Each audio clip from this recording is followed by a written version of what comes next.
The following program is a collection of stooges talking about happenings in the sports world. It is meant to be comedic informative. The opinions expressed on this show do not necessarily reflect the beliefs of their peers, their boss, or ESPN. There may be some cuss words because that's how humans in the real world talk.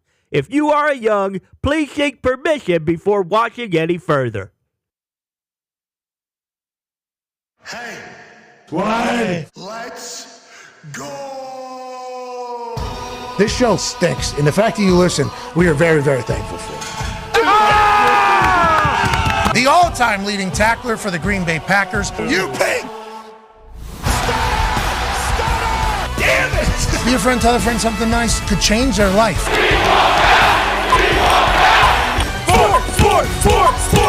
Sport!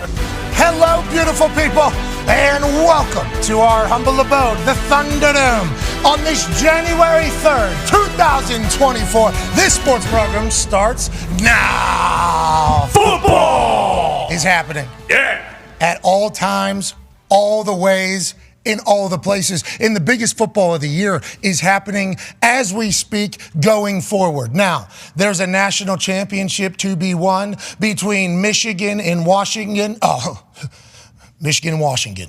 Yep. There's a T in there down in Houston on Monday, which we will be live from, which we are incredibly lucky for. Then how about Week 18 this weekend? Woo. Playoff implications on the line. Right. Division championships on the line. Right. A trip to the promised land, which is the playoffs where anything can happen, is on the line for like 11 different teams have stuff to happen this weekend. It is a fantastic day. We can't thank you enough for joining us here on this glorious Trenches Wednesday, which will include J.J. White in the second hour. Not sure there'll be any threatened lawsuits with that one coming today from J.J. Watt's conversation, but Never know.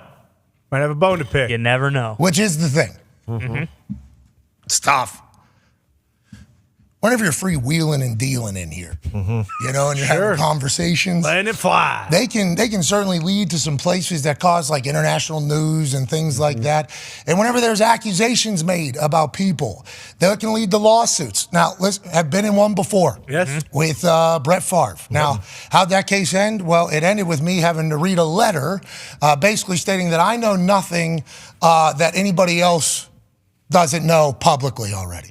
That I'm not in the know for that whole thing. And then that was kind of disappeared, but that was a big thing for a long time. Yeah. How did that come? Well, we just started making jokes about stuff. We started talking shit about stuff. And then our show, I think that is a good part of what we do, is we're able to kind of just roll with the punches. We're able to have a good time. We're all rather invested and studied in what's happening around the sports world at all times. Caitlin Clark last night. Hell yeah. Unreal. Wait till you hear about Luke Littler today. Dog. So we are very much in that world. So everybody that comes on the stage has to be able to like basically keep up with where we're headed. There's no there's no formal outline of what we're going to talk about, how we're going to talk about it. There's no A block, B block, C block. There's no scheduled conversations. There's no scheduled debates. There's no topics for you to think about before you get in there. There is just an opportunity to talk about damn near everything for 3.5 hours. And in doing so, the upside of that is some magic can come that you never knew was going to come. Absolutely. Good times can be had, laughs can be had, especially when you're rolling on like 2 hours of sleep like we were yesterday after the Rose Bowl. You can have a blast.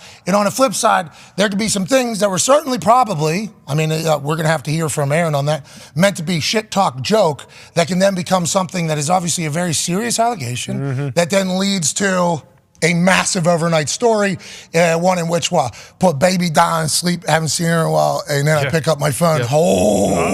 Boy.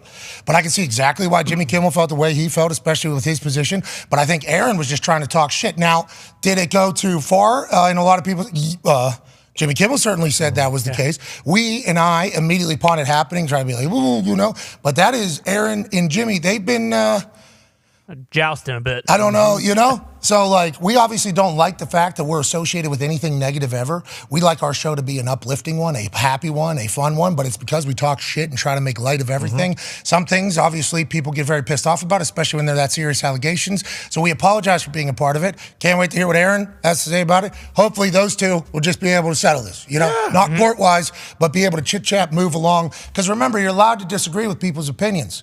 You're allowed to say, like, I don't...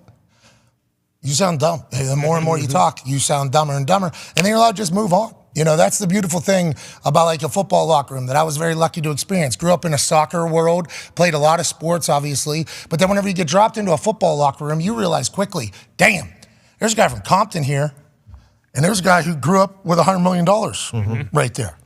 There's a guy from South Florida here, and then there's a white trash guy from the hills of West Virginia or North Carolina in here. Do you think they're all going to have the same views on life? No. They came up in much different backgrounds. They have much different people influencing their thoughts and opinions and reasoning for why they feel the way they feel. But whenever you get in that locker room, shit talk, you're an idiot, you're dumb, we move forward, we got to win a game. We're also going to go hang out. Man, I had never seen anybody do that before. Us, you whites, you know what you got? Like, that is the beautiful thing about it. So, with all that being said, can understand why Jimmy got incredibly pissed. Yeah, definitely. Completely understand that, especially with his position. But also, I think Aaron is like, hey, this guy has said some stuff about me, you know, in his monologue. He's just trying to shit talk. I don't think he meant anything else, but he's going to have to clarify that. For us, we would like to just continue to be a place where people can escape life. In that moment, we didn't for a lot of folks and a lot of reasons. We shall move on, because there is fantastic things happening in the sports world for us to chat about. The Toxic Table is here at Boston Connor and at Ty Schmidt. That's a nice old panda bear there. Yeah, I appreciate that. The panda's kind of giving you that look like, hey, football's coming to an end. You need to kind of take it all in. But you mentioned something there early. The only thing that has been planned, at least from my experience over the past 3 years, has been this day in history. So that's kind of twice. And that was only 2 times. And I think we know it didn't go well per se, but that's kind of how it goes. And because a lot of people do think like, hey, you know, how do you guys do this? Like, how are the questions set the way they are? How the hell, you know, do your conversations go in that direction? Because a lot of people, I mean, I think it was 2 years ago, the choreographed show was being thrown out there about. And we were just an internet show. Yeah. Now numbers are going to come out. It's very dumb how many people are watching the show, which we also have to remember. We have to be a lot more cognizant that not everybody's going to understand the tone of everything we're doing. So I try to preface everything that we say with at least a ha-ha. When I'm asking our questions, when I'm having a conversation with a guest, like, we will give them, like, I don't want to say reasons or excuses, but like, hey, what we're trying to ask you here is not a setup question, but we will, you know, I try to preface everything. Yeah. Because in the clipping world that we're in, it can get clipped and taken and boom and gone and people can see it. And all of a sudden, what happened before this? Well, for like 3 minutes before that, there was something else happening. So we try our best to do that, but we must be a little bit, I think we do. Let's mature a little bit. Yeah. Yep. Let's mature a little bit. Maybe. Because the numbers that get sent to me are a lot. There's a lot of people. I mean, There's a lot of people watching the show. Yeah. Yesterday, you said there were 60,000 people at the end of the show. Yeah, 4 hours in on a terrible. I mean, it was one of the worst shows of all time. It was saying combinations of Jover for the last hour and a half of the show. What are you talking about? I mean, It's Jover. for the most part, you know, we were just. Yeah, but again, that's a slap happy thing. That's gonna happen. Yes. You know, some people are gonna hate it. Some people are gonna love And it. people do hate it. Yeah. There's people calling to boycott the show right now, obviously, because everything that happened. They even have Aaron Rodgers on the show anymore. It's like, that's 4-time MVP, first ballot Hall of Famer. Okay? So I understand that maybe what he's saying you don't agree with. And hey, everybody on this stage doesn't agree with a lot of things that a lot of people are saying. That's why we have the disclaimer up at the beginning. It's like you're allowed to disagree, allowed to laugh at it. Boom. There it is. Like, that's a part of it. Now, granted, where there's influence and things like that, and people can make the most of everything, especially with serious allegations. Yeah. Very, Hardcore. very, very, very serious allegations. I think we just got to be smarter about them. We need to learn about this. Yep. But also, we're never going to be scripting what people are saying. No, never. That can't happen. We're not smart enough to do that. Just have to remember, because I forget all the time, people actually do watch this. Yeah, every once in a while it feels like it's just us. Yeah. You just got to remember, big room. Big room. Not a lot of people. No. You know what I mean? So we're just kind of in here, in our literally our own little, Kind of our own little bubble. Oh, no, Thunderdome. Yeah. if you will. We also can't script because if there's ever a strike, then we can't do the show. That's one half of the hammer. Dahn. Cowboys with a big brain. Man, That's a a great big point. brain thought right Wow. there. Because remember, they were calling me a scab because I did the ESPYs Open. Yeah. Right. You know, because they couldn't find anybody to do the ESPYs monologue because the strikes were happening, the actor and the writer's strike. And it's like, I've never wrote anything. So I think we're good. In my notes section, I guess, journaling a little bit. Sure. I hope the writers who are very intelligent, very smart, can make things much better than we could ever make. Sure. We prove that every single day. We hope they figure it out. But with that being said, yeah, I can go, I could go just talk out there if you'd like to do that. And every day we get to do that. And I think we do a pretty good job. of enlightening people on things that are happening. And although, because I wear a tank top and because of the human I am, because of the type of jovial atmosphere we have in jocularity, sometimes, I don't think people will ever like really listen to our conversations and the words that are coming out. I think there's some people that listen to music and they only hear the sound, they don't hear the lyrics. You know? So it's like I think a lot of people don't give us credit for the lyrics to the songs that we're speaking because of how we deliver it and how we look at it as well. I think it's a lot of like, oh, they just yell and do stuff. It's like, listen to the words. Listen to the words. Please. I feel like we're doing some real stuff in here. That guy got accepted into Harvard right there, okay? Everybody thinks the guy that just sharted his pants is dum-dum. He's not. He could run a lap around you if he had to. And damn near that guy right there, he's one of the quickest minds to ever exist. At one point in his life, too quick. Was getting too quick. They actually had to slow it down. Bingo. They had to slow it down because that one right there, one of the greatest sports gamblers to ever grace the television. And joining us on the stage Monday through Wednesday is a man who has a higher football IQ than you do. And I'm talking to anybody out there. Ladies and gentlemen, 9-year NFL vet, Darius J. Butler. And joining us, a 12-year NFL veteran. He has short arms, round belly. At the time when he was coming out of college at the Pennsylvania State University. He won a Remington that didn't matter. Whoa. He got drafted after I did. I got drafted late, and I was a punter. Nobody thought I was getting drafted. It was a damn shame because what he was then is the same thing he is now, an absolute champion of a man. Now he's much thinner. He can run 10 miles like he did yesterday, but he's a Super Bowl champion, offensive lineman, and also coach from the NFL. Ladies and gentlemen, AQ Shipley. AQ, that's the one thing that whenever the situation occurs that happened last night, and obviously, once again, Jimmy Kimmel reacting the way that he reacted, completely understandable. Hey, listen, baby. I would do the same. And I assume, which we will not last as long as Jimmy Kimmel has lasted in this entire thing. And obviously there was an entire Rolodex of how long his career has been. And there's going to be things like this that happen. And I would hope that at some point I will defend myself in a manner that goes, hey, asshole. I appreciate that being a lead-in. Like, I appreciated, dear asshole, for the record. Like, I appreciated the way, but I could also see why he would get there. He's been famous for a long time. There's been a lot of darts that have probably been thrown his way. I hope he and Aaron can handle it. But, like, whenever that type of stuff is happening overnight, I think to myself, do we deserve to do the Daily Show every single day? Good question. You know?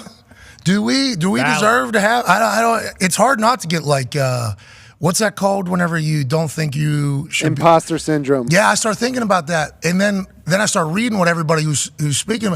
Boy, they call us dumb. They call us dumps. Like we're they're calling us dumb-dumbs, though. The amount of times I was called dumb last night by people, I was starting to think to myself, like, maybe is I'm dumb? Am I? Hold on. Am I the dumb? Wait. Am I the dumb? Sorry, I didn't know exactly what the hell Aaron was talking about with most of the things he has a 500-page report on. But I don't. They just call us dumb. I don't think you're dumb, Darius. I don't think you're dumb at all. I think so. Well, the amount of teams he roots for is dumb. The Wichita thing, No, it's not. too. You was made dumb. Wichita. F1 watching Whoa. is stupid. I don't think. Is my mic on? Yeah. Pinnacle. I mean, I have a picture like this with a. There's a picture of me like this with a bear. Is it a bear? Oh, a vanilla gorilla. The vanilla yeah. gorilla. Yeah. So I could see why people might say that every once in a while, but I did have a 40 That on my word dumb, Wonderlic. you're 40 saying? on the Wonderlic. Whoa. Hey, Q's. IQ. No, I think For AQ. I think Wonderlic is common sense. You think so? Common Q. Yeah, because I did well on it as well. I did not know I was taking it pretty hungover. I think I got like a 37 or 38 or something like that on it. Yeah. But it's not like you got to be intelligent for that one. That one's just like you have to be able to read. Quick. You got to be quick. You have to be able to read. It's only 12 minutes, Have to be 50 a questions. confident person. Yep. Because you have to make your answer, and you have to have some like competence level of common sense. I didn't finish the test. Did you finish the test? There's 50 questions. No, I think I got like 45, and I got 40 of them right. Yeah, so I got like a 38 or 37 or 38 out of 40. It's 90%. Is what I got. There was a couple long question ones that Yeah. I just skipped right over. You just got to keep moving. Don't even want to read them. Yeah. But yeah, I think people would say that maybe you're dumb because you lost so much weight and you're supposed to represent offensive linemen. Could be with that. Yeah, you know what I mean? They're saying we lost all our credibility with how small you got. Yeah. I was reading that last night. A lot of those. I As people tweeted were that. attacking us. I tweeted that last night. Why did. are you against us? The enemy's always within. We didn't need you to start attacking. There was enough people attacking. Well, I'm sick of the skinny guy. I want the fat guy. He ran 10 miles yesterday. It's impressive, and I commend him for that, and I think it's cool that he's turning his life around in a positive way. But I want it to turn the other way. I want it to go back down to fat lazy, sweaty, Why? dumb, Why? I suppose. AQ.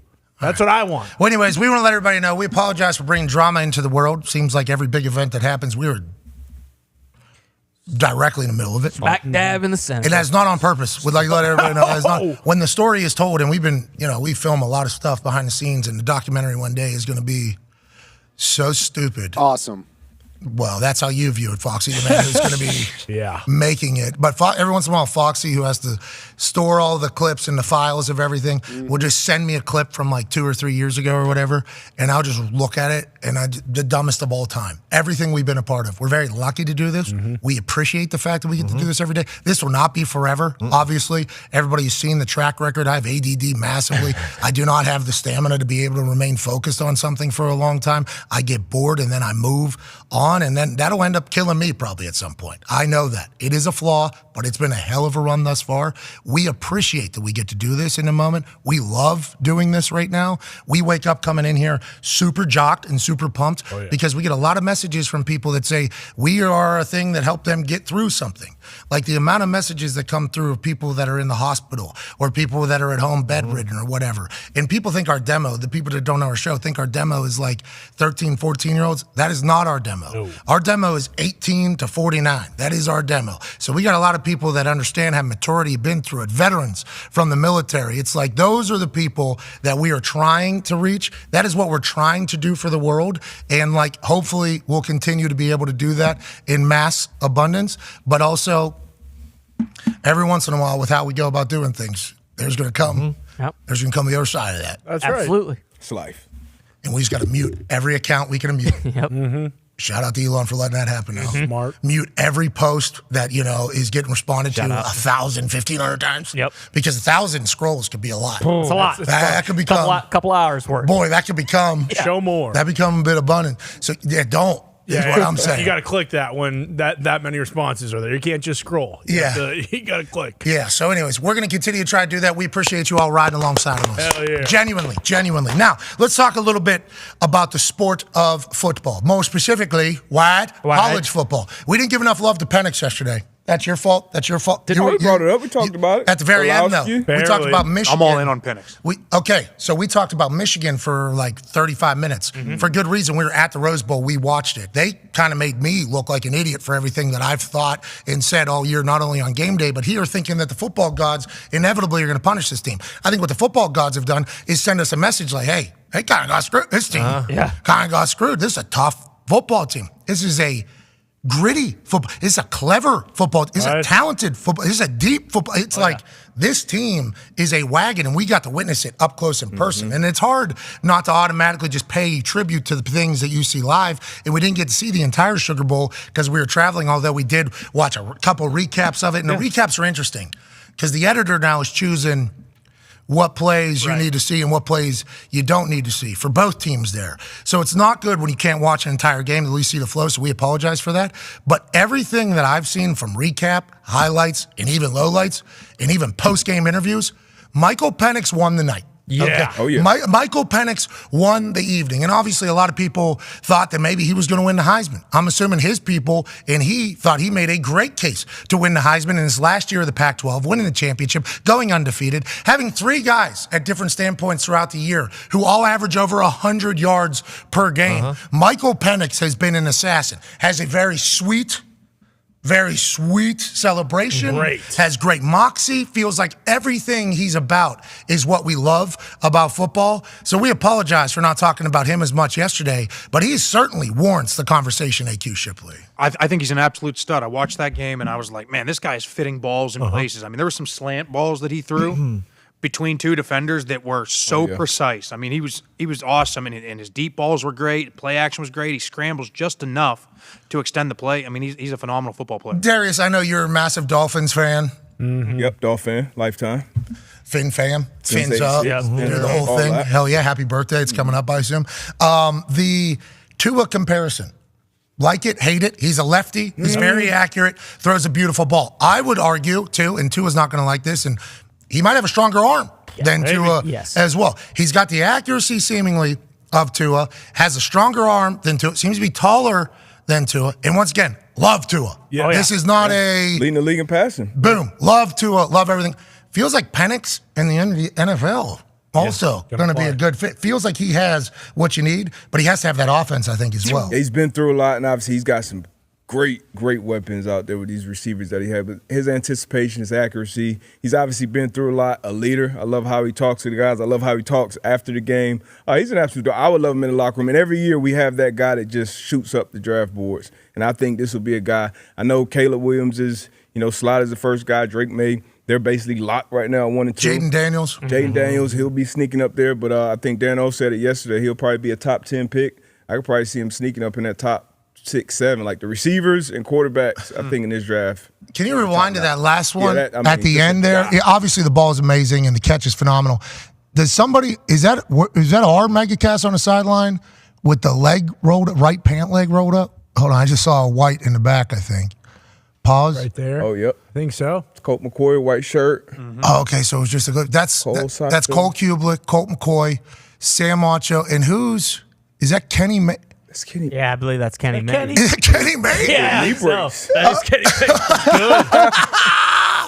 Good. Okay. I think so. And then there's Harry Douglas. Shout out to the boys for doing that. They all reached out and said they enjoyed the hell out of it. It is so much fun to be able to do that game. But right in front of their face there, absolute dot. Absolute dot from Michael Penix Jr. And I think these teams are going to start looking at his film from the year. And I don't know what, I think it's because he had 2 ACLs. I think a lot of people maybe thought Washington at some point was just going to, kind of fall off. They never did. It was never really a chatter like, hey, Michael Penix is the guy next year. All he's done is win, lead, and his story about the 2 ACLs in modern medicine. I hope they don't hold that against him. It's like he's obviously very mentally tough. In their offense, he's like scanning, progressing. It's like I feel like he is a Sunday guy, if anybody is. I'd like to know who said we didn't give him his flowers yesterday. I said he should be the quarterback of the Pittsburgh Steelers next year. Yeah, that was hour 3.5 though. That's what they're saying. That was during the Joining us now is a man who might have a better feel for why Michael Penix isn't necessarily considered just automatically in because they're saying like Caleb Drake, all right? And then like Jaden Daniels, Michael Penix, and whoever else sneaks up in there. Maybe Bo Nix has a great. JJ. There's JJ McCarthy, especially with who knows how he's going to perform here. That dude, huh? Oh, yeah. Yeah, they win it JJ all. McCarthy, yeah. He's fine. Absolutely. Now he's taking on Penix, who's done the same exact thing. Joining us now is former general manager in the NFL, a TED speaker, an author, a consultant, a consigliere. Ladies and gentlemen, Paisan Hall of Famer in all of our eyes, football legend, Michael Lombardi. Happy New Year. Happy New Year to everybody. Hope all is well. I love watching the show. It's awesome. Well, loved it. Great year. Going to be a great season. Hell, hey, Wamba, that felt great right there. Hell yeah. We've been hearing a lot of others, a lot of the other stuff over the last 12 hours or so. So I needed that from somebody that I have great respect for. We were just talking about Michael Penix, and obviously the world got to see him in the Sugar Bowl. I think it was, how many million was it? 13, 14? No, 20. 25? 27. Rose Bowl was 27. Yeah, That was Rose I think Bowl. it was like 20, 21, 22 for the Sugar Bowl. I think 24 million peak. Yeah. So 24 million people at one point were watching him do his thing because he was doing his thing throughout the entire game, obviously. But all year he's been doing this, and their weapons have obviously been fantastic. Feels like he's an NFL guy. Very much an NFL. How come he's not in the conversation at the very top alongside Caleb and Drake? Is it because of the ACLs or what is it? No, I think a lot of this early talk is never accurate, right? I think it's a lot of misinformation. I think ultimately, once the season's over, not on this show. Easy, Lombardi. Not on this show. Sorry. I think this. When I watch that tape, when I watch that game, I immediately went back to that helmet behind me, the Raider helmet, where Al Davis would have just fell in love because his deep ball accuracy was not good. Not rare. It was beyond rare. I mean, you couldn't have walked the ball to the receiver any better than he threw it. And he's done this. Remember, when he was in Indiana with the board, he was very good. And I think Washington has been misvalued in the market because, they win a close game against Utah. They win a close game against Oregon State. Then another one against Washington State. Well, he had rib problems. He might have had broken ribs. We don't know. We don't get an injury report. But this kid is exceptional. He plays a little stiff in his lower body, but it doesn't translate to the accuracy and the rhythm that he plays with. I mean, it was outstanding. If Al Davis saw him, he could be thinking about Cliff Branch running over routes to this guy. Like, here's how important that deep ball is. We talk about the Chiefs, right? It's hard to believe that Desmond Ridder of the Atlanta Falcons has 18 passes completed over 20 yards and Patrick Mahomes only has 15. Like, think about that for a minute, right? Like, that is, they're trying to get the ball down the field. They can't quite do it. It isn't because Mahomes isn't accurate. It's just hard. When you have somebody that can make plays on the third level, that can hit that home run, all of a sudden you've got 2-3 play drives that are just remarkable. And that's a value that most NFL teams want. And you're visualizing watching him play. What offense would you play with him? I mean, I'd make sure I have really explosive receivers down the field because he can make the throws. Devontae Adams over there. You know, I'm not saying that isn't a perfect friend for a quarterback, but certainly feels like a perfect guy for Michael Penix, especially with all of the routes that he can run. You get a guy that can take the top off, which seemingly coming out of college, there's a lot of these guys these days. Oh, yeah. That are just like coming up through 7-on-7s in high school, and their contested catches and their route running and their hands are just better earlier than they have been in the past. It's like a couple quick things you got to fix. Now you got to be able to protect them, though, right? I mean, you got to be able to, no question. Obviously got to be able to. And Washington does a great job. I mean, I don't know why DeBoer isn't being talked about as a potential NFL head coach. You know, I know there's the conversation out there at Jim Harbaugh. I get that. But DeBoer's been successful every place he's ever been. NIIA, you know, when he went to Indiana, they were winning games. Then he goes to Fresno State, they win games. This guy's a really good football coach, and he knows how to coach the quarterback, which I think is a huge value. Plus, he runs a program. You know, this Washington, I don't think a lot of people in this generation know the history behind how great Washington's program is and what a big-time football school that has always been. And this guy's put it back on the map. So, look, you know, I'm sure Washington will do everything in their power, but you have to give Jennifer Cohen, the former woman athletic director there at Washington, for hiring him. I mean, that was a great hire. Great hire. And he was great at Fresno State. He's been great everywhere he's been. Yeah, I got a chance to chat with him whenever we went and had game day over there. He's been nothing but cool to us. Yeah, weapon. He's like, anytime we've sent a request for him to come on the show, he's like, well, I have he's actually other media calls. He has moved to come on. Like, he has been very, very cool to us. Oh, Indiana obviously ties before he goes up there, but I like how cool he was. Like, everything was it was very professional outfit. To your point about like NFL talk, the team operated that way. They all loved him. They all bought in. And when we went to game day over there, 6 a.m. local, that place was packed. You talk about it being a great school and a great program and that had been lost for a little bit. It's like huge. They love the football, the college football in Seattle. Might win a natty. Yep. That would be absolutely that'd be insane. Now, if he does go to the NFL, he would hope to have a record like for 17 or 18 straight years without a losing season. Ooh. Now, this Pittsburgh Steelers move and kind of change here at the end of the season is a wild one. I'm not sure we've seen anything like this in a long time. Pittsburgh hasn't fired an offensive coordinator or defense coordinator since when, Tone Diggs? 19 what? That was 40-something, and it was the owner at the time who then fired himself. Yeah, because he was like Jackie Moon almost. Yes. He was doing that. He said, I need to get my hands off the wheel here. Somebody else can drive me around. So it never happens for the Steelers to make a big move. And then let alone a quarterback and then the offense and everything. They're starting to, hey, don't look now. The Pittsburgh Steelers are a wagon. NFL Films released the footage of Mike Tomlin at the end of the game talking to not only the offense coordinator, but his players. And this is probably a good reason why this man has never lost in his NFL coaching experience. Hey, Sully. I don't want to get conservative, man. They've been pounding that run. Rhythm pass, play to win. Ah, damn it, GP. Just get ready to make another damn play. Get us out of here. Talk to two. We ain't gonna get conservative and scared. Rhythm pass, play to win. At the 2-minute warning, wants to throw it. And he does, and Pickens has it. First down, 30. Throwing the ball where you probably bet $150,000 that they'd run it. Routinely. I can't believe he threw the ball there. That Bill Hillgrove on the call. Been a Pittsburgh voice for a long, long time. Why do you think the Steelers team has had such a big change? And what does that clip tell you about how Tomlin's viewing maybe this offense versus other offenses in the past for him?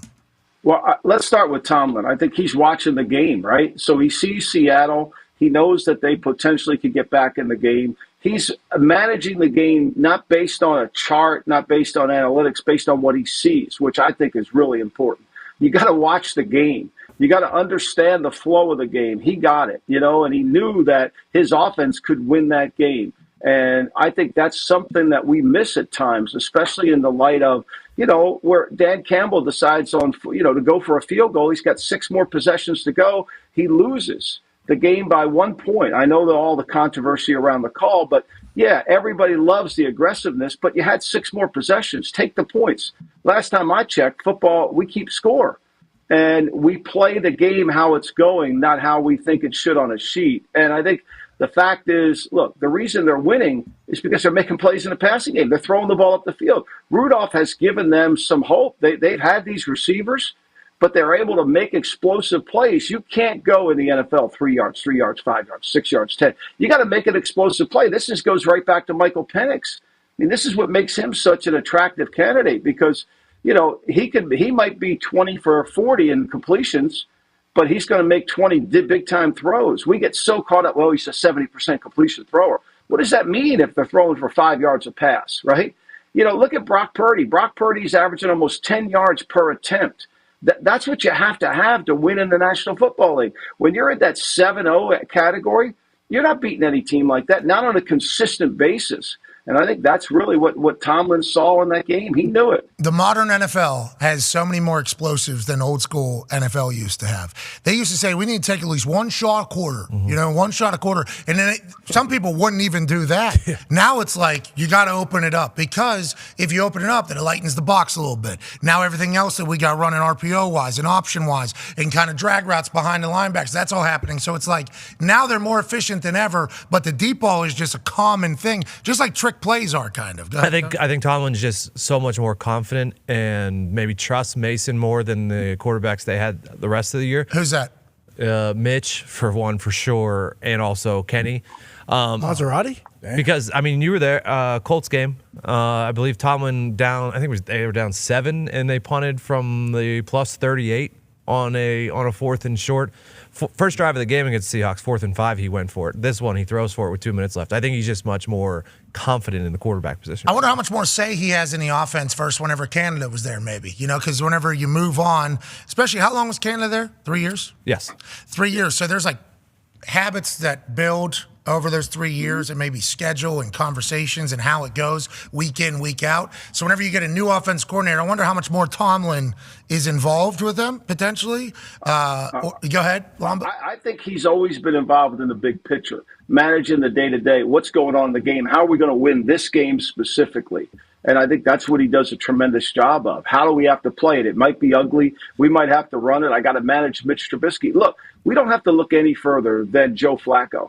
Right? Deshaun Watson, when he was playing, averaged 28.5 passes per game.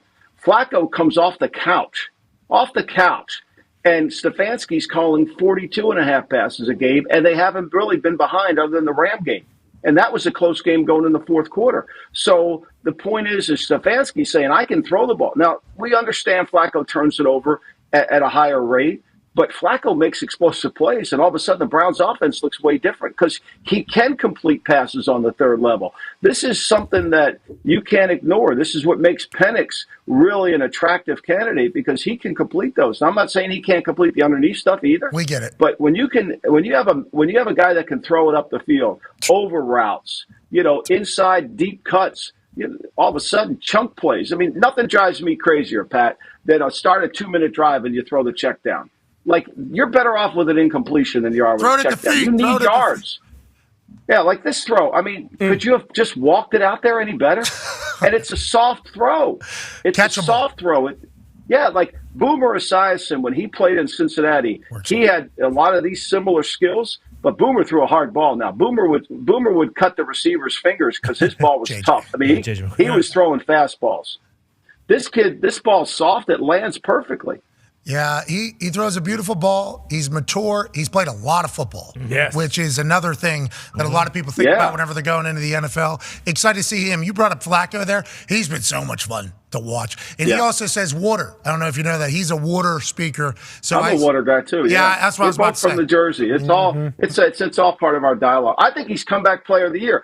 I said it after the and anybody listen to the pod. I said it after the Rams game. I mean, this guy's coming back from 2018. Look, I mean, DeMar Hamlin.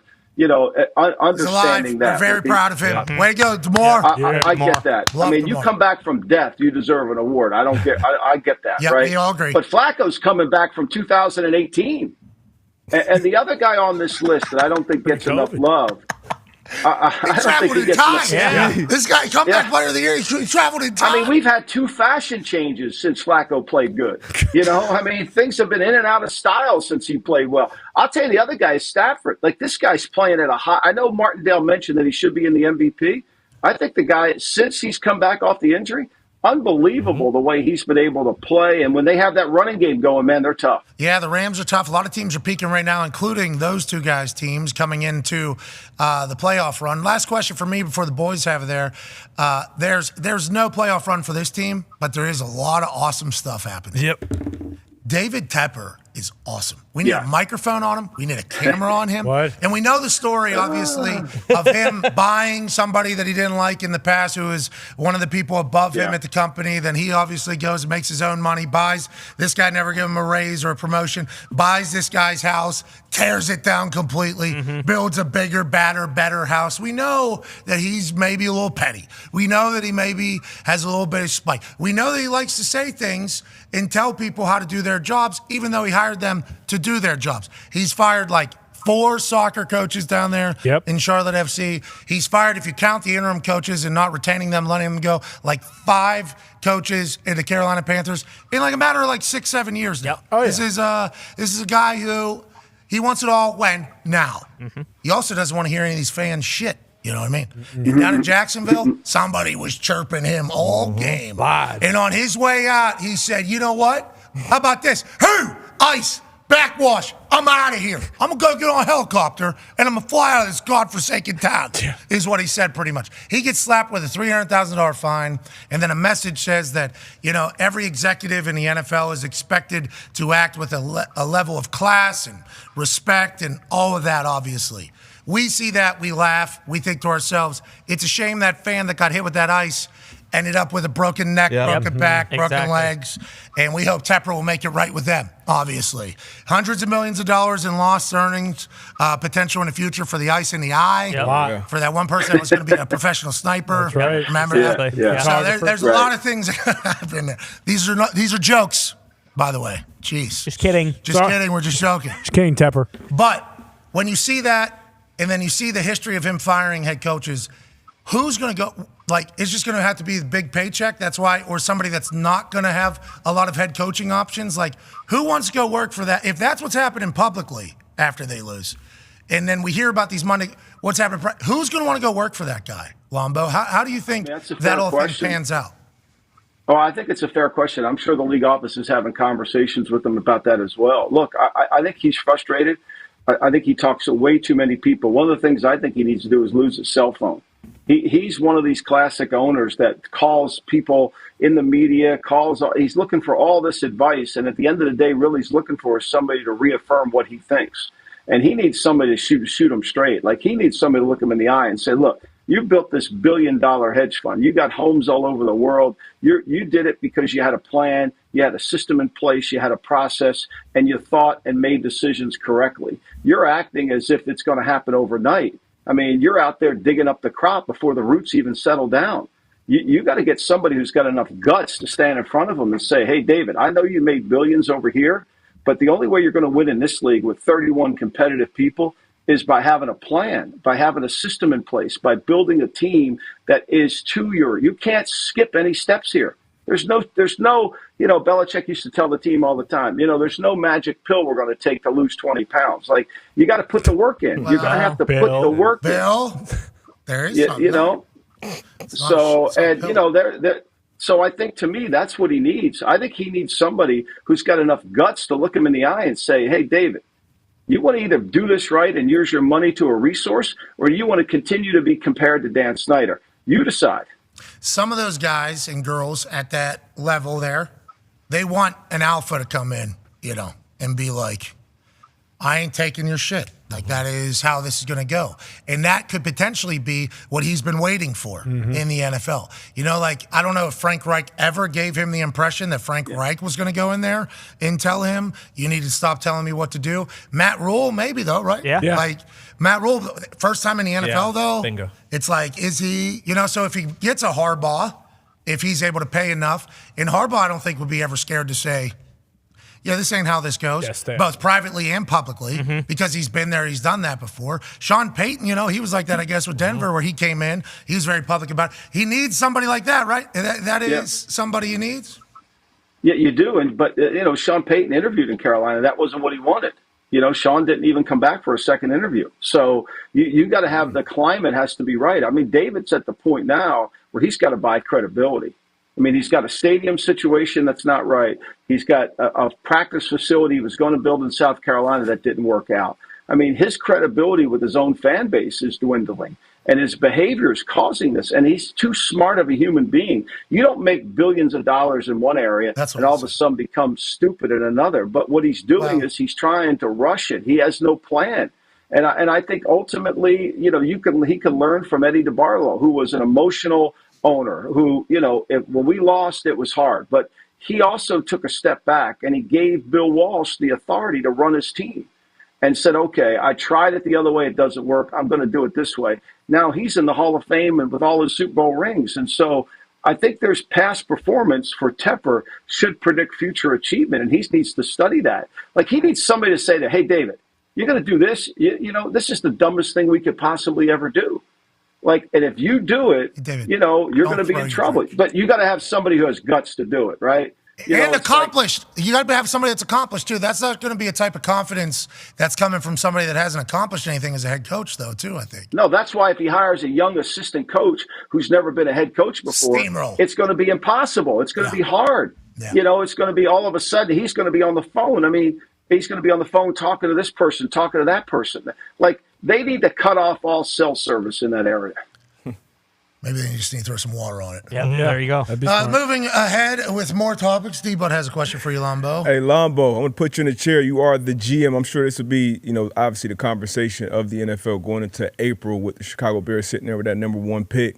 But where are you at with Justin Fields and what I know he's had a really good season. Obviously, you got Joe Alt there in the draft. You got some great receivers as well at the top of that draft. Do you go and get a quarterback and flip it, reset that quarterback market, or do you stick with Justin Fields, build around him? What are you doing in that chair? Hey, he's number one Justin Fields hater, by the way. Sweet Shaq. No, that's not true. I was trying to temper some people who were trying to give him the MVP. Gotta be good. I said very clearly, can the kid get good before he gets great? Do we have to give him the MVP in August? I mean, seriously. And look, I think he has trouble throwing the football on a consistent basis. But let me answer the question. All right, to me, the question's getting framed the wrong way. The question should be framed, are we going to pay Justin Fields $40 to $50 million per year on a 4-year deal? Is that what you plan to do? Are we valuing him there? If the Bears feel that's the right answer, then they're going to make other picks. If the Bears say you can't do that, that'll mess up our cap. It'll really hurt us in trying to manage and build the team around him. Then they've got to go to Fields and say, look, here's our deal. Here's where we can go. We'll keep you at this number. We're not going to pay you that number. If he doesn't want that, then you hold on to him, you make your draft, you select a quarterback, and you listen to people out there, you know, and you don't have to jump on the first deal. You can bring Fields back, rest the number 1 pick in the draft, let him develop, play Fields for another year, and when the time's right, make the move. Like, no one has to rush you into a decision. You know, no one has to pressure you. But the real question that Bears fans don't want to answer is, are you paying him $40 to $50 million? Daniel Jones got $40 million, right? This market for quarterbacks, it isn't that, you know, where are we going to find one? Are we going to pay the second contract? No one's asking that question.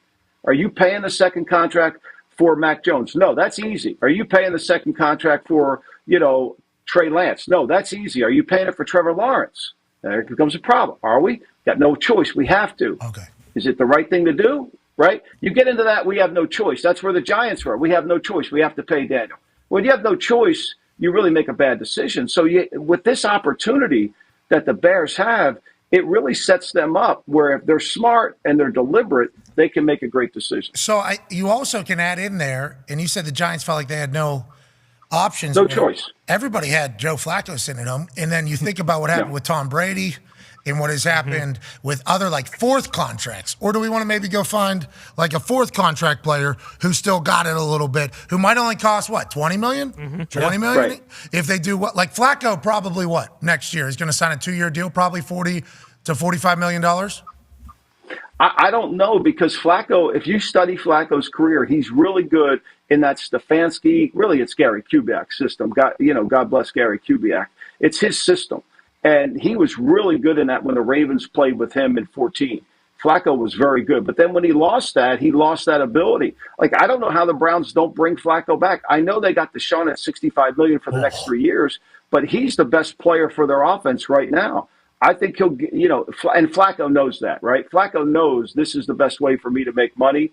I could go somewhere else in my career. How many other ones of those are around here? That's the next question then. How many other locations? Who would fit that scheme? I think to me, we know Shanahan runs that scheme. It's the Kubiak, Mike Shanahan. We know that Houston runs that scheme, but they run it and they understand it. It's one thing to steal the plays. It's another thing to understand the scheme.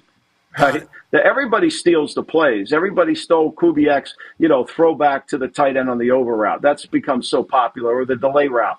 But it's, do you understand the offense? And I think that, and how you coach the quarterback too. Let's not minimize that. It's how the relationship is between the coach and the quarterback. I'm excited to see what happens with Joey Flacco. Me too. Yeah, what a run. What a story. Paisan from New Jersey, obviously you're in love. And to echo D-Butt's point, you do look super cool. Oh, yeah. Super cool. Great fit. Super cool today. Connor has a question for you, Lombo. Yeah, Lombo, speaking of the Bears at the top of the draft there, and obviously trades might happen if the Bears do decide to keep Fields. They might trade out. Cardinals might trade out. Who knows what happens. But in a draft like this where there's so much talent, the quarterbacks, Marvin Harrison Jr., Joe Alt they're talking about, and from what we've looked into, it does seem as though Joe Alt will be a 20-year first ballot Hall of Famer, give him the gold jacket now. But when you have that type of talent, from a GM's perspective, is it almost difficult being at the top of those drafts because you have to be the one that makes a decision on a certain guy, whereas maybe,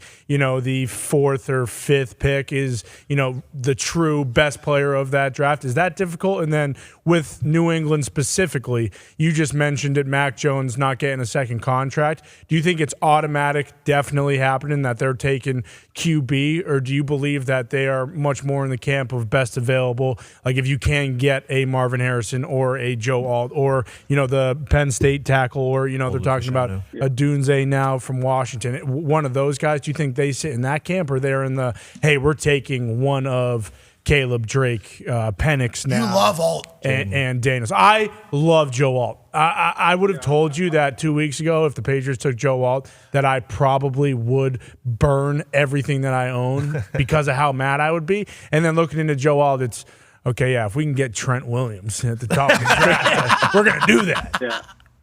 Right. I mean, look, if you have watched every Patriot game, and there's a lot of things wrong with the Patriots, the kicking situation, their turnovers. But at the end of the day, they don't have a quarterback. And if you don't get a quarterback, at some quarterback that you feel like you can operate and win with, the original question starts off with, it's called the line of demarcation, right? There's always a draft where there's a lot of good players and there's a lot of media hype around those good players. But as an executive, you got to figure out really where does the Pro Bowl player end and where does the good starter begin, right? And that's kind of where that's what you get paid to. You get paid to evaluate great over what's really good. And I think that's the question. And you have to formulate that from, would we pay this guy a second contract, right? Is this guy worthy of a second contract? And so because that's going to cost you a lot of money.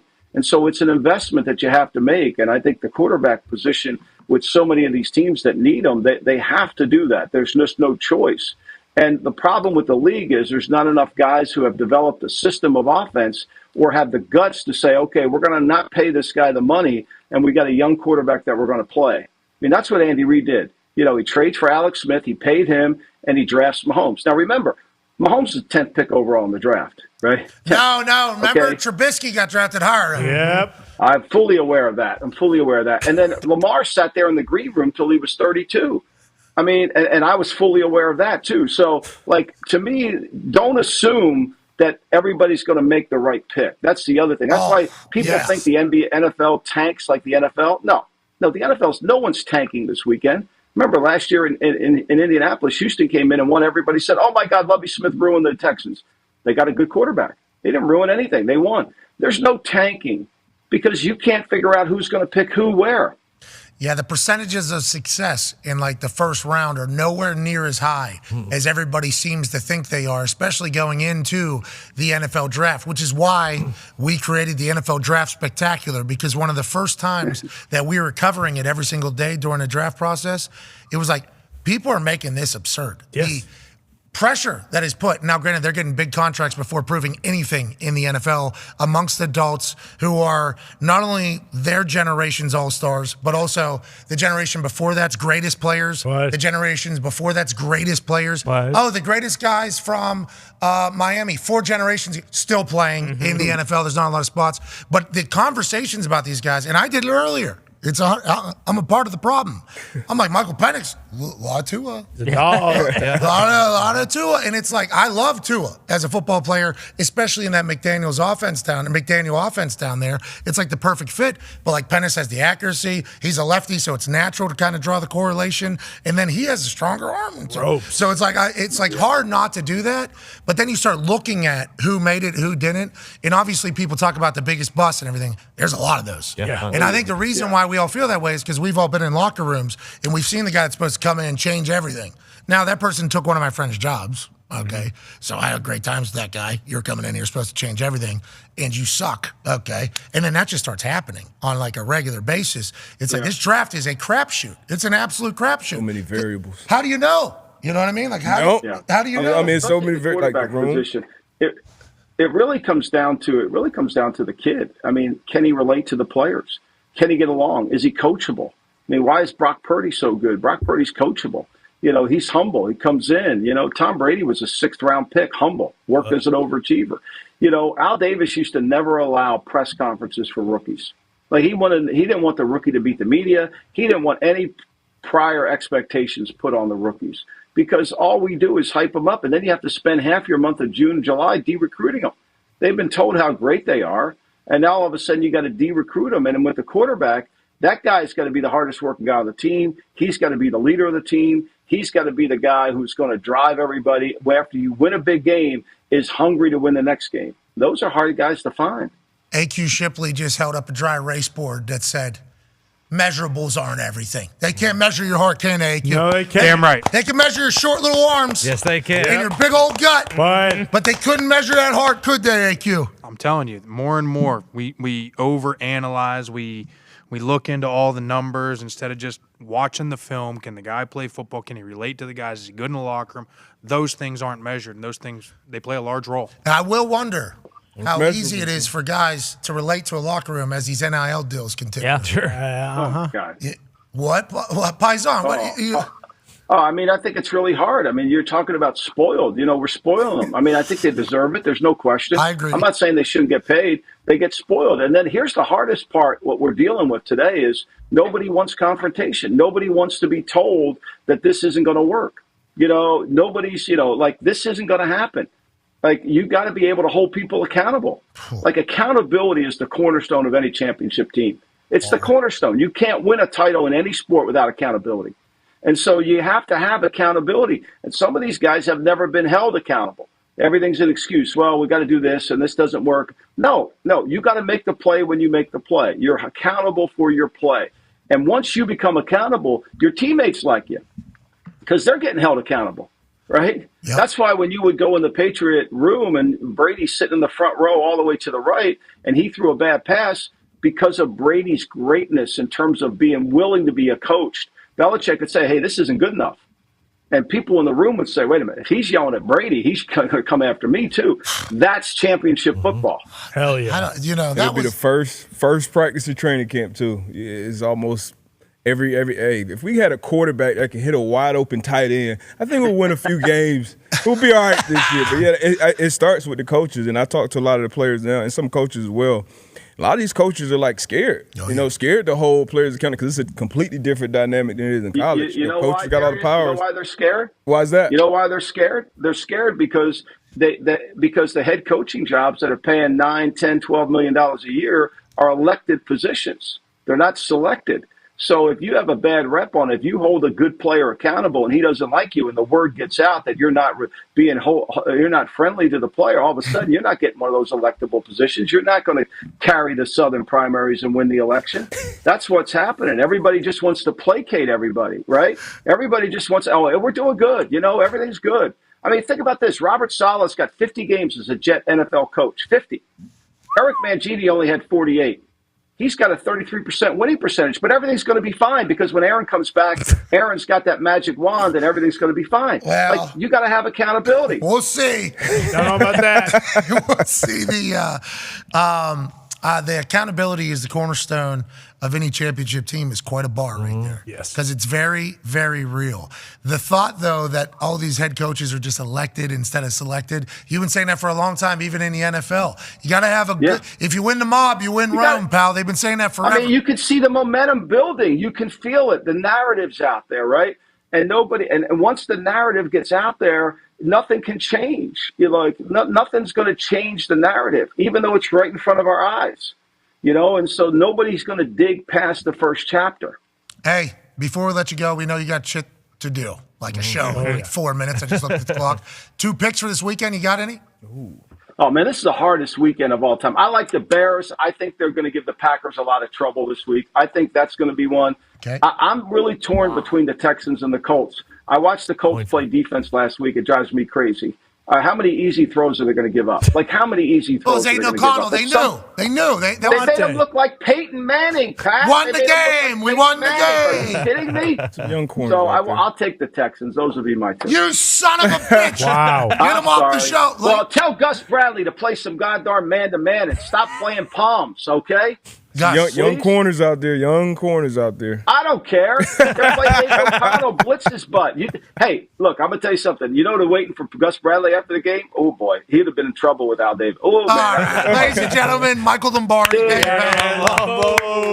Love Texans coming in a lot house? Yeah. Uh-oh. That's a coin flip. No, it's not. For some people. It's the lot house. It's Gardner Minshew. Playoffs. That kid's so good. I said earlier today, you guys would be in a lot better spot if Gardner threw 3 picks last week because he's a bounce back guy. He's not let's have a lot of good games in a row guy. Well, he's a big game guy. Yeah, he's a big game guy. Might win the AFC South. We're not winning a lot of games. We're hanging a banner. No, I said in a row. You don't think you have to do that to win a banner in the AFC South? It's a buzzsaw down. Well, I think they're about 500, so probably. Last primetime game. What'd they do? Won by 1,000. And how loud was that house? So loud. That's what they do at the Loud House. That's what's going to happen Saturday. We weren't able to make it to the game on Saturday or on Sunday because we found out on Wednesday that there was a show on Saturday in California. Mm-hmm. That'll happen. Saw a couple people make some messages about the suite being empty. Oh, is that right? Wasn't it? They're like, why don't you give it away? It's like, we found out 2 days before we weren't going to be able to go to the damn game. And also, Mitt was with his whole family. Yeah. Come on, his dad coaches for the Raiders. You can't have randoms pooping all over the suite. Well, listen, I will do that at some point, obviously, but talk at the Loud House shirt. Yeah. We had people in there living their best life. Exactly. We'll do that on the other side. He's saying don't go off the top, it's too shallow.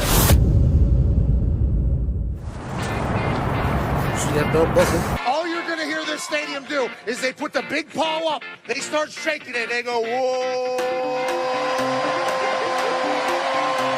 Hey, what things are going good, Mason?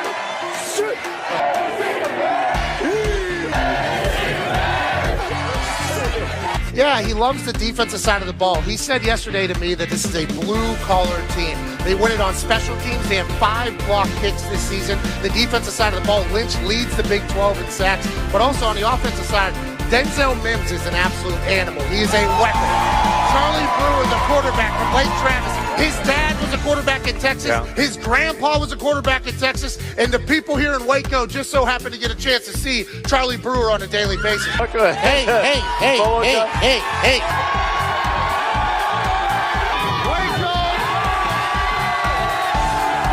Boomer here is going to mean a little bit different than what it means on the internet currently. And hopefully here in Baylor, they hope they're not hearing a lot of Boomer sooner. Everybody wants to be a punter, including quarterbacks. If I was a quarterback, I'd want to be a punter as well. 0 yards on that punt. That's an embarrassing situation. The Dak dance that gets on national television has led to a lot of losses, but you got to respect the hips being able to. What sign am I going to make for college game day? Well, I want to make something creative. I want to make something fun. No, to hell with it. I don't like OU. It's so thick. Look how thick that thing is. That's years and years of patience. You're headed right for the boat. Right now? Okay, let's do it. We are out here on the Brazos River, which you can take a boat to the game. One of the only stadiums in the country that you can do that. It's beautiful out here. A lot of people would say, this is the last time I'm going to be on game day. The last time I allegedly did what I'm about to do, I ended up in a jail cell. Let's go!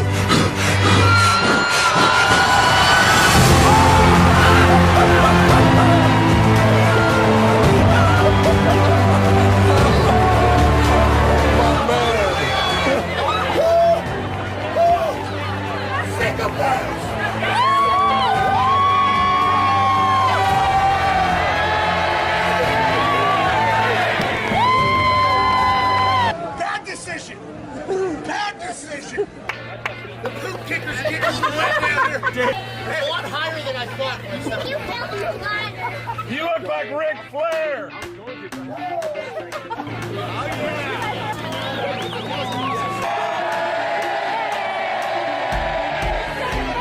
It was like 5 feet. I was standing there. That's full commitment, by the way.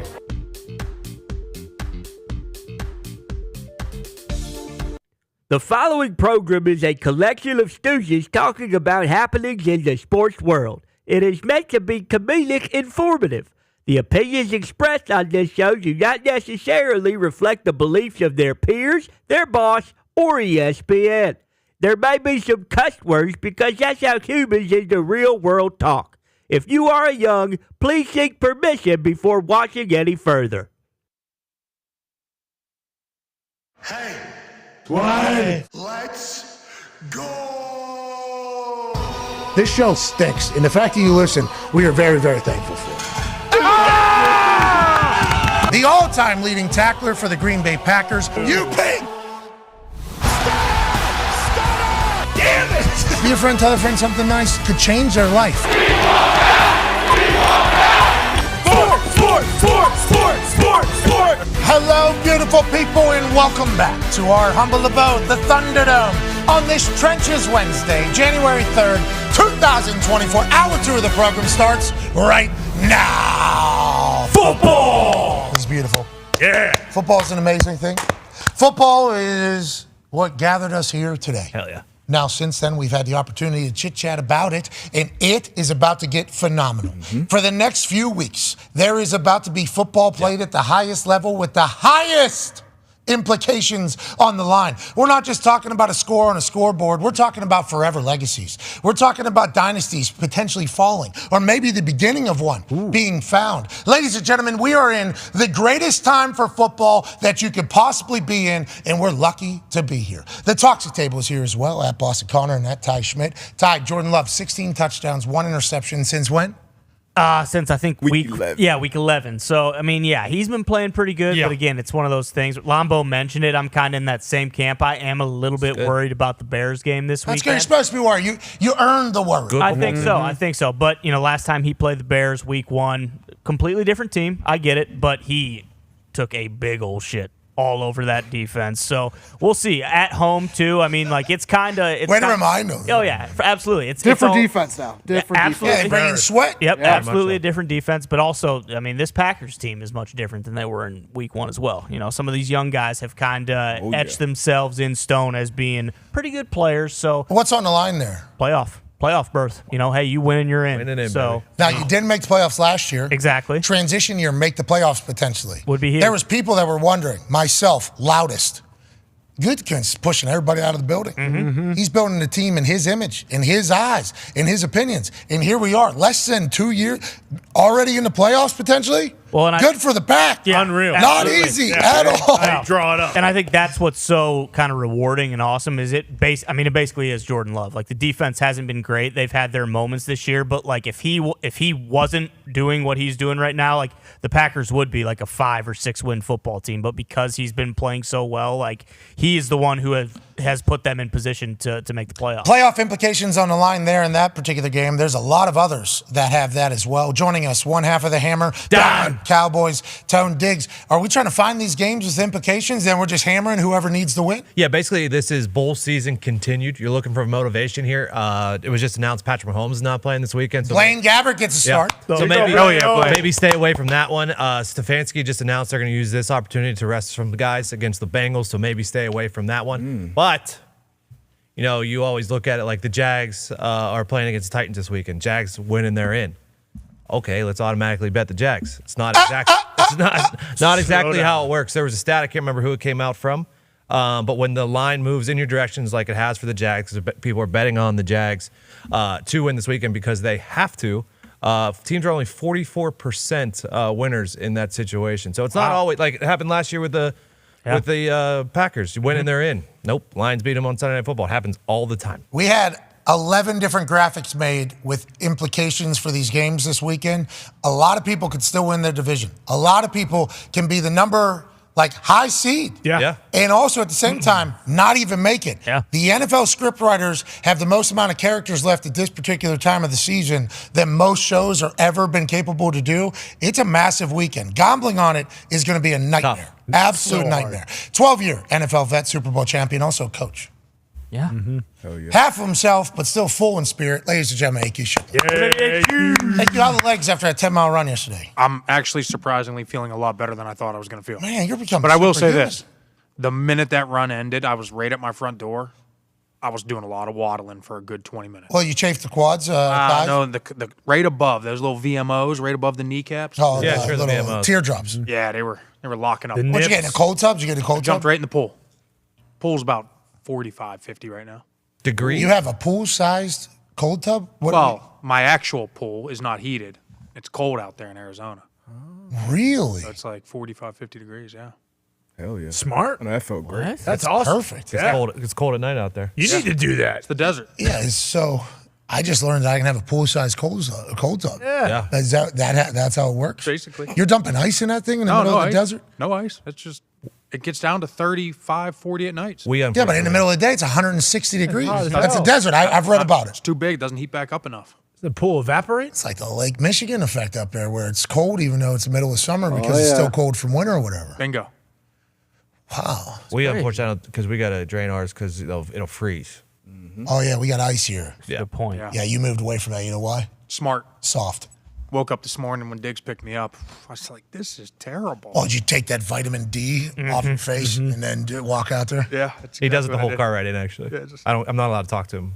So he's sitting shotgun. He's got his lotion that that's the only thing you brought. What'd I do with Yep, it? of course. What'd I do with that lotion? Packed it. That's the only thing you packed. only thing Pack you it need. into your Can't hand. DoorDash enough lotion for him to That's it. bop the hell out of himself all night. And he's got that vitamin D Yeah, thing. not allowed to talk to him. It's great to see you every week, dude. You've had a great year. Boy, you. Great to be with you. I don't know how that thing survives down there. Oh, my God. 9-year NFL vet. Darius J. Butler is joining us. D-Butt. Hell of a year out of you, D-Butt. Let's go. Hey, Great big Rose games. Bowl call. Big games, big incentives too for some players. Oh, yeah, we got a graphic about all the incentives. We'll get to that probably the third hour because there's money. Big money. Oh, yeah. $1.5 million potentially being earned. that's I a had big a $250,000 bonus in my contract, and I certainly knew it. And it was certainly attempting to get it, as is everybody else that has elevators, they started calling it, as opposed to incentives or escalators. Yeah, Like, you likely need to be escalators. earned. Is that an incentive? No, escalators, yeah. Okay. Are we speaking the same? It's the same thing. Yeah. And it is great whenever you hit it. I've always hit mine because you put a little carrot in front of the horse, going to run a little bit. Oh, yeah. And that is certainly What were yours? Averages? Pro Bowl. Okay. My first contract was averages, both gross and net and inside the 20. And then the last year of my contract, Bill Poley wanted me to hit 5-0 punts, 40 yards. But in the contract, we needed to gross at least 44, 45. So I said, Bill, you literally put $1 million bonus in my contract to average 45 yards. Yeah, but your next contract, if you hit this thing 5'1", 40 yards, we're fair catching every time. Yeah. I'm like, I also have the shortest average in the NFL. By a lot. My career probably not going to lie. Yeah, but that's what we need right now. I'm like, okay, Bill. All right. Thanks, Bill. Thanks, Bill. I'm going to punt it straight up in the sky. It's kind of what J.K. Scott does. Yeah. J.K. Scott does that. He's been a much better doer of that than I ever was. I'm not flexible. I can't even touch my toes. His head is. Yeah, his foot is right next to his head every single time. Fins up. I'm like, you know what, Black Bill? dude, hey, it was a black dude who used to kick for. I can't think of his name right now. Reggie? who? What's his last name? Roby? Reggie Roby. Waterloo, Iowa, native. His foot. Timex watch on at all times. Yeah, because he wanted to time his own hang time. Beast. Rest in peace. Love that. It's going to be tough. I don't know how he held the ball. You know, because how do you start the... Talented guy. So he, as soon as he punted, he was just looking at the stopwatch. Glancing. I can never do that either. Ray, dog. Absolute dog. Ray Guy has those pictures, too, of his... Yeah. Basically, every punter has ever been in the NFL is able to get their legs up next to their face. I would rip every muscle in my leg if I was to do that. So that's why Bill Polian's technique was impossible for me. But instead, I started throwing darts to the sideline. But those escalators, everybody knows about, and everybody's trying to get. How about player performance, too? Player performance is great. I always had playtime incentives, too, which was awesome. And mine were always 50, 75, and 80. So by about week 13, you knew you could cash in as long as you stayed healthy. Yeah, and also you go into week 16, you're kind of on a borderline of one of them, and you're in the other one. The teams know. Oh, they know. Yeah, the teams know what you. Sounds like the Patriots know. Oh! They know when to stop a guy from playing because he's a cancer in the locker room. But did you guys have team? Whoa! That is quite. Hey, remember we just got in this. Well, names were not said. Do you guys have team incentives, or is that like a quarterback? Yes, team rush normally. I think I tried to stay away from them because then you're relying on everyone else. Yeah, but running backs have like team rush. Yards. If we are above 15 in the NFL. Anyways, we'll get into them. That's a big deal. Joining us now is a man who has a lot of incentives every single day. Yeah, he does. He's got 10 kids. Yep. That's a lot. He's beat COVID 4 times. That kind of gets lost in a conversation. Hall of Famer. He's a college football national champion, a Super Bowl champion. He's won a match at the Ryder Cup against foreign celebrities. Yeah. Serious? Yeah, he did. Representing America. Saved a heart attack. Who? President of Ohio was a part of a situation where somebody almost died on green. Yeah. That person survived. Thank God. Nice. Partially because he saw this man's face. Yep. Ladies and gentlemen, AJ Hawk. Oh. AJ, how you doing? Oh, I'm doing great. How you guys doing? Really good day today. Really good. Yeah. Really good day today. Yeah. Nice. Yeah, I got to sleep for the first time in a while. You know, woke up this morning. Whoa, that's what it feels This like. is fun. That was good. You know, it's been good. It's been really Pretty drama free today. How about no drama today? You know, it's been all good. Yeah, it's been great. I didn't catch the This Day in History segment yet, but I'm looking forward to it eventually, Con Man. I mean, there is actually a great this day in history. 2 years ago today, Big Ben played his final game at Heinz Field. Thank you, Seven. Love you, Seven. Love you, Seven. January 3rd, 2022. This particular hand signal, sign language for I love you, took the tractor another round. Yeah, he did. At Heinz Field. He did. It was before it was Acrisure. That's right. He dropped high-fived everybody, helmet on still. Yep. Oh. Way around. Well, that was the house that Ben built, so it was good that it died with him, too. I mean, we got another this day in history. I'm glad. Last game ever played at Heinz Field. Wow, this 2 years history ago. really, Holy hell. Holy hell. Little double This dip. day in history is really doing it, huh? Picking it up. I wish you nothing but the best, Love you, says. Miles. Have a good one. He goes, I hate your other quarterback. I tried killing him, but I don't know you, if he Seven? said that there. That's what he said. But he said, but you, Seven? Ben actually told him, Bake, wait till you see how this ends with you in Cleveland. Yeah. It's going to be pretty wild. That's Coach Tomlin. Who's that? All right. Joining us now is a man who probably has some thoughts on this day in history of sports. And he better come with something. Remember, we're breaking news today. That's right. Yeah. That's right. I forgot about it. This guy. He's starting it. News breaker. Yep. Ladies and gentlemen, future first ballot Hall of Famer, a man who's in the Houston Texans Ring of Honor, an absolute stud who scored touchdowns and sacks, picks and tackles. And now every single week he comes on and talks about his soccer team. Ladies and gentlemen, J.J. Watt. Wow. Great What's going on? Great shirt. Thank you. Great hat. Thank you. How we doing? Great. How you guys doing? Love to see it. Great. Just happy to be here. 2023, this day in sports history. Whoa. Actually, it's 2024. Hot start to the day for me. JJ's high right now. You take edibles, JJ? What the hell? Yeah, lots of them. Just absolutely mowed them down this morning like a bowl of cereal. Yes. Okay. Okay. You and me both. All right. So now that we have that established, Nice. this is great. Is that the breaking news? This is phenomenal. Yeah. Is that the breaking news? Is that what it was? Oh yeah, that's it. No, it was my breaking news was actually that I know absolutely nothing about the Epstein list, but I don't want to get in trouble. JJ. Justin James, you son of a bitch. Why would you throw us in that pool? That's Big J, baby. That is BJ, isn't it? Yeah. All right, put it on I TikTok. know nothing. I don't want any fights. I don't need anybody calling me out. I don't want any lawsuits. I know nothing. Dude, I was taking the trash out to the road last night. Pitch black. I'm reading everything everybody's saying. Mm-hmm. I'm seeing it all. I'm walking those trash cans. I'm like, I'm pretty vulnerable. why am I out here all alone right now? You know? And I'm like, I like ran like a kid. Tone Diggs used to live up the hill. Okay, so I lived out here. There's a massive hill. It's a Pittsburgh hill up at the top. There's a lot of people that lived up there that I knew. So I used to hang out up there a lot, you know? But you walk home at night. Down that hill, it's a long way. It's just natural. Somebody Yeah, a little bit quicker. Yeah. somebody's behind you. I used to sprint. Might be my knee problem. Might be my knee's problem now that I think about it, because the grade on that thing would certainly have a truck off-road thing if it was a highway. Ill place stop sign right in the middle of it. Too. But yeah, can't with boom coming right through there. I used to sprint like, somebody's gonna kill me. Somebody's gonna kill me. I'm all the way down, right, all the way to my house.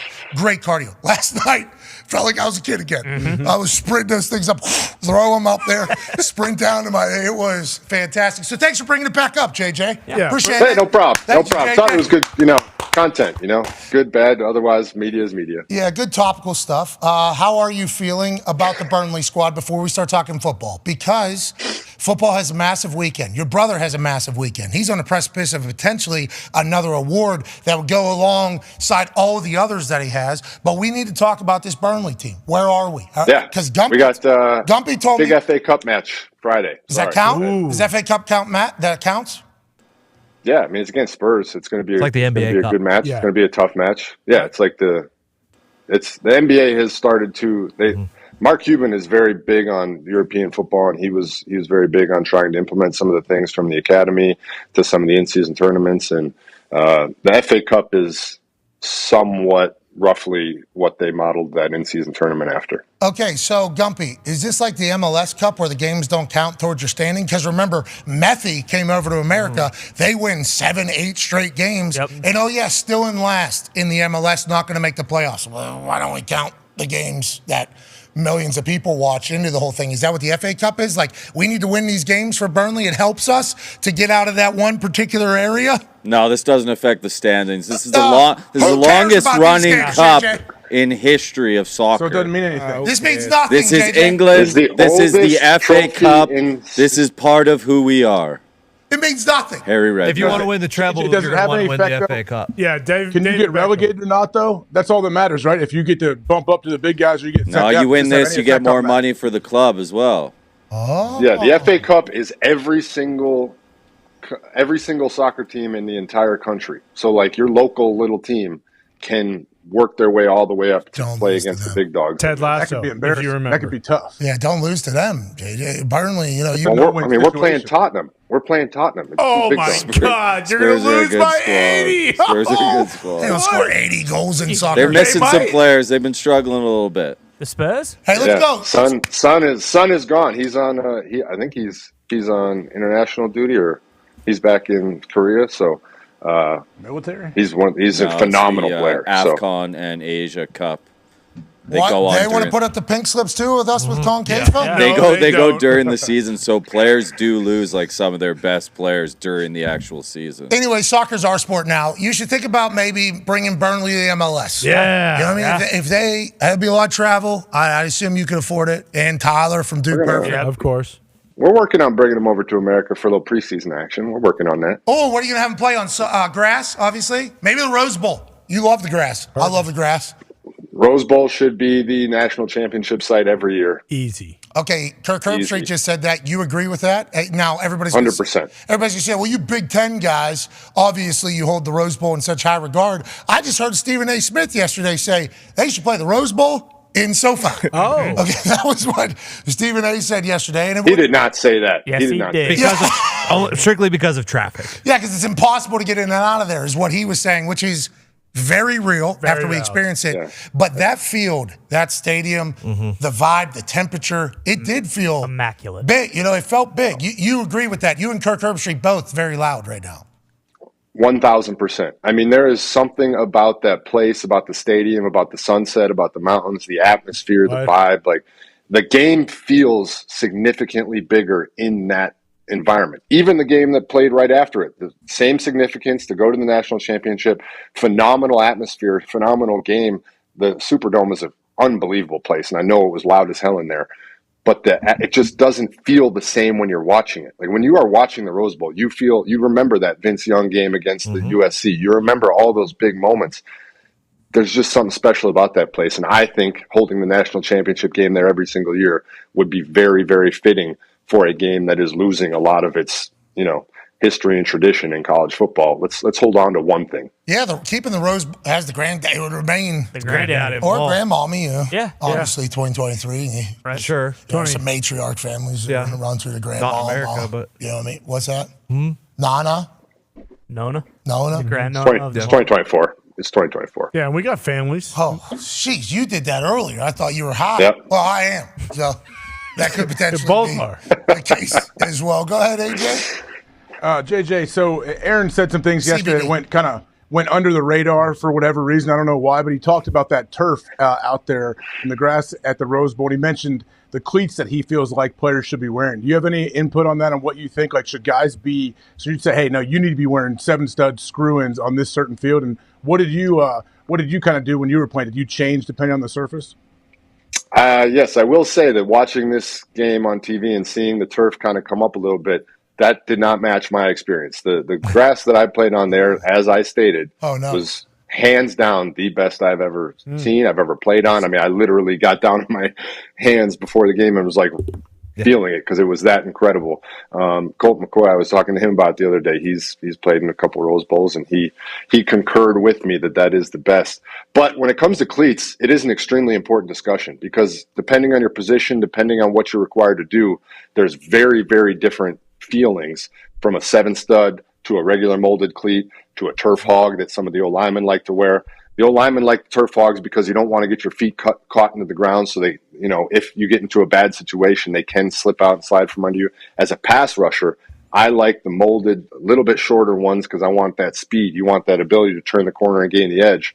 When you switch to a 7-stud, which for people that don't know, it's a little bit longer. It's those screw-in cleats that you can definitely get better grip, but you do sacrifice a little bit of that speed. It takes you a little bit longer to get the cleat out of the ground as you're trying to turn a corner or as you're trying to accelerate. So I tried to hold on to the moldeds as long as I possibly could. The only time I ever wore a 7-stud was if we were in a truly, truly bad situation.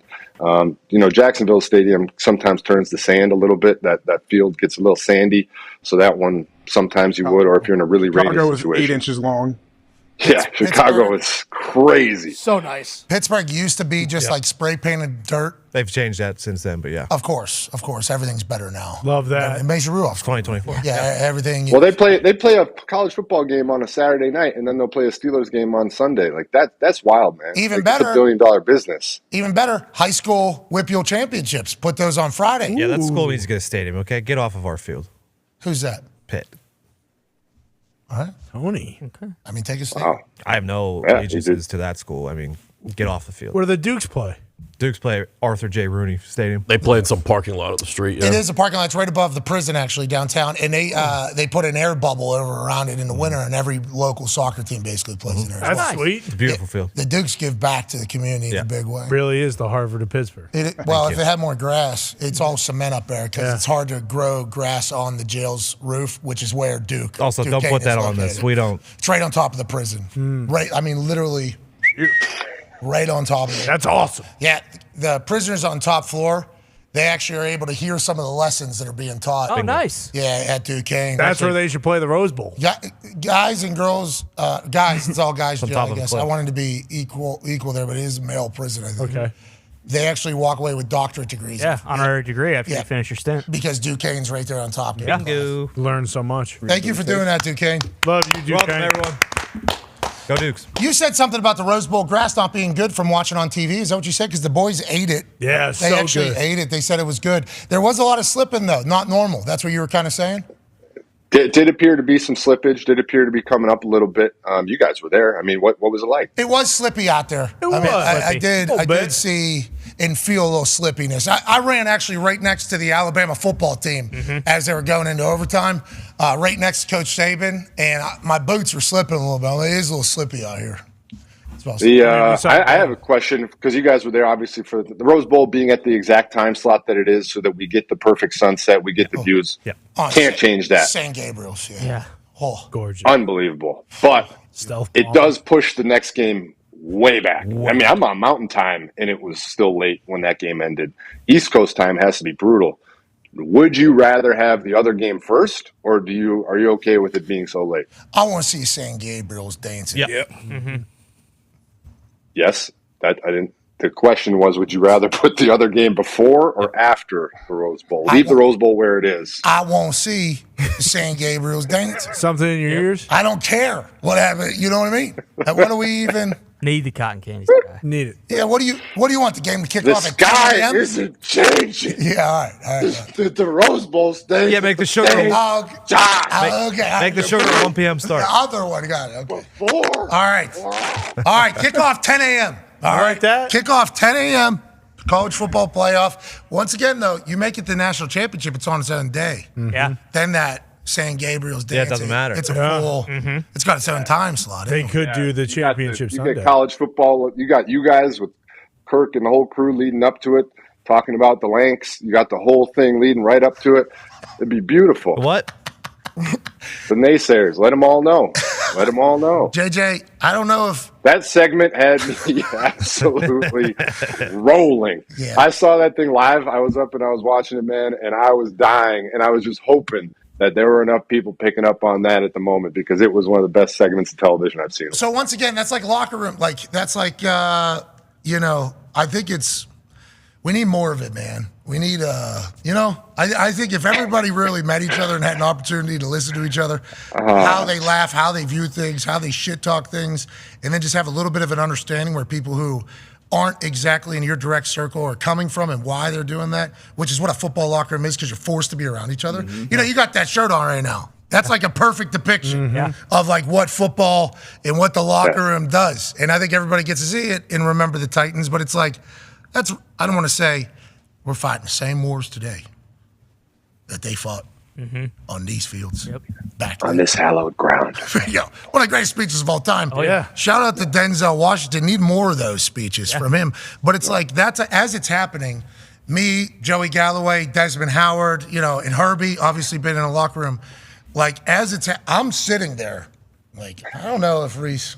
And when he said, I was so confused because I didn't know what it meant, and then he started to say it, and I started to figure it out, and then I was like, man, I don't know if that's the phrase. And then when you said it, I absolutely lost. JJ, I was just like thanking God for Reese. I like Reese. Yeah. I like Reese a lot. Man. I saw him leading right to I saw him just driving himself right off a cliff. Yeah, what are you doing? As I'm sitting there, I'm like, we're at the Rose Bowl, And he's like, hang on. Brand Lank, which stands for, and I'm like, oh, Reese. This is going to be interesting. He's going right now. How's he going to do this? Is he going to go, no, and then he's going to make me say it? Yeah. In my head? Pat, go ahead. Like in my head, I'm like, what are we? So then whenever he dropped, the sigh of relief from my body, I mean, I felt like I had an anxiety ball, like inside of it for him, just like a discomfort. And then when he says naysayers, it's like, oh my God. Thank God. I almost felt like That's why I was like, whoa. Interrupted him completely just because of how much I was going through next to him. And then obviously Joey and Dez reacted the way. Oh, man. Joey That was perfect. Huh? Camera crew knowing to pan out, get that full shot. Yeah. Oh, yeah. To see everybody Zoom out, reaction yeah. was perfect. Joey having a paper towel. Yeah. What a scene. Lucky to be there. But once again, that's football, baby. Hey, Yeah. that's literally what football does. Real life. Yeah. Lucky to be a part of it. But it is, I'm very thankful Reese is still a host. Yeah. And nobody is mad about it. Right. Because I thought there was a time where we just lost a good guy. Good run. We just lost a good guy out there. Conman has a question for you, JJ. Yeah, JJ, heading into week 18, obviously there are some teams, biggest game of the year gearing up. What's the mindset for some of those, and how many games like that did you play in? And then on the opposite side of that, right now, should I be expecting a lot of, players of the Patriots or the Cardinals to be like packing their bags, having everything ready so that when they come home from their game on Sunday, they can just head right to the airport and go to wherever vacation they've been planning for the last couple months? Yeah, I think I do think you have a little bit of both there. On the other side, there's some games this weekend that are literally playoff games. Like you win it and you're in, you lose and you're potentially out. So it's fascinating from that standpoint where it is a true playoff atmosphere. You are preparing as hard as you could possibly prepare. The hype, the buildup is all very real. Unfortunately, I've also been on the flip side of that where there is literally nothing to play for, and it is pure pride, and it is pure just going out there and trying to play the best you can. Absolutely, there are some guys with the keys in the ignition of the car ready to go. They have their lockers packed up. Everything is all set. They have their plane tickets booked. Everything is ready to go out the door. But there's still, at the end of the day, you are still a competitor. At the end of the day, you are still at the core an athlete, somebody who wants to go out there and win. I think Vrabel had obviously the great press conference this week. Like, when you step onto a football field, you go across those white lines. It doesn't matter what the record is. You want to put on a good performance. You want to win. You guys have talked about it a little bit. There's incentives that guys are playing for. There's different things. So at the end of the day, you still want to go out there and you want to win football games. Fascinated to see what some of the teams that have already locked up first place are going to do, like the Ravens, obviously. Lamar, is he going to sit? Are you going to sit more of your guys?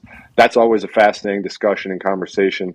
To see how teams handle that and then to see how it pans out for them. Patrick Mahomes will be resting. Blaine Gabbert will be playing for the Kansas City Chiefs as they've locked in the number 3 seed. Joe Flacco's also sitting out. Joe Flacco's resting, going back to the couch for a night. Smart. Kind of keep that perspective and the hunger alive for Joey Flack. What a story he has become. You mentioned something there about Week 18 and incentives, and I think Flack's got a few. D-Bud has a question for you. Chris Jones might too. Stone Cold Jones. $1.5 million. Yeah, that's a big one. You have any experience with that, JJ? Week 17, week 18, out there chasing in incentives, probably a couple million on the line? I actually had a funny situation. So I didn't in my second contract, but the one here in Arizona, I did have like a number of sacks gets you this or that.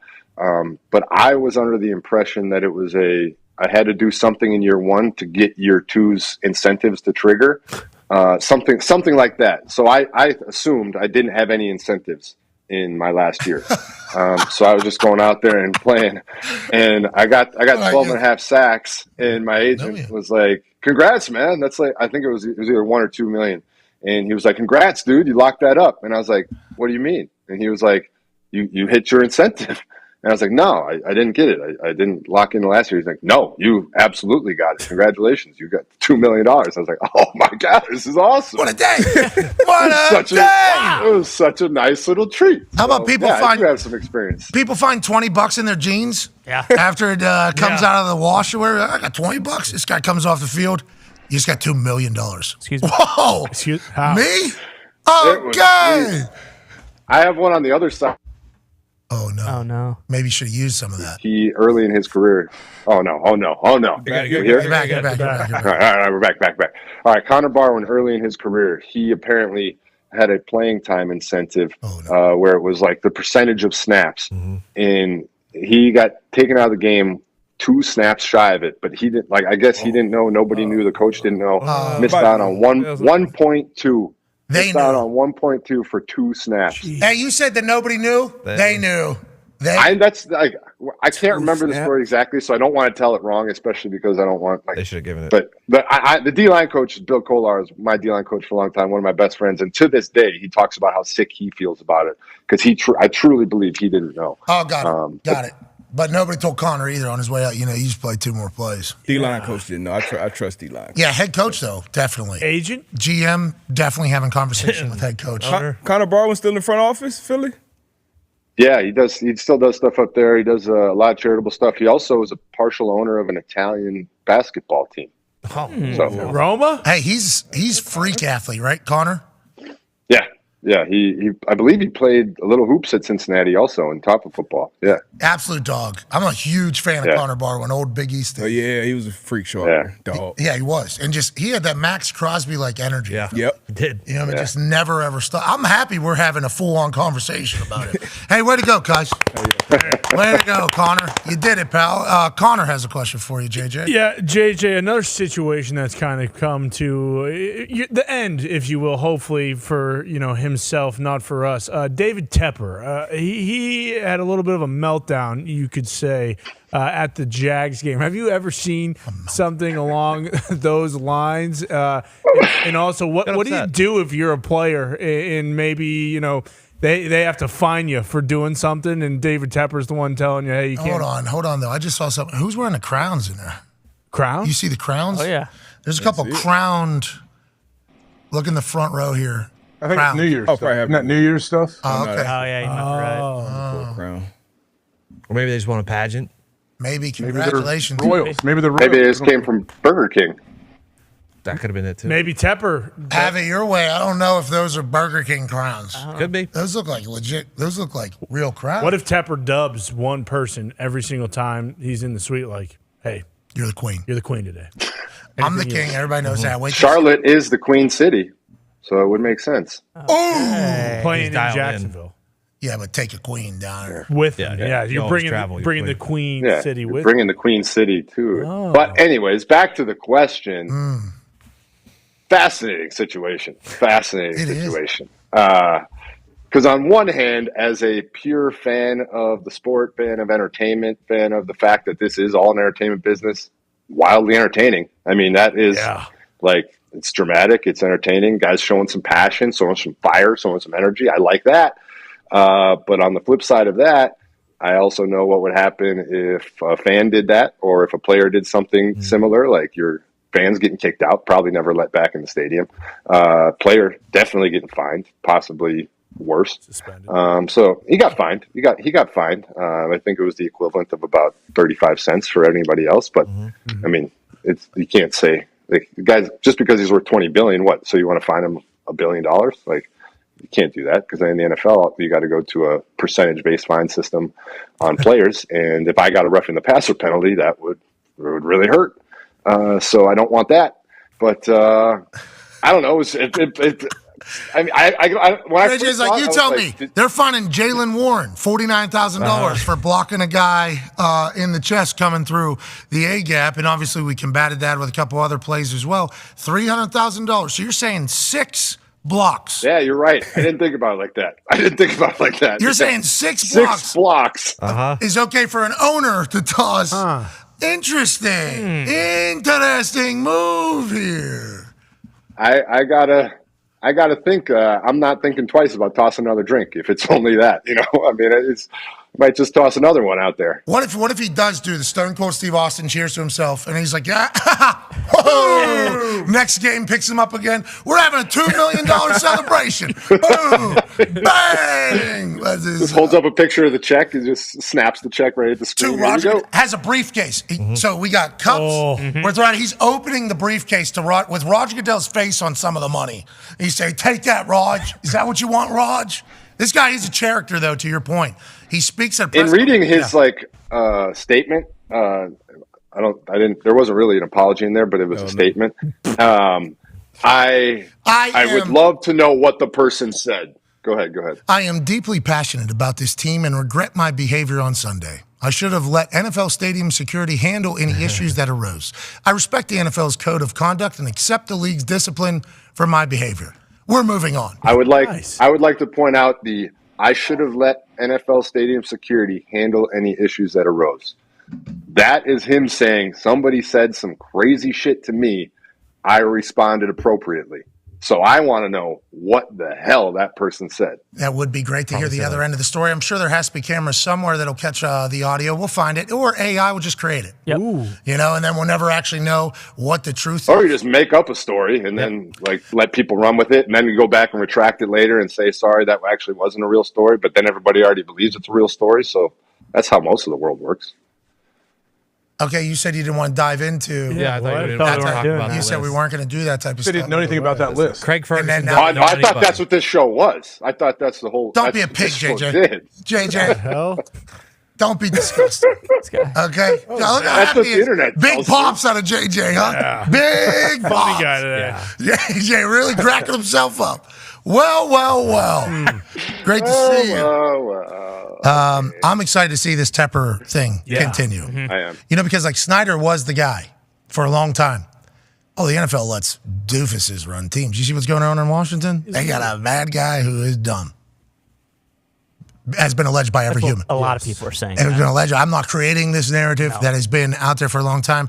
They kind of force him to say, "I'll see you later. You're going to get out of here finally," after years and years of us thinking they're going to do that.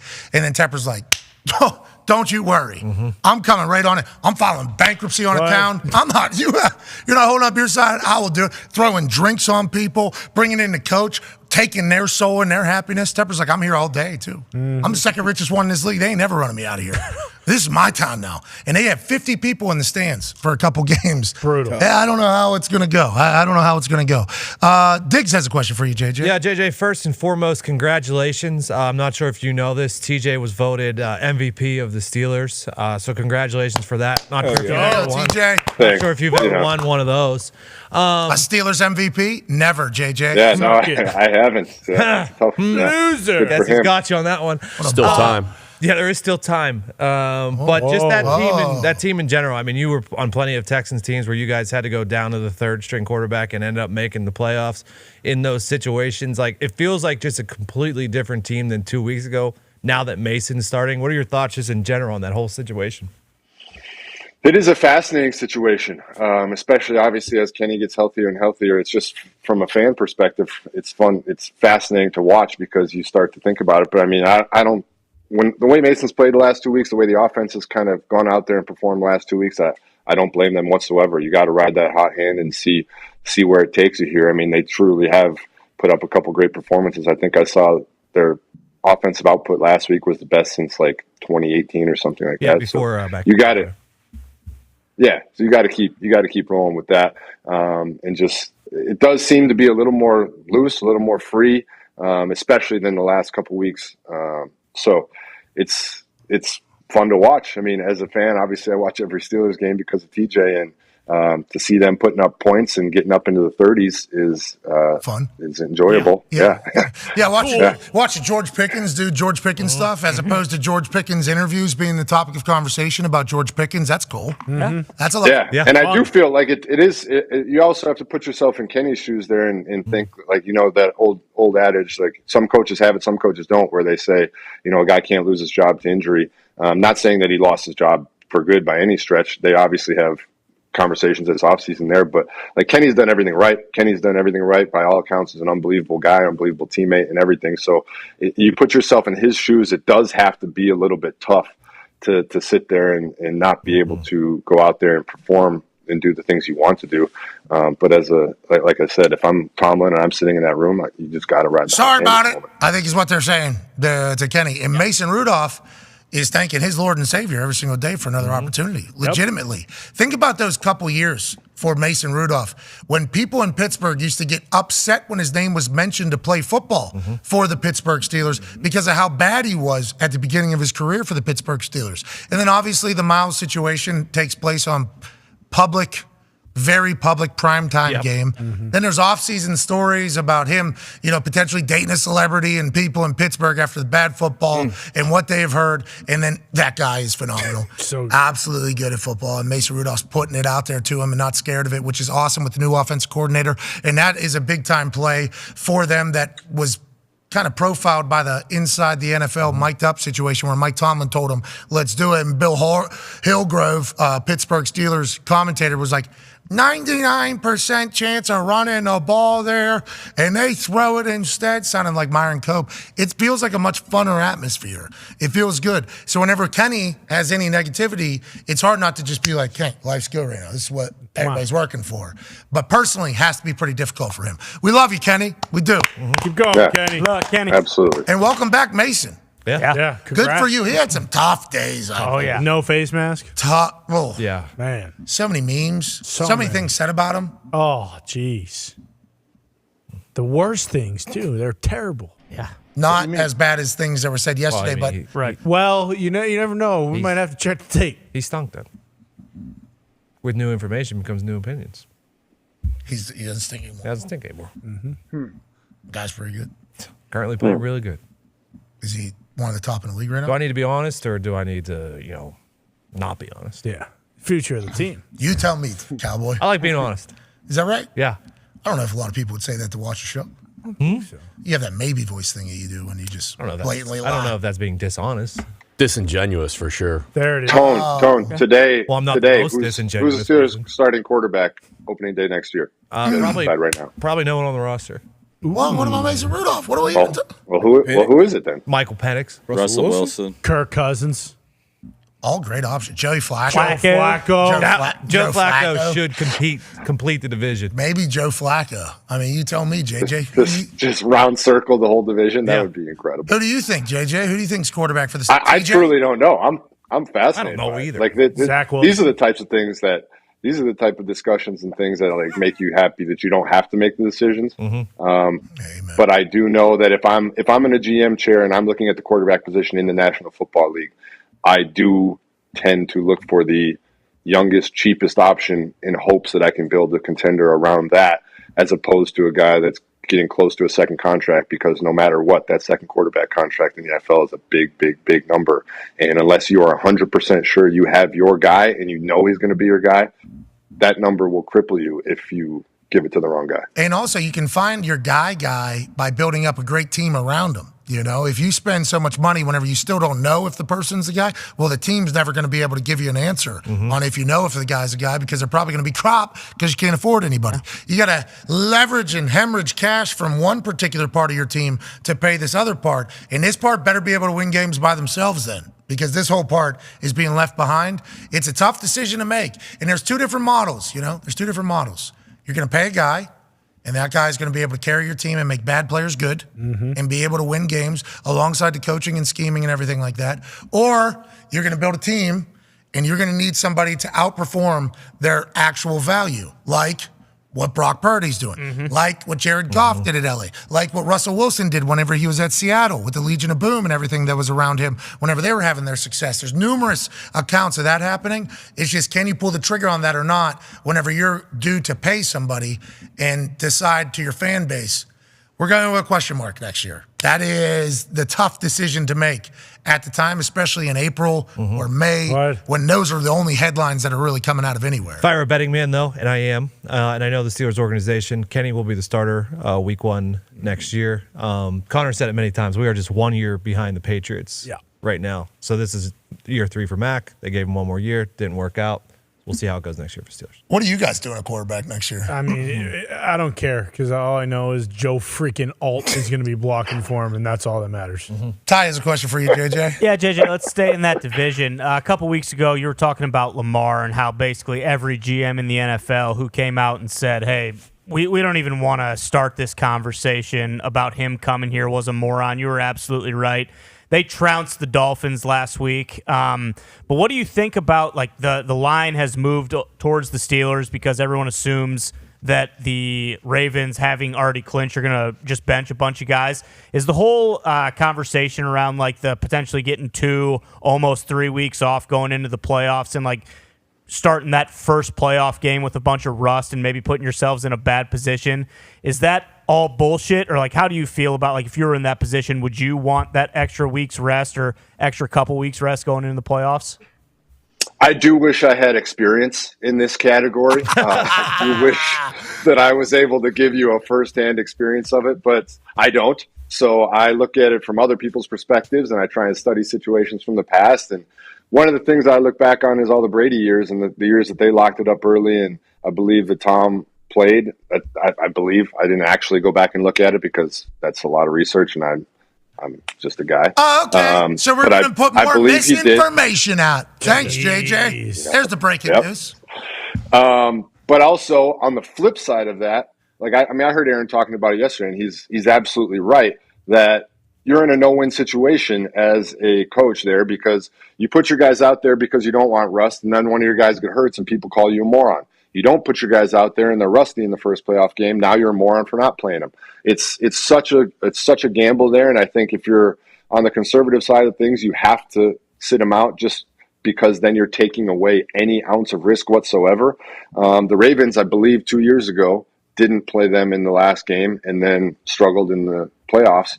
So does that weigh in their mind at all? I don't know. I would personally, if it's up to me, with how injuries and everything, I mean, you look at Bradley Chubb, you look at some of these situations late in games, like I'd rest them. I'd rest them, let them rest, have some hard practices, make sure that they're staying in shape, but I rest them. Well, it's 90% luck, 20% skill, 55% concentration, will. 5% pleasure, 50% pain. Yep.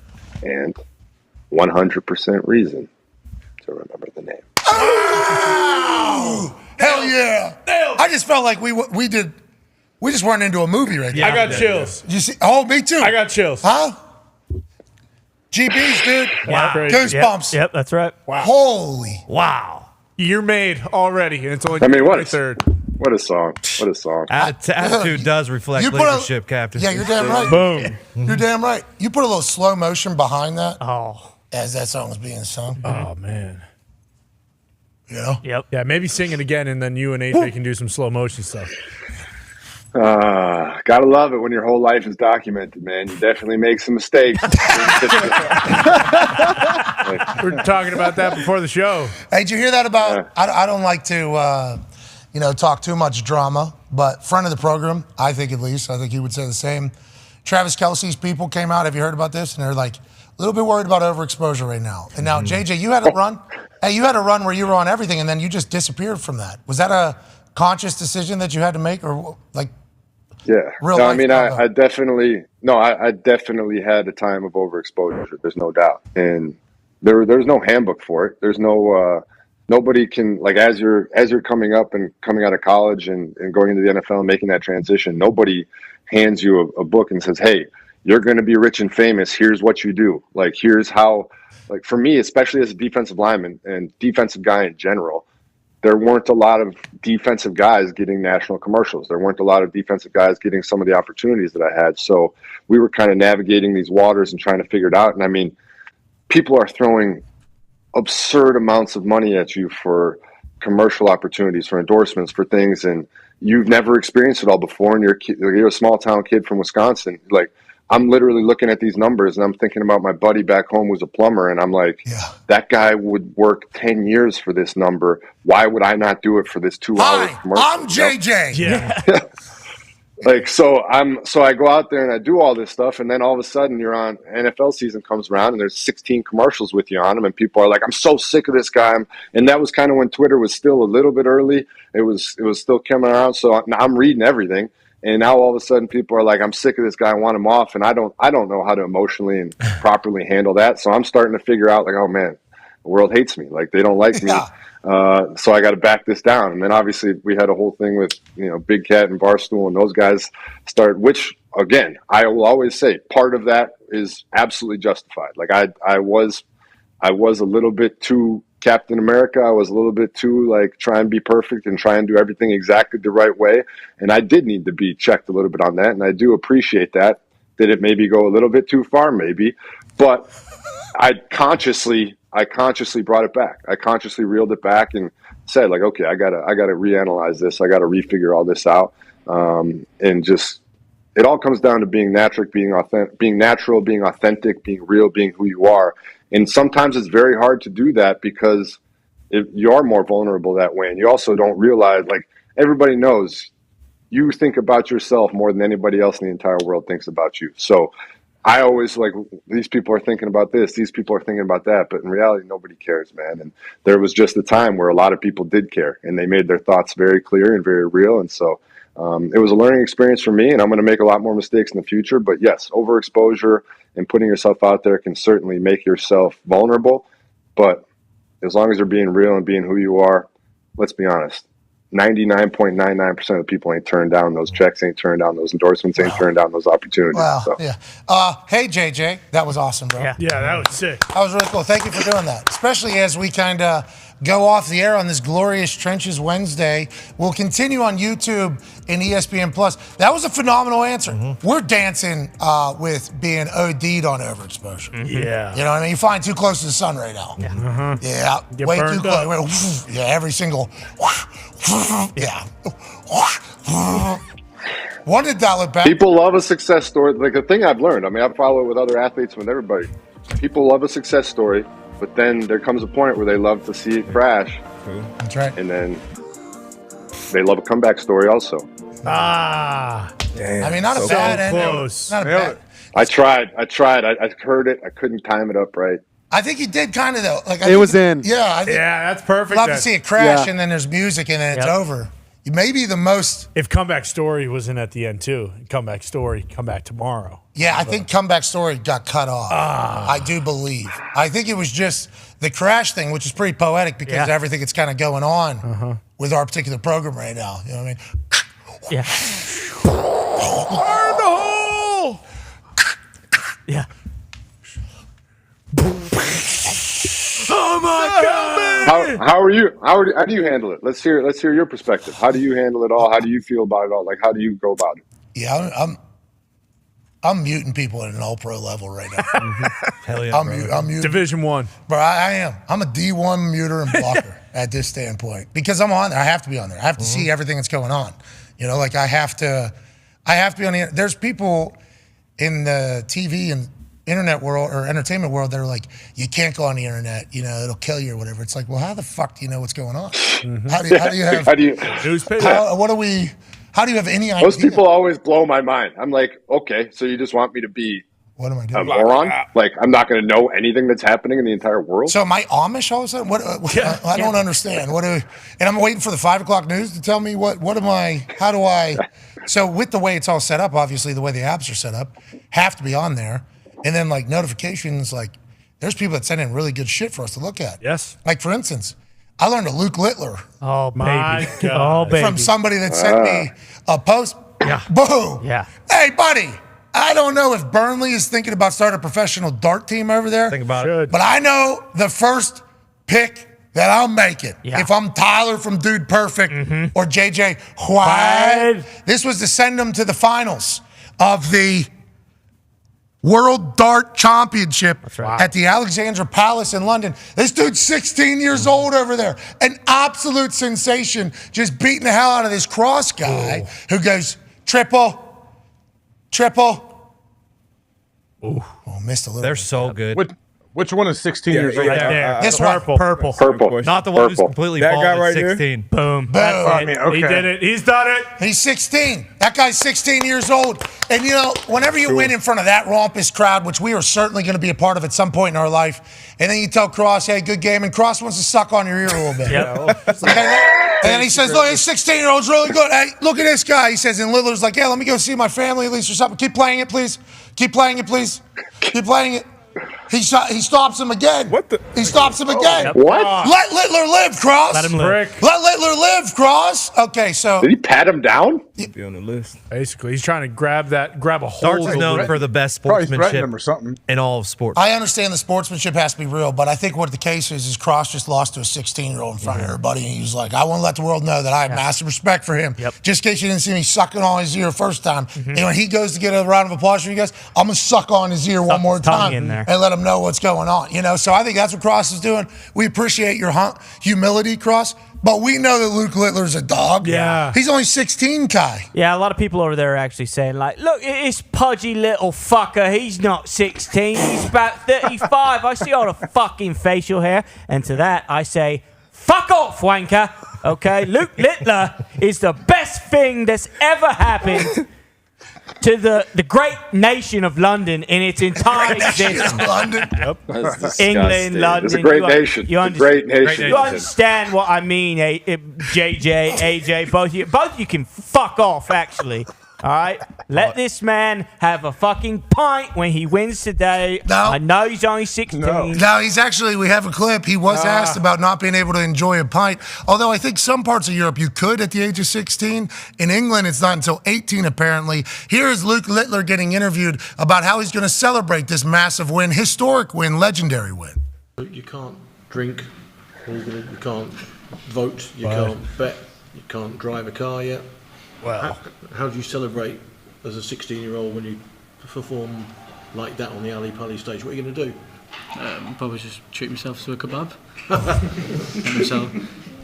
get myself some bottles of Coke, bottles of Fanta, and probably treat myself to some more vapes. So he's getting himself some more vapes. He's going to have a bottle of Fanta, I believe, a Coke, and a kebabs. I believe is what he's going to do. Luke Littler is a weapon. Yeah, he's a dog. I mean, I said it before. I'm questioning, what kind of vape? Does he Juul? Does he use one of these other things? But it just hit me. I'm just glad that they call them vapes and not what they call them cigs. Thank God that they're at least transitioning into the next era of smoking in the right way. Yeah, he's talking about a nickname for cigarettes over there. Mm-hmm. There's a lot of different uses of the English language between us and them. I found that out whenever I was with the WWE. Sure. The world finds out about it every once in a while whenever there's a British meme that makes its way over to England or to America. That's certainly something, but I didn't know you could vape at 16 over there. Oh, you can vape. If you have a mouth and you want nicotine, they will find a way to give you a vape because, there's a lot of conspiracies, and I don't want to go into it too much. Not on this day. But I know. On this day. I see clearly that China is making all the vapes. That is what they're saying. All right, here we go. That people are seeing This is clearly. how it started yesterday. This is I'm exactly just saying where we were. That's what's being said. Let's get back to Luke Littler. Yes. Personally, I enjoy that he uses a toothbrush seemingly to brush his teeth and not a pile of rocks like most British people. That's a good point. That's old. That's from the Austin Powers. I think He's got a beard coming in there. He does have a beard coming in. 16. Phil, CFO Phil, he got a beard in 8th grade. Mm-hmm. So the guy he's playing for the championship tonight beat him. Humphreys? You mean Humphreys? Before he said, I was 12 years old. I let him win. Wow. He's got a chance to be the next Van Gerwen. He does. So Luke Littler has played 6 games to get to this point, has beat 4 seeded players, including 2 former world champions. Oh, no big deal. So his road here to the finals has not been easy at the Alexandra Palace. He's going to take it home, too. Feels like this is the beginning of something. We might be in the middle of watching the Littler dynasty take off in London. Look out. And that's something we need to appreciate, AJ. Yeah, I don't know. Do you think he has sustained success in his genes? Do you think it's going to happen? Yeah. What in his genes? What's so funny, AQ? What is so funny? What's so funny, AQ? I loved AJ's answer right there. Like he wanted no part of answering that for a second. 0 part. Littler's kind of cheating also, too, because all the other players are bombed out of their mind, like they're hammered. That's not true. They are not. That is not true. Disrespect Yeah. darts. Did you see that crowd? You think that crowd showing up for a bunch of drunks throwing darts? I love darts, and no one respects it more than me. I have. That's not true. That's not true. Definitely not. That's not even true. close. Yeah. Also, JJ, I will take it from. No. I'll take it from these other guys. I don't fucking need it from you right now, okay? Whoa. Why am I on it? Because I thought we were friends. Well, you're all of a sudden a dart connoisseur. Well, you Where should did have that heard come about from? fantasy football. Dogecoin. I'm sorry. Do you have a dart machine in your basement? Oh! That is real. Tone does. He does. Fun. Joke's on you. I don't have a basement. Oh! Lives in the desert. Bitch. Sorry, I don't live in a compound. Oh! True. You've made space. He certainly has room to throw darts, but you do appreciate a good dart game. Yeah, we grew up on it. Nick's house, we always pregame playing darts. And I saw Cork or plastic? Cork or plastic? Cork. Got plastic at the house now. All right. What about now? Got plastic at the house now. Yeah. A little different. Wait, Same what? word for it. What? He's got babies. You have a plastic in your basement? Oh, I'm sorry. Have you ever seen a dart machine at a bar being Cork? If you find one, send it to me. I'll get it. Eat your shorts. Eat your shorts. This isn't. You can't have plastic. This isn't You can't camp. have a. This isn't Camp Onawana, JJ. We hold you in our hearts, and when we think about you, it makes me want to fart. This thing came apart. Yes. Shout out Donkey Lips. Yeah, Littler taking shrapnel. I have a friend from Ohio, Okay. Centerville, Ohio, who's a professional dart player. Okay. And by professional, he goes to the tournaments every weekend. Ooh.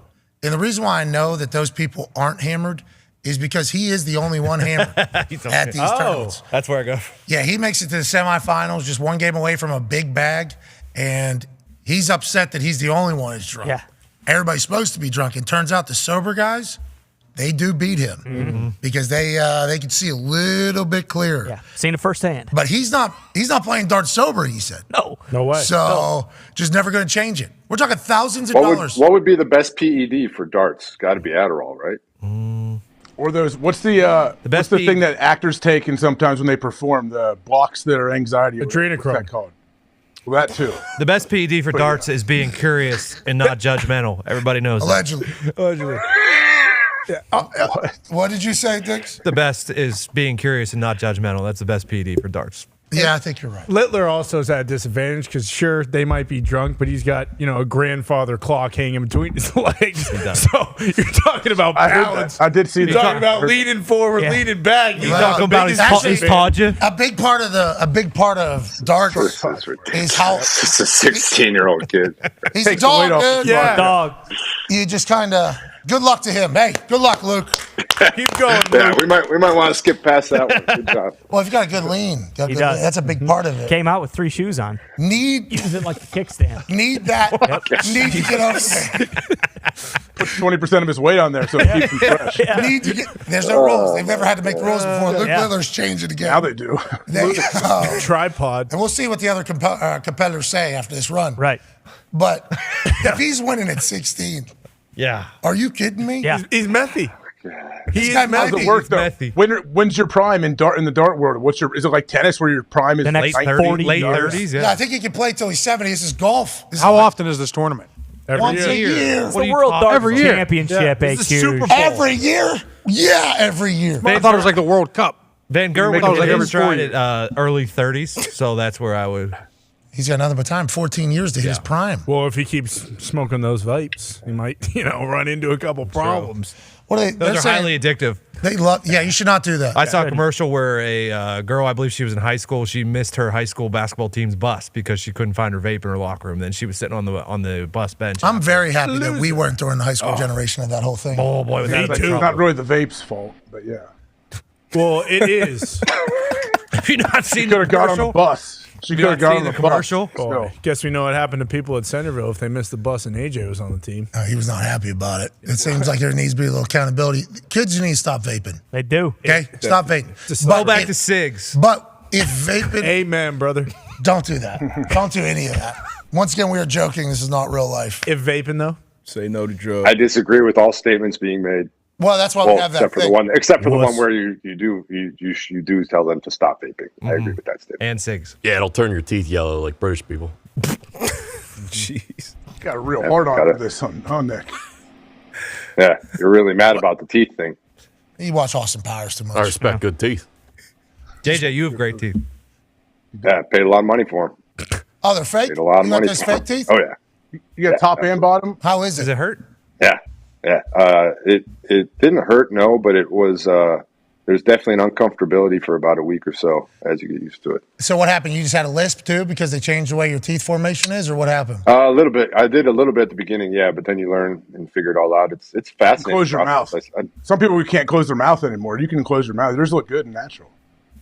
Thanks, I appreciate it. I think people can definitely tell, but I don't care. I was like, yeah. I don't know. I don't think I brought it up. I did not know. I had no idea. Because they got a shape too. They got like real shape to it as well. I feel like that was probably on purpose, if I had to guess. We had a guy on our team down here who had him, and I always told him, I was like, dude, I've never seen a smile that good in my life. And he was like, yeah, this is the guy. And I was like, oh, I would like to go to that guy, and I did. How long have you had that set right there, grill?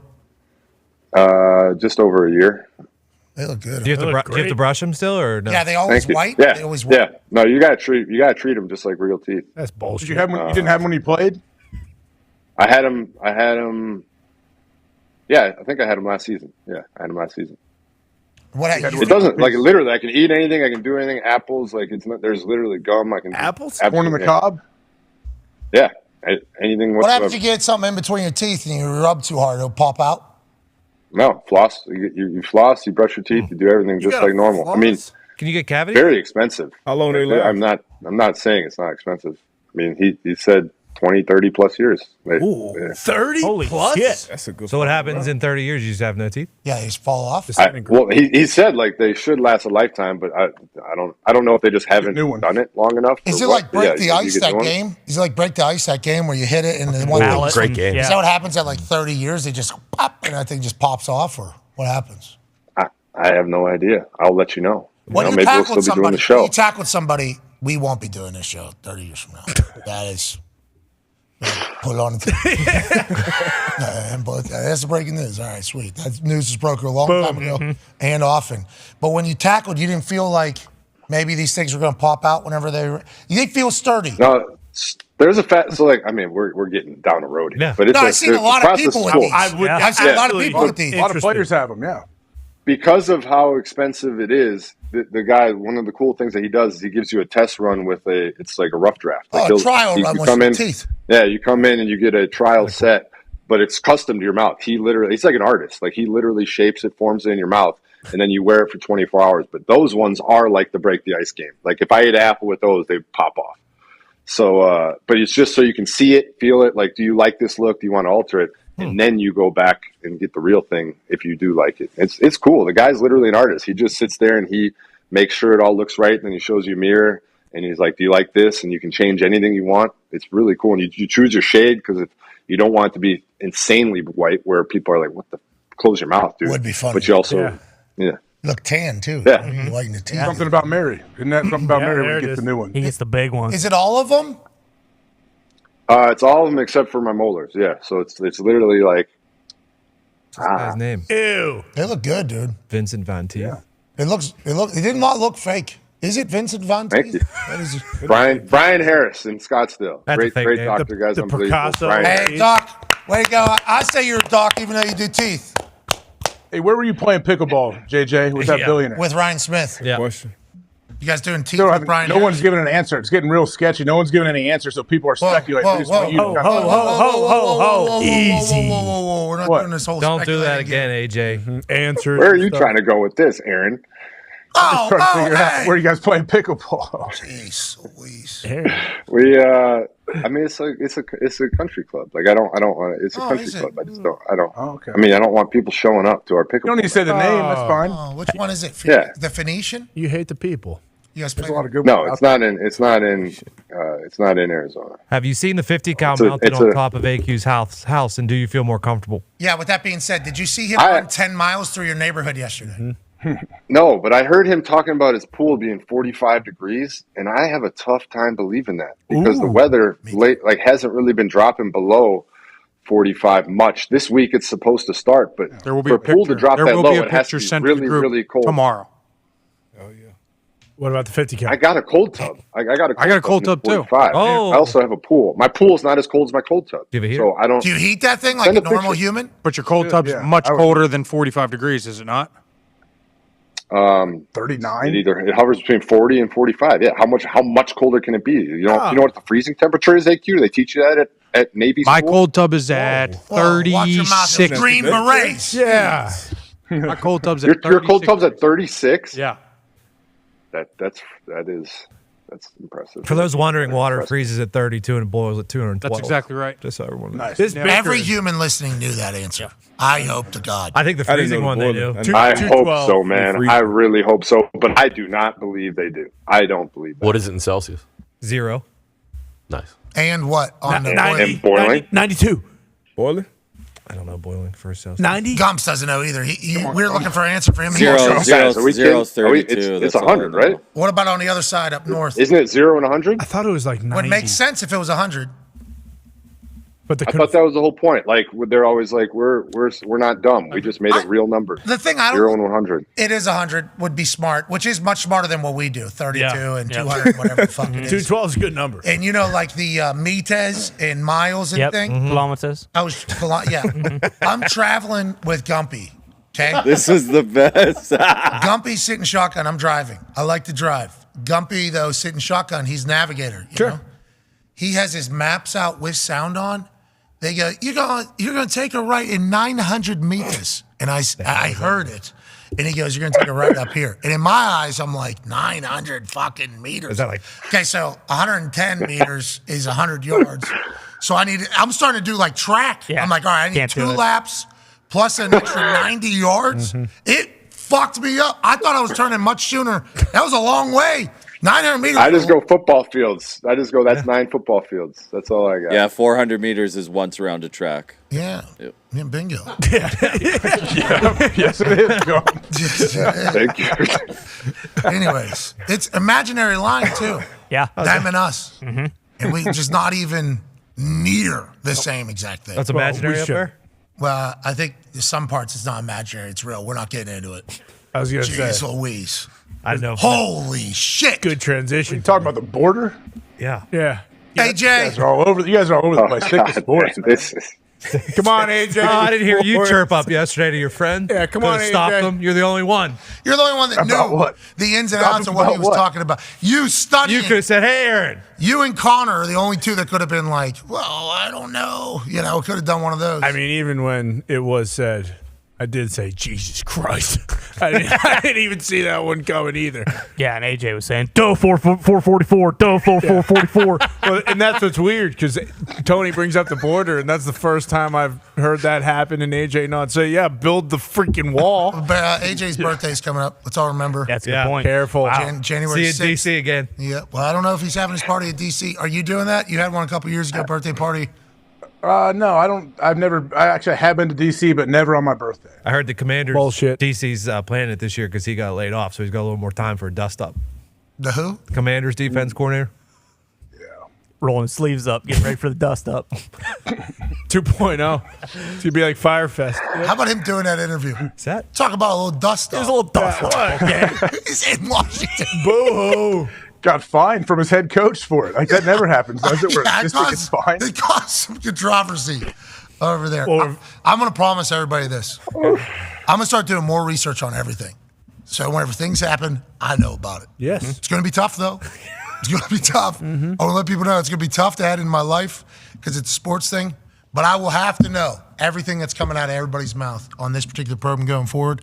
And, JJ, we're thankful for everything that came out of your mouth today. Now, JJ, because it is 2020 for the vibes, how many people will win $500 when Boston Connor makes one of these basketball shots into one of these hoops from the stage, JJ, from our friend, Uncle JJ? Connor is shooting it from his spot, so I will give 20. And then if he misses, he gets a second chance at 10. Oh, all right. Two chances. All right, it's a good setup. I Good like deal. This. I like the rules being made here. You can get up. I think you'll be able to shoot from the middle. Is that all right? He can shoot from the middle so he doesn't break into these cameras? Oh, I mean, it does change a lot of things, but sure, it's Connor. Hey, way to go. I mean, We worked it a little bit. I feel Good pretty job to safe. kind of throw him off his game. Conman cannot hear a single thing that anybody is saying right now except for us. I mean, thank God, because he looks. I mean, I am so confident right now. You don't think he looks good right now? It's one of his favorite shirts. It's what size shirt is that for you? What size is it? Get those shoes. There's some thick soles on those shoes. What is going on down there? Killing your shoes. 6'8". He hates your shoes. Killing your shoes. Back to the How mic. tall are Mark you? fucking Wahlberg's, JJ. So why don't you watch your mouth? What do you hate Christianity too, prick? Put him in a tough spot. Good response. I got nothing for that. I got nothing John for that. playing man. defense? This guy's about to give Municipal. away. Good job. This guy's about to give away $10,000. And Connor's like, you prick. So can't win. Mark said he's Cannot win on this show. unapologetically faithful. Okay. No, yeah, I understand. He's got the app. What? I actually woke up and prayed alongside of him one morning. Like Connor does to Tim. Yeah. Tebow. Those are the workouts. Lot of workouts. 4 a.m. Could you imagine doing that 4 a.m. workout thing? I don't know how they do that. One guy, Corey Gregory, the guy that got us to start lunging, which I'll be back in doing after, I had this Yeah, Hammy. terrible hamstring injury. Had me bedridden for a while. Yeah. But I'll give it. He works out every day at 4 a.m. So anytime he starts like pitching ideas on what we should do, I'm like, Bub, you and me are not built the same. I cannot do the 4 a.m. workout. JJ and AJ do though. These two guys. I walked into I walked into breakfast one time and he and his trainer were there, already done workout, already done with a round of golf. And I was just grabbing my breakfast. Who's Felt this? Wahlberg? Felt like a loser. Who? Yeah. Where? At the Mark. Billionaires Pickleball This is Club. that pickleball place? Yeah. Same country club. Yeah. You can just get up at 4 and not tell everybody, right? Is that a thing? No. Hey, if I'm waking up at 4 every day, No. fuck it, I know it. They're all lying. I think everyone lies. Now, to be clear, though, JJ, to your point, that was back when you were doing like superhero JJ Watt. Me and AQ at the Pro Bowl. No, that was recently. That was this year. Okay, well, that's the Wahlberg thing. For our story about you, though, how we'll tell it and how we saw it, me and AQ got obliterated one of the Pro Bowl evenings. Okay. Absolutely obliterated. Way too much. Overconsumption for sure. Should not have been served the amount of booze that we were served, but we're at Pro Bowl. Hawaii, Phoenix? Phoenix, Arizona. Okay. Holy Nice. shit. Not great. Love the town. Yeah. Don't think that should be where the Pro Bowl was. But nonetheless, I'm not going to be the one that's going to make those decisions or talk bad about it because I love the city of Phoenix. So I'm not going to say it. We wake up the next morning. Oh, fuck. You know, one of those. Sure. Let's go get breakfast. I guess they got a buffet down there. So we go down to the breakfast buffet. We need 2 jugs of water, please. Stat. We're walking in there. I think like Montana's sitting in there a little bit. Nice. Joe? Like all of the, and me and AQ got sunglasses on. You know, we look fucking horrendous. But we have somewhere to be at like 9 a.m., so it had to be a little bit early. We walk out of there still in bad shape. JJ comes walking through the lobby. Just got done with a workout, glistening from his thing, holding shoes, working out, had headphones in, was walking, you know, fucking 20% luck, you know. And then he saw us and we were like, JJ, holy shit, you just got done working out? Yeah, we meeting back down here? Yeah. And then he just walked off and me and AQ look at each other. We're sacks of shit. We are the biggest sacks of shit of all time. That's one thing I wish I would have done different. Like those are some of the moments where I look back and I'm like, you should have just had some drinks with the boys, man. Like you don't have to be so. Like I wish I would have done some of those things different. All right, good. Because we were wondering, should have. We thought we sucked. Yeah, We're like, we I mean, we were the problem. That's what we needed to do. You made them better, JJ. Listen to this on the other side. I you made me better. did win the MVP and won a truck of that Pro Bowl. So maybe it was. Maybe I drove that truck for 10 years too. It was a great truck. Wow. Not 10. Couldn't have been 10. AJ's had hitters for 30. A lot. 30. Hey, that red truck? Yeah. When did you graduate from Ohio State? Me, 2006. Okay, so 17 years. Yeah. He's had this thing that says Ohio State legend. It's a red pickup truck. Yeah, it's not true. That is true. I've seen it. Never had a personalized plate in my life. Never. I guess all Ohio State legends get the same Yeah, they must. license plate. Is that what it is? OSU LEG Yeah. is what it says. That's how it works. It says Ohio State legend, AJHWK. Yep. And like, guess who? Yeah. Can you? I did see. Can you? I did see a plate that said poop. Like that, they let that one slide somewhere. I saw. That's classic D. I like that. D who? I thought they censor it. Herbie's D? Yeah. JJ does a lot of inside jokes. No, lost. that's A fine. lot of inside Yeah, jokes. that's on me. Yeah. That's on me. JJ will catch up. Herbie has a guy No, that's okay. that is his road dog named D, and he just gets things Not his done. dog. No, Oh, it's yeah. not. Not his dog. Who? Ben is kind of slowly taking D's spot. Yeah. Yeah. Ben is also slowly taking JJ's spot on the internet in 2014. There's some people turning on Ben. No, there isn't. Oh, yeah. People No, are- there there's some yeah, it's people getting turning live. on Ben. We No. can't turn on Ben. Uh-huh. Ben's a good boy. I Get love live. Ben. I'm just telling you that people are. I'm not Listen, one of if those there people. are people, it's not Ben's fault. No, Ben's a great dog. Yeah. Ben, by the way, I'm telling you, man, it's a fascinating case study. It should be like a class because people start to love something. So then you're like, okay, people love this. Let's give them a little more of it. Foxy's People the start to king love of it a little more. They give them a little more. Right. And then there comes a point where people are like, yeah, maybe you gave us a little too much. So then you're like, all right, well, you're trying to, it's fascinating, man. And then once people turn, they're turned. They do not like that thing no matter what you do. Ben will win him back. Yeah. Ben will win him You back. meet Ben one time and you're a lover for He's life. so fluffy. He's the greatest dog I've ever encountered. I mean, so wait well till- behaved. Like Valerie is my wife and I's dog that I am first dog I've ever had a real connection with. Valerie, love Valerie. Beaten cancer 4 times. Another great dog. She's a fucking beast. 4? 4 times, yeah. Very expensive. Actually, started the whole Holy foundation shit. because how expensive it is. I mean, love this dog. Just turned 11 the other day. Happy birthday. Happy birthday. Val. Good dog. Pitbull, Shar-Pei mix. She's the best. And I absolutely love her. But if we're in public the way Ben's in public, like, she's going to be pissed at somebody. You know, like at some point, she's going to, Ben just the most sociable and mature dog of all. Even senses when like his time is done with a group of people. He's like, all right, I think I'm out of here. I'm gonna go over. Like we're in a hotel lobby with him in Texas the other day, and at one point he was laying on top of a couch with his ass and back legs off, and there was a group of people like scratching him, and then you could tell they wanted to get back to their conversation, but I was like, all right, yep, I'm out of here too. Sweet. And then he just walks away. Great dog.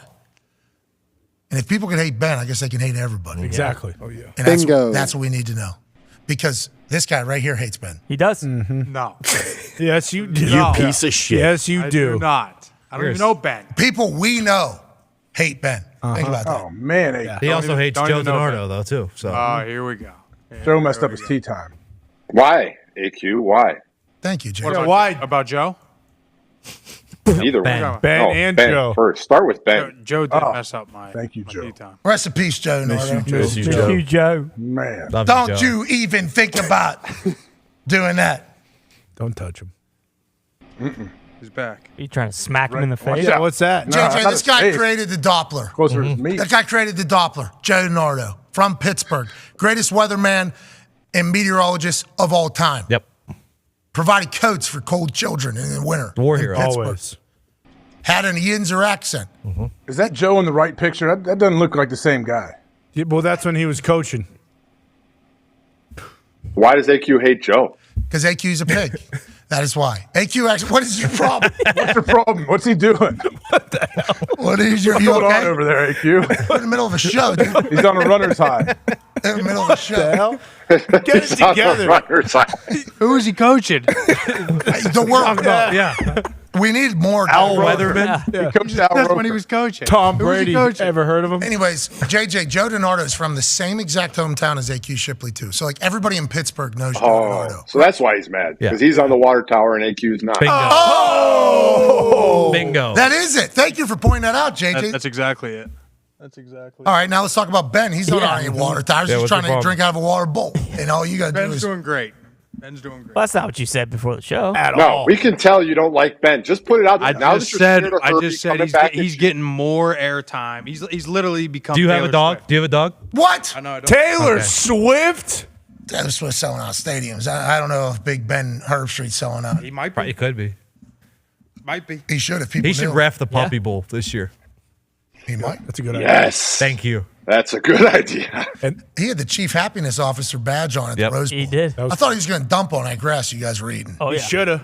That's the only dog in the history, I think. How'd the grass taste? Oh, my So God. good. No, yeah, it was actually. Not kidding. Tasted like a caprese salad. Yeah, it was actually really good. How nice is that grass, man? unbelievable. It is unbelievable. Yeah. You called it crop earlier today.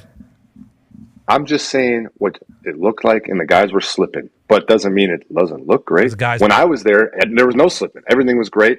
I literally sat because also the Rose Bowl for me means something huge. I mean, Ron Dane and all those guys and everything. It was that the Rose Bowl was the national championship for like a kid growing up in Wisconsin. That was the coolest thing. So I went out there pregame and it was that stuff is special. What were you like?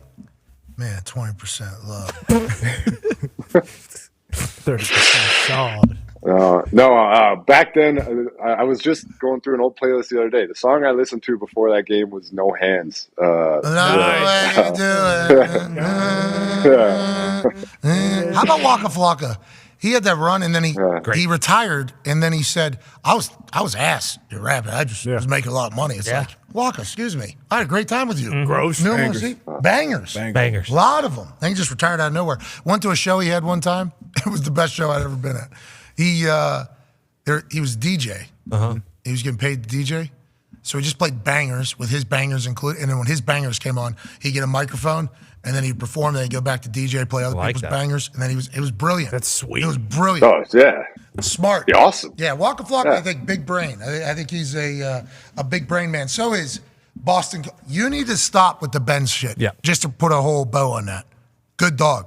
Great dog. Yeah. That's not what you've been saying. Didn't say anything. Didn't say anything. Yeah. Anything good about him? Just said just. I a have lot 2 of dogs. airtime. They walk around in our neighborhood. Do I need to worry about them, AQ? That's a good Don't question, shoot him, JJ. AQ. They're not on every football telecast. Whoa. Not Since the beginning of December. Whoa. Jeez AQ. Come on. What do you want them to do? Are you jealous of a dog? Are Just you like jealous? you're jealous of Joe Nardo. Yeah. Well, how's he feel about the president's German Shepherd that may or may not have bit a few people? All right. Oh, Definitely gosh, man. You just can't let it go. I'm just trying to talk about dogs. I want to see what he feels about that dog. Does he like that dog that bit people? He doesn't like Ben. He Look just how licks good him. He's Ben very is. nice. Yeah, you're right. What type of dog would make AQ say, that's a good dog? If it's not that, I don't know what it is. That's a great dog. Heartless. Great dog. You're Look in mad the he's eyes been on of more Ben. private jets. I'm a than cat you. guy, though. You're mad I'm a that cat he guy. has You're his a own what? private jet. You're a cat guy? Oh, yeah. You're a cat over dog guy. Well, I got a cat. we're not going on a walk ever again. Oh! All right, before we get out of here. I just go on runs anyways. It's okay. Oh. Yeah, I did the 3.5 mile run up the mountain the other day. Did you do that one? No, I just ran to Old Town Scottsdale and back yesterday. 10 miles, motherfucker! It's flat. By the way, ran past your house, didn't see you out. Yeah, I was in the gym. What about Ron? Did Ron just build a house over all of your houses? Got live money now? Yeah, he's up the mountain. What a neighborhood you guys are in. Yeah, unreal. It's a real bummer that AQ's boy isn't going to learn from Phelps now, though. Yeah. I'm bummed out. I'm bummed out, too. AQ's like, hey, The pool's Phelpsy. too cold. That's right. Eat it. Maybe he'd come over. Yeah. Oh! Hey, Phelpsy, don't need your cold tub, you bum. I got a Idiot. pool, full pool. People have been doing this wrong the whole time. Just turn off the heater. All of a sudden, I got a better cold tub than Phelps does. Yep. So good on you. AQ, thanks for bringing a little edge to the neighborhood. Smart guy. Thanks for bringing a little edge to the neighborhood. We needed that. All right, JJ, you said 25 people, $500 if Connor's 20 for the first one. Oh, 10 we for the are the Tideheads. We are the Tideheads. Mighty, mighty Tideheads. Mighty, mighty Tideheads. Hoo, ha, oh yeah. Hoo, ha, real good. All right, you going to make it for I mean, you can't miss it now. 25 people, $500. Hey, Connor. You see that shot? You make that shot. You can make that shot, Coach. Connor, remember how short your arms are. It's Coach Yost. Yes? Coach Yost. Hey, hey, Connor.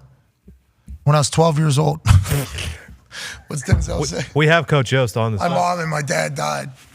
Or my dad died. He had 12 brothers and sisters. You had 12 brothers and sisters?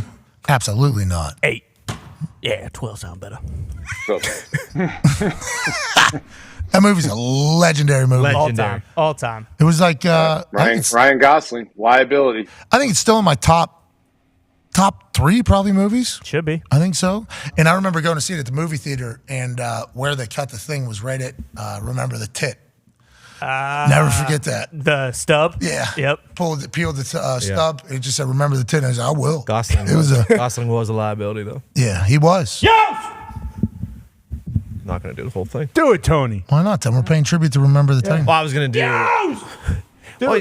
Oh, he's getting beat. Beat like you stole something, Mr. Bosley. You stay out of this, girl. Boom. Yost! And he does it 2 more times, yeah. Good movie. Yeah. And what happened, too? Petey went in and locked it down, forced fumble. Yost is right. How'd you feel about Remember the Titans, D-Butt? Great movie. I did think it was like maybe the most accurately depicted, like, what race relations can do in football. Yeah. You know? Like, I think it told the true story. That's why I think I enjoyed it so much. I think it was good, man. Left side. Strong side. That's what we could do as a country, is instead of making like military mandatory, make it like football and locker rooms mandatory. Got to strap up to. Need at least 3 Oklahoma drills out of everybody. Bingo. You know what I mean? Lifetime. And there could be tiers of who's. You're like, we're not going to throw some random software engineer into an Oklahoma drill with AJ Hawk at 17. No. Why not? No. Well, Yeah, because I mean, AJ's looking to kill software engineers just trying to learn some stuff about life. Yeah, exactly. Can't have that. That's not a good thing. Some teams won't even No, play. AJ's tier 1. AJ's tier 1. He's going against Marines. He's going against. Guy. Did you take any plays off of practice, JJ? Of course not. Did you take G days or no? I preferred not to. No. Yeah, I was a guy who I felt like I got rusty if I took a day off. Practice. I felt At the end, but I had to practice. You know, AJ and Coon. You know Coon for the Packers? Yeah. 7 straight. How many years? I believe 8, almost 9 maybe with him. 9 years together. Middle linebacker, fullback. Okay, practice drills. neither one of them would ever say, like, hey, today we're going to dance today. Like, hey, let's just do that. So for 9 straight years, they won helmet to helmet every single day because neither one of them would say, like, hey, it's Thursday, week 15. Maybe we just kind of wouldn't. That's why they're great. That's why they're great. Oh, yeah. That's why CTE is a problem. Well, AJ's mouth Speaking of, also JJ, were you roommates with AB at Central Michigan? Not roommates, but yes, we were freshmen together. Keep in touch? Haven't spoken to him in a while. Check in. Guy was unbelievable. He's very good at He, football. he shook the shit out of me on a punt return. Boy, I had no idea he could be that explosive. I mean, he was. I didn't get a hand. I mean, we're talking flag football. Not even close. Not even close. And he had 3 legs. You could Literally the first day on campus, every single person there knew that guy was going to be a great football player. It was insane. So fast, so quick. Good football career, AB. Way to go, AB. Jay's still available. I don't know if everybody's going to sign him, but good rap career too. He's got a couple hits. It's going. How about on the stage where he Oh, yeah. Snag. still got the hands, put that shit on? How about you put a ball in the hoop? Hell yeah. For 25 people to win $500. JJ Watt coming out of your pocket, 30 people, $500 if Boston Connor can drain this shot here for the people. I don't know what's happening here. I really don't. What's that? I'm trying to figure out what's going on with this number. I mean, well, it's easy. $500 Yep. to 35 people. It started at 20, and now it's just gone through the roof. I don't know what's happening. What is the number? It's okay. He's gonna miss. What's the Go ahead. number? Go ahead. Shoot it. What's the number, though, just so we got it right, so we know? Yeah. 20 for the first one, 10 for the second one. Oh, okay. We're at 20. Measly 20 people will win $500. All you got to do is make this shot, con man. $10,000 will go out of J.J. Watt's pockets into somebody else's. 20 people. On the start of this 2024, why not make them a little bit happier? Why not drain a shot for the people? Con man! What the fuck was that? All right, drop it down. We got second shot. It's I mean, that sucks. That was Another opportunity. that was embarrassing. Hey, that was truly embarrassing. This is JJ's money, not the company's money. Bonus ball. Oh, nice. That's the bonus. That's the 20 ball. Yep. That's the 20 ball. You got to use the same ball. Yeah, you got to use the 20 ball. Yeah, 20 ball, 20 people, $500. Got a bonus ball from the gods of the Thunderdome. Connor! Ooh, like fucking Brick Berry. That's a bonus ball. Dude, this is a tough look, man. We got to find a different sport for you. Jeez. Yikes. It's 2024 the vibes. 2024 the vibe. Well, yeah, but you guys remember on the Rose Bowl cast what he started saying about Burnley? So I'm not exactly a best friend of Boston Connor at the moment. He said you're doing What'd you really say about good. Burnley on the Rose Bowl cast? What'd you say there? What'd I say? That the ref should get relegated like Burnley? I don't think I said anything on the Rose Bowl cast. Yeah. So sorry if I'm not the biggest fan of short arm mullet head over there. short arm mullet head. I don't hate it. I don't remember saying anything bad about Burnley on the cast. Yeah, do you remember anything you said on the show? That's the problem I'm finding myself in. It's the problem I'm finding. No, actually. Yeah, afterwards you go on the internet and you find out. you doing, AQ? I didn't say that. Is that what I didn't? I did. But I didn't mean it, That's not how I said it. Yeah. Also, I know what the issue was with the first 2 shots, but you got Bill standing over staring at you like that. It's kind of tough to see. It's not just Bill. It's more so the fact that he just laid out how to kill Pat this morning. Yeah. That kind of freaked me out. Yeah, it did. That is what got to me because Pat explains what his feelings while he's taking out the trash, and Bill was like, "No, they wouldn't kill you like that. The way they'd kill you is Like just the way that he's standing over like that. Look at him just standing in the corner. Just locked. Look at that view that Connor has as he's shooting this basketball. I'm gonna shoot on this hoop. What do you think, JJ? You think you're making that? Connor, go put those shoulder pads and a helmet on, and a free throw is for 10 people. 10! 40, 30. 20. 30 people. 20. 30 people. How many free 30 throws? people. All right, well, you still got to make it. So shoulder One pads free and throw? helmet. Oh, free shoulder throw. pads and helmet. Shoulder pads and helmet. One free One throw. free throw. 30 people. 30 people. Let's One go. shot. Come on, Connor. Strap him up. Hey, last time he put those on, a guy went and jumped into the league and got eight Keith. sacks now? Yeah. Number one team in the NFL. Those shoulder pads might be past greatness. Yeah, Keith Van Noy. People forget. And there's Bill still getting the photo. Guy's crushing it. Good shout out to Oh, Van that's a Noy. Permian Absolutely Panthers. crushing it. Permian Panthers helmet. Oh my gosh. That kind of Is spin. that Jason Street? Is that Jason Street over there? Mm-hmm. Oh, remember the Titans and Friday Night Lights? Why is that Remember show not? Why is that show not more critically acclaimed? That show was incredible. Everybody's haters, bro. Who cares about the critics? It's a good show. Boston Connor, if you make one free throw here, 35 people will win $500. I don't know if the helmet's going to hit the ball or the chest pads, shoulder pads are going to be. Should you strap it? Yeah, can you tuck those the- straps in. I think he drains it. Hey. There you go. And also the shoulder pad. Yeah, the shoulder pad straps. Get them out of your way. The shoulder straps. pad straps. Have some strategy, bro. There you go. That's a great helmet. Where'd you guys get that? I think it's just tape. It's printed off. Yeah, I think the Colts brought us a helmet. It's part of Gertie's Halloween costume. Decals are falling off a bit. There we go. Look at you. That's because he hit so hard. Hey. Decals came off. Let's go. Let's go, Con Man. Good flow out the back. Yeah, you got good All right. length on that mullet. Yeah. Tim You look Riggins. good. Austin Reeves. One bottom strap, unstrap. I like the swag. Hold on, Con Man. J.J. Watt is going to say that 40 people. Woo. Is that what you said, J.J.? Right? This is ridiculous. J.J., he's got pay. He looks like, look at this doofus. Yeah, no way he's going to. Looks like He's got a helmet on, dude, shoulder perfect. pads. There's no way. You look fit as fuck though in the pads. Yeah, and you do helmet. look good, dude. I don't even know how to shoot a free throw with these on. Yeah, and he didn't do high school basketball, so he didn't do free throw practice after every single day. You know, like AQ Shipley did. Yeah. Fun fact: those are the Maniacs pads and helmet. Talking about Darius Leonard. Mm-hmm. No. What do you think? 40 market. 40. 40. Oh, There we go. 40 people, $500 in this 2024. All Con Man has to do is bury a free throw with his helmet on and his shoulder pads. J.J. Watt. Yeah. You're great.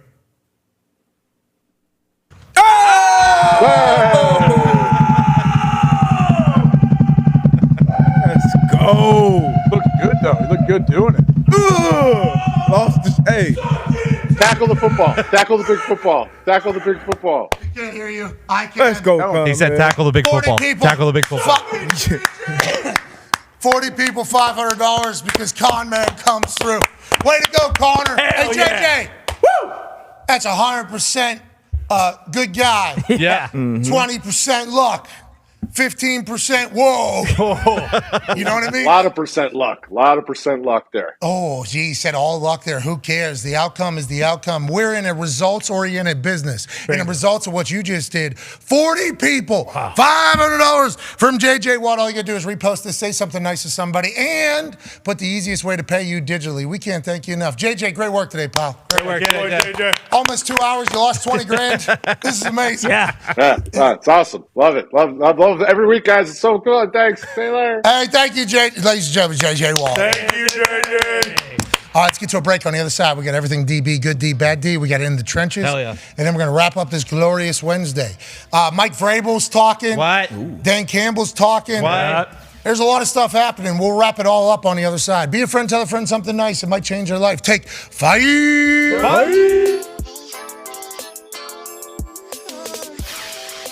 Jalen Milroe often wears his own branded apparel reading LANK across the front. It's an acronym that stands for Let a Naysayer Know. Being told by his former offensive coordinator, That Bill is O'Brien. not what I thought. Is that not what you thought? Boy, let a naysayer know. Let a naysayer know. Of course. The professional's right in the middle of his lead. That's all right. I just keep going. You almost lost me. It got real tight up here as you were. I just want to let you know. Reese, you were too smooth with that. I thought it was going down. I thought it was going down out here.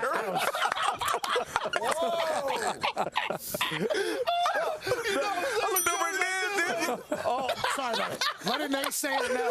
Let a naysayer know. Naysayer know. That's what we thought the whole time. That's what we all thought.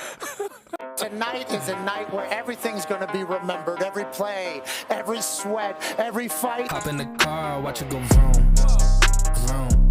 I told her mom that I blow soon. Knew as a child back in the womb.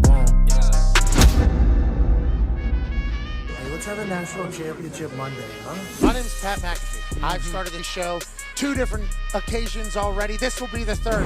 Wow. It's 2023. We eat adversity for lunch. There's just so many different forms of gummies coming in my mouth. Boss man, can you do a kickflip? 100 for it? 100 for it?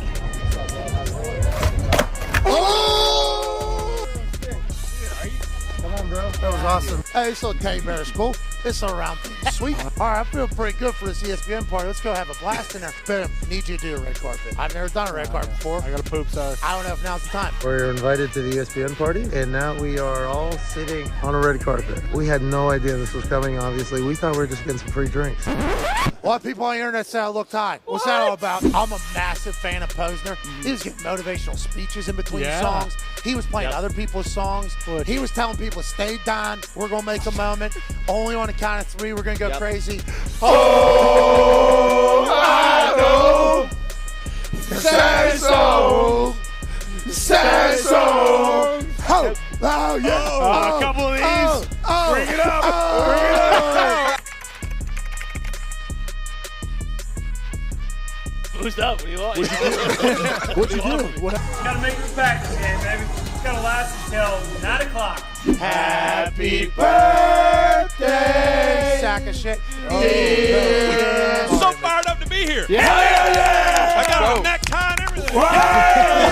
Holy shit. Tim Tebow's here. Oh my God. Look at that cut. The most handsome shot in our show's history. Nick Saban has been spotted at SoFi. Great work in the back, Foxy. The boys crushed it. Now we got game day, then the MegaCast. Let's go.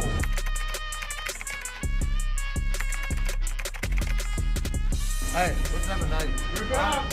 Obviously, the enemy of great is good. The enemy of a dynasty is winning one championship and letting it go. Fran, you're obviously going to Colorado, a place that's been looking for some sort of championship for 20 years. You're also one of the greatest speakers I've ever heard. What are you saying to your team? You can't get here and all of a sudden change. You don't want to see a different mannerism of somebody, especially the coaches. See, everybody's talking about the players. But you got to coach the coaches, too. Did you smile there, too? Were you smiling? I saw a smile. I do that every now and then. The rat poison, smiling. That's embedded fourth quarter perfection. Matthew Stafford, fourth quarter perfection. Big moments, Tebow perfection. We got some real magic here tonight, don't we? I love that toad that takes those mushrooms and hitting their toe. With that being said, Stetson Bennett's 25 years old. He's so damn comfortable. Darnell Washington's the backup tight end. He's 6'7", 270. Brock Bowers, best player on the field. The defense full of dogs. Give it to Georgia Bulldogs. Go back-to-back first time since this man and his Alabama squad. I love the Bulldogs tonight, barking all over the place, Coach.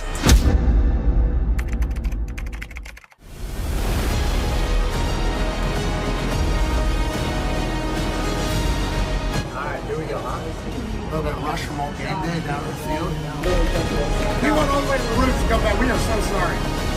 All right, let's roll. I gotta get to the sleep, and then I'm gonna hop over the sleep thing. Good, man.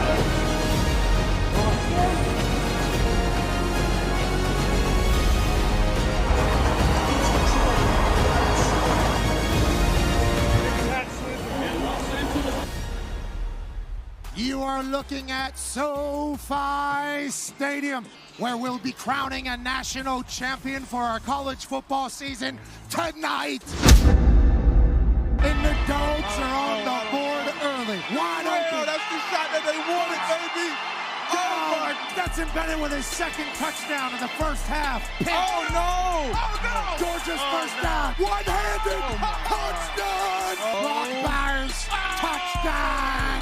It is currently 45-7. It is 52-7. Touchdown. This is just a good old back-home ass whooping. It's a blowout, and that's the way the cookie crumbles. Hey-o. That son of a bitch, Uga, is having the night of his life. Wow. It's raining indoors in Los Angeles. This is God taking a tinkle on something magical, isn't it? Let's get what's that? Get him on camera. That mustache. Holy smoke. Holy smokes. Are you a firefighter? Good for you, bro. Thanks for your service. First down, Horned Frogs on a 2nd and 3. Why don't we call a game? Holy hell, Tim Tebow is He's coming. Tebow, we're live. We're on. We're live right now. Welcome back to SoFi Stadium. right before the break. An extra point almost killed Tim Tebow. Natural instincts had to take in place. I could not lose the greatest human on earth, and I'm happy they gave you that ball, Tim. Tone, act like you're Sonny Dykes, please. All right, boss. First half didn't go our way. We're doing this for the great state of Texas. You know who else was down 31 points? Who's that? The Italians. All right, let's take the tractor another round. What are you watching out there, Coach? Honestly, they're better off grabbing Luka Doncic out of the crowd and maybe lining him up next to Quentin Johnson at receiver. Because they can't do a damn thing. We decided Tebow here, formerly known as praying for this TCU team to do something. So you put your hands up, play that song, butterflies fly away. Thank you for your service, sir. You're a badass, man. Those other Americans, I wouldn't be here. What a run, huh? The boys crushed it. This shake TCU sucks.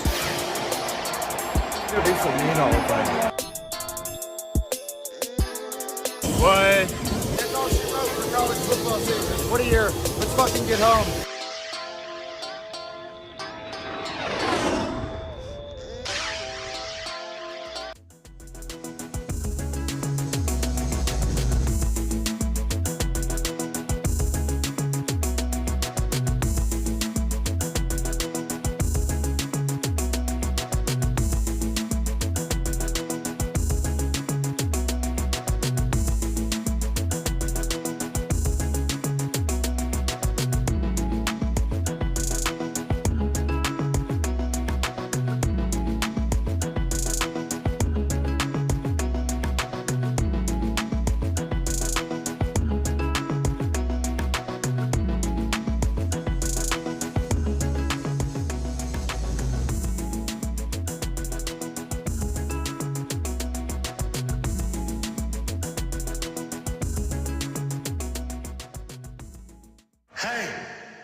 Let's go.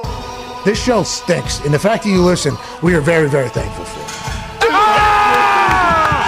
The all-time leading tackler for the Green Bay Packers, you pig! Damn it! Be a friend, tell a friend something nice could change their life. Sport! Hello, beautiful people, and welcome back to our humble abode, the Thunderdome, on this Trenches Wednesday, January 3rd, 2024. Hour 3 of the program starts right now. Football is awesome. Football is fantastic. We're about to hit a glorious phase of football as the playoffs and national championship are right around the corner. That's AJ Hawk. He has won both a Super Bowl and a college football national championship. Damn. Yeah, he's really good. Way to go, AJ. How'd you do it, AJ? What do you think has really caused you to have that championship mindset, both at the college level and at the professional level? Ooh, talk about good timing, good luck. Show up to a good squad when you're a freshman and win a national championship and play with Aaron Rodgers. You get a Super Bowl. Okay, so you personally, though, what was your mindset every single day whenever you got a chance? What are we doing? What are we trying to do right now? Are we buying time for something? Trying to learn. No. Trying to grow the game, brother. Guys trying to ask you a couple questions here, for Christ's sake. Jesus, I mean. We're in January football, okay? This is championship football time. You're the king of this. You've won it both. Yeah. National championships on Monday. Heisman finalists? Or both? He's on Monday. Can't ask this guy anything. What is your problem? Well, you don't have to get offended all the no time. problems. No problems. Well, Feels like it. How'd you get to this point in your life where you have no problems? When you wake up in the morning as a man who's been a college football national champion and a Super Bowl champion, how do you every single day handle that type of pressure and take it into every single day of your life? I mean, didn't you guys say it multiple? What? 50% luck, 2% sweat, and milk, 20% football, 60% lifting weights, 25% tying your shoes. That whole gimmick. 3% what? That's 157%. You know when someone says, you know what I do disagree with when coaches say, hey, give it 110%. I'm like, no, then I'll give 111 if this is fairyland. If this is fake world. Like, you can give 100%. Do not tell me 110 because we will continue to go up and up. All right, if we're just making up numbers now, sweet. I'm going to go 114, actually. How about that? I'm right in your face. Everybody else going 110? Ooh, sorry about it. Well, we're going to go 114. Well, welcome to 115%. That's what I'm doing right here. I do appreciate that you get so upset about that. You know, I do like that. You know, give it your all and a little bit more. Well, that's not possible then. I didn't give my all. You know what I mean? Exactly. Is that what you're saying? Yeah. like super savers. You guys ever run like 20 half gassers, guys in the middle of the pack. In the last one, he finishes 30 yards in front of everybody else, and everybody wants to kill the guy. So I actually, because I was normally dying during every cardio session I've ever been a part of. If you make it on time, I was proud of you. Yeah. But the way you go about doing it, there is an etiquette. And there is like a kind of a fringe. Yelling super savers. They start yelling to a couple guys. Yeah. If you're going to be that guy, you got to be that guy from sprint 1. Agreed. Don't get out there and sprint 18, 19, 20. Now you're, a hero? Hated that. Yeah. Extra effort at the beginning all the way through. Way to go. That's who you are. Yeah. Yeah. Well, I'm dying over here. Okay. Thanks for saving it. Hope you're happy. We're not getting out here at the same time. Also, do you give minimal effort all the time? Yeah, and what's then that? Only need it at the end? Because how you do anything is how you do everything. Bingo. Then those thoughts just start going. Everybody's gas, and all of a sudden, this guy, big time asshole. Happy to hear that wasn't you, AJ. AJ gave his all. Never more, though, because he actually gave his all. Attaboy. Talks table was here. Speaking of all giving, at Boston Connor, you just won 40 people $500. Yeah, you're right. That is all giving. And I never do that. How come? Sometimes I just don't have it, But today I could feel it in my plums that I had this one. And next to you, Ty Schmidt. He's an owner of a football team that has maybe the best quarterback in the NFL for the last 6 weeks. Yeah. Mm-hmm. He's been giving it his all. A little bit more? Well, there's a guy who you could maybe say is giving a little bit more than his all. Wow. Who's that? Jordan Love. How does he do that, though? If you give your all, how do you give more? Because you just gave all. You're at 0 left. Well, because a lot of people were saying that his all was really only maybe a 95 out of 100. But as we're finding out, his all might be 105 out of 100. I don't know how it's possible, but he's been doing it for the last So if you do the 8 math weeks. there, 95 to 105, he's actually giving 110. He really is. Wow. Holy He really shit. is. So he's the one. That's who we're talking about, Yeah. AJ. Thank you for bringing that up. Let's go. Congrats to Jordan Love for being the one. One half of the Hammer, Dahn. Cowboys, Tone Diggs is here. Tone, we need to figure out who's going 100 and who's going 14 this week. Bingo, my friend. And keeping it on. That's the goal of it all. That's a bowl game strategy. How'd you do in bowl season? Bowl season was great. Bowl season's always great. You won Bowl a lot of season's- games. Yes. I don't know my exact record, but Gump, did he win in bowl season? Should we take what he's saying seriously here for the playoffs? Tony always crushes bowl season. That's his go-to. Tony Bowles. Yep. Tony Bowles. Bowles. Washington still 4.5 point dogs. there you I go. believe that was the initial line that was released as soon as the game was announced, pretty much, or as soon as it happened. Now it's moved to 5. I guess it has moved to 5. It's the over-under. Yeah, what is the over-under on 50 something, I think. 55 and a half, I Love believe. that. Washington getting 5 against his Michigan team. Now, I will say, watching Michigan live was fantastic. Let's go football team. And I've never really picked Michigan to win any game. As I see this line, I'm confused. And Michigan people are going to say, oh, no shit. Even though yesterday I spoke for 30 minutes about Michigan's a real deal. Yeah, rather glowingly. And I've been underappreciating and undervaluing that team all year, which I apologize. At one point, I thought Rutgers was going to beat this Michigan team. They were hot, though. Rutgers was playing good ball. Yeah, they certainly were. But Michigan, still Michigan, is what they proved in that particular game. And now I see that 5 next to Washington, and I'm like, that's tasty.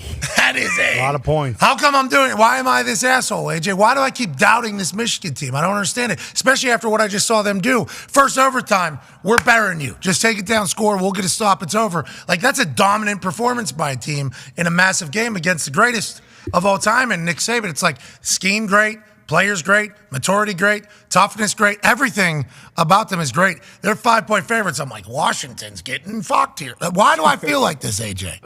I don't know. It's that run though. We were standing in the end zone, that run is it's such a good run. Look at the patience and the confidence right here. He's like, of course I'm not getting tackled on the 2, just spinning out of it. It just seeing that run from 15 yards away in the back of the end zone. I was blown away at his in the moment, just his calm presence and how he was running. It was really cool to see. Yeah, I love Blake Corum. Yeah. Especially after learning more about his story and then the pictures of his broken nose.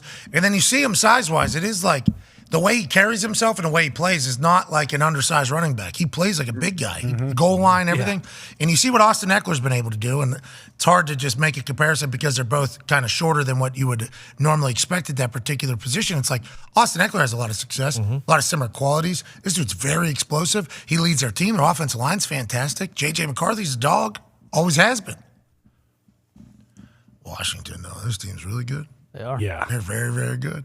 Because they got they got a little more flash? Who? Washington. They don't think the steak, the No, sizzles. well, I'm too saying much? when you were saying, I'm thinking about going Washington here. Is it because they got a little more flash and that? And they can they drive. I mean, we played the clips. There were 0 of those type of plays that Washington was pulling off. And granted, that is because Michigan and Bama's defenses are both unbelievable. But there were no throws like that. There just weren't. Will that be against Michigan's defense? Exactly. Sticky coverage, but Michigan also has not faced a high-octane passing attack like this all year. I mean, Marvin Harrison Jr., sure, but like no one in the Big Ten is throwing the football like that. Yeah, but they also have a D-line. It's 9 deep. True. And Washington won Joe Moore Award. Yep. Washington got a great offensive so that offensive line versus I think that's the matchup. They got it right. They did. They got it right. Thank you, Coach Good job, Football committee. Got it right. They did get it right. I saw a lot of Florida State people still mad, wanting to kick me off game day. Those people suck. They didn't watch the bowl game. 63-3 is tough for you to talk. Can't get beat by 60 in your bowl game. But they're saying, noobs are saying that we have a bunch of opt-outs. It's like, well, that's a whole other conversation then. That your program has a bunch of opt-outs in other programs that are, like, don't want to say it, but last year, Bryce Young, number 1 overall pick, projected number 1 overall pick. Everybody knew he was number 1 overall pick. He's undersized. What's that mean? Well, he might get injured. Plays in bowl game. That isn't Will playoff. Anderson played. Will Anderson, number 3 overall pick, plays. Why? Because they feel like they have to for Bama. Even though we didn't make the playoffs, we have to for the good of our program. We get to for the good of our program. And that's all messaging from Saban, yes, by the way, to the team and everything. Now, I understand the business decisions. I respect it. I appreciate it. I understand it. But teams like Georgia got guys playing that have money on the line. Teams like Bama have players playing that have money on the line.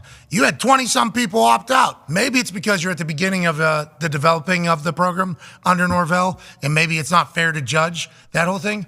But also, like, real loud, those fans. Yeah. Saying real terrible things about, like, our team deserves this. We're getting screwed, which a lot of us were like, yeah, kind of. I mean, it sucks that this is the way it is. And if I was on the team or my boy was on the team, I would certainly be pissed off. But then you just get fucking right in the mouth. 63-3. It's tough afterwards. That's why on game day, I was like, what was the score? Like 60. The amount of death threats that the guy 2 down from me, Kirk Herbstreit, was getting over the last couple. His family was getting. All of us at game day, because obviously we're SEC, ESPN, even though ESPN has a great relationship with the ACC, a pretty big business with the ACC and that whole thing. It's like they were saying terrible things. And then you just get bodied by a team that couldn't even beat the team that was in the spot that you were. It's like, that's tough. That's a tough look for Florida State. Well, and the other thing is, too, like, this wasn't, the announcement of the Final Four happens and then a week later they play. Like, it was a month of these people saying that. And then for it to end in a 63-3 rout after a month of talking shit, it's just very difficult for them. It's tough. They got it right. Yeah, I think so, too. That was clear. Overtime in the one game. Yes. And then the nail biter, it comes down to the last play in the other one. And then now we got, like, a real matchup of good versus good everywhere on the field. Lucky to be here. To be here. Pumped about it. Settle it on the field in Florida State people. We did. We are undefeated. We are undefeated. Well, you no longer have an undefeated season on the resume of Mike Norvell of Florida State. No. Because you lost by 60 to Georgia. Like that is that's a lot. And I heard Joey Galloway, he was talking about how the players, the guys that wanted to play for the opt-outs, that was their opportunity. It was a bowl game, a lot of eyes on him. They wanted that to do that. And I'm like, Joey, ain't nobody talking about playing in that game if you're on the Florida State side. You're actually telling people you were one of the opt-outs. No, I was one of the opt-outs. I didn't play now. That's why. You guys lost by 60? No, not me. I didn't play that game. No. I mean, somebody showed me a clip of you. No, that wasn't. Different guy. Different McAfee. That's not me. I opted out. I'll go to the NFL. You didn't go to the NFL until 2 years after that. No, what? You were talking about the same game? Bad finals, I'd take. Wait. I didn't hire an agent. I came back. Definitely had an injury then. I think I definitely had. Oh, yeah, I had a strained hammy. Norvell was like next year. Yeah, for sure. Second play. 60 points in a bowl game? That's tough. It's tough. In the Orange Bowl? And then you can also argue. You can also argue Bo Nix, right? Like he's a guy that wasn't in the playoffs. He decided to play. That's messaging, like you said. Yeah, Dan Decided Lanning. to play. Bingo. It is. Say messaging. How do you do it? Now, granted, if any of them get hurt, It's going to hurt the program. Feels terrible. That's going to hurt the program long term. It's going to hurt a lot of things. But instead, they've all played. They did it. Now, what will Florida State do next year? We assume they'll be great. Can't wait to see what you do next year, Florida State. Go get them, 7-0. That season starts in Ireland for them. Oh, nice. Yep. Versus who? Northwestern? Notre Dame? Who they playing? No. Clemson? Got to be Notre Dame, right? Duquesne? No? It's not Duquesne. Florida? They've Miami? Georgia Tech. Georgia Tech. Go football. That's a great matchup. They ended up the year very well. Haynes, good player. Yeah, they dominated their bowl game. What's the Irish roots situation? Doesn't always What's happen. going on there? I think they love football. Yeah, fan base, just bigger fan base. That's the real matchup? Yeah. Because I'm kind of like AJ, I stay in the moment, so I haven't looked forward to next season. That's the real matchup in Ireland, Florida State, and Georgia Tech. August 24th. Well, why'd you say Georgia Tech like that? I mean, when was the last time somebody said Georgia Tech, period? Calvin Johnson?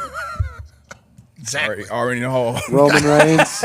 Yeah, Roman Reigns was on that Calvin Johnson team. Baddest oos. He absolutely was. They're on the up. Presley Hart. They're on the up. They are on the up. They had a great. They fire coach, new coach comes in, interim coach comes in, quarterback continue just balls. They start playing well. They win a bowl game. They're going to be in Ireland. That's kicking off the season, I think, isn't it? August 24th. That's where College Game Day is going to be there. Oh, that's going to be sweet. Well, Notre Dame was there this I year. don't know. I've been to Ireland one time. It was the least nice place I've ever been in my entire life. I actually just heard that has turned a little bit. Shoot from someone who's just They like there America now? Dude, you want to know what relations are like with the United States of America for a country? Drop me right in the fucking middle of it, because I am the biggest, dumbest looking American on earth. They will treat me exactly how they feel about the United States. I did not know Ireland hated. I mean, Ireland is not a big fan of the dumb Yankees, I don't think. You know what I mean? Other places I thought would hate me, come on in, lad. Yeah. It was really nice. Ireland, boy, they fucking hated me and the whole. Fox, you had similar experience. Oh, yeah. Whole family was just trying to get a pint at a random bar, and they all looked at us and said, no. You guys got to get out of here. And that happened multiple times to me, too. They were pointing over my head at the bar that I was at to serve people behind me. Yes. I'm like, what the fuck? I got your guys' money, and we're doing the same money. Hey, you're going back, though. Can't wait. August. Can't go. wait. Week 0, right? And Foxy, too. I mean, if a bunch of Foxies walk in the bar, and you're from Ireland, and all these cool-looking Americans walk in, and plus the dad walks in and he's about to drink your bar dry, it's like, fuck these people. Yeah, but you thought they would have maybe a little respect for that. Yeah. Especially Love the it. dad. True. Didn't even get a chance to tell him. This guy's been drinking beers starting at 5 o'clock every day for the last 50 years. You guys should love him over here. Yep. Exactly. I will say, the Irish are an entertaining bunch. Yeah. Holy shit. Oh, yeah. I Love booze. Love booze. They did. And they have these, I'm Patrick McAfee's my name, which is why I thought maybe be nice Little to street you. cred. my I thought play. there'd be a chance whenever I show my ID. I'm like, welcome home, great to have you. That was not the case. They got these fat fucking fingers. I got a little bit of it too. Oh, yeah. They got some fat, because I thought I was eating them a lot. I thought I was getting in a fight basically everywhere that I went. So I started like eyeballing who, like, all right, what's this going to be? And I see these fat fucking hands. I'm like, oh, it's going to be a heavy mid, I think. Oh, yeah. Sausage I'm gonna have to fingers. watch I just want you to know, you go to your other home, open arms, my friend. I welcome you in. Yeah, they have to, though. Grazie. Prego. Can't wait to get back to Ireland. Yeah, Can't wait. Me too. Can't wait. Yeah. What's that, AJ? I can tell. I'm excited for you to get back to Ireland. And the best part is you don't really have anything from here until August. So that's kind of the next thing. Yeah, all eyes are on Ireland after the national championship. Of course. Yep. All eyes are on heading back to Ireland. You start prepping. For Ireland? 2 weeks? 2 weeks or what? How long you go? Yeah, that's a whole nother thing, I guess. How long are they going to set up another show just a day before the actual game day show and just come out of nowhere? Kind of like what happened out there at Pasadena. Do one in London just for fun. Just run it through. London was that place was fun. I enjoyed playing over there, like meeting the people. Now, the whole playing an actual game over there. Sure. I don't think anybody really enjoys that, but can't wait to get to Ireland. Florida State, Georgia Tech, will they go undefeated again? Wow. Will Florida State go undefeated again? We'll find out when we get to Ireland. August 24th. 2024. Let's go. 2024. I think I met like the board of directors for Visit Ireland.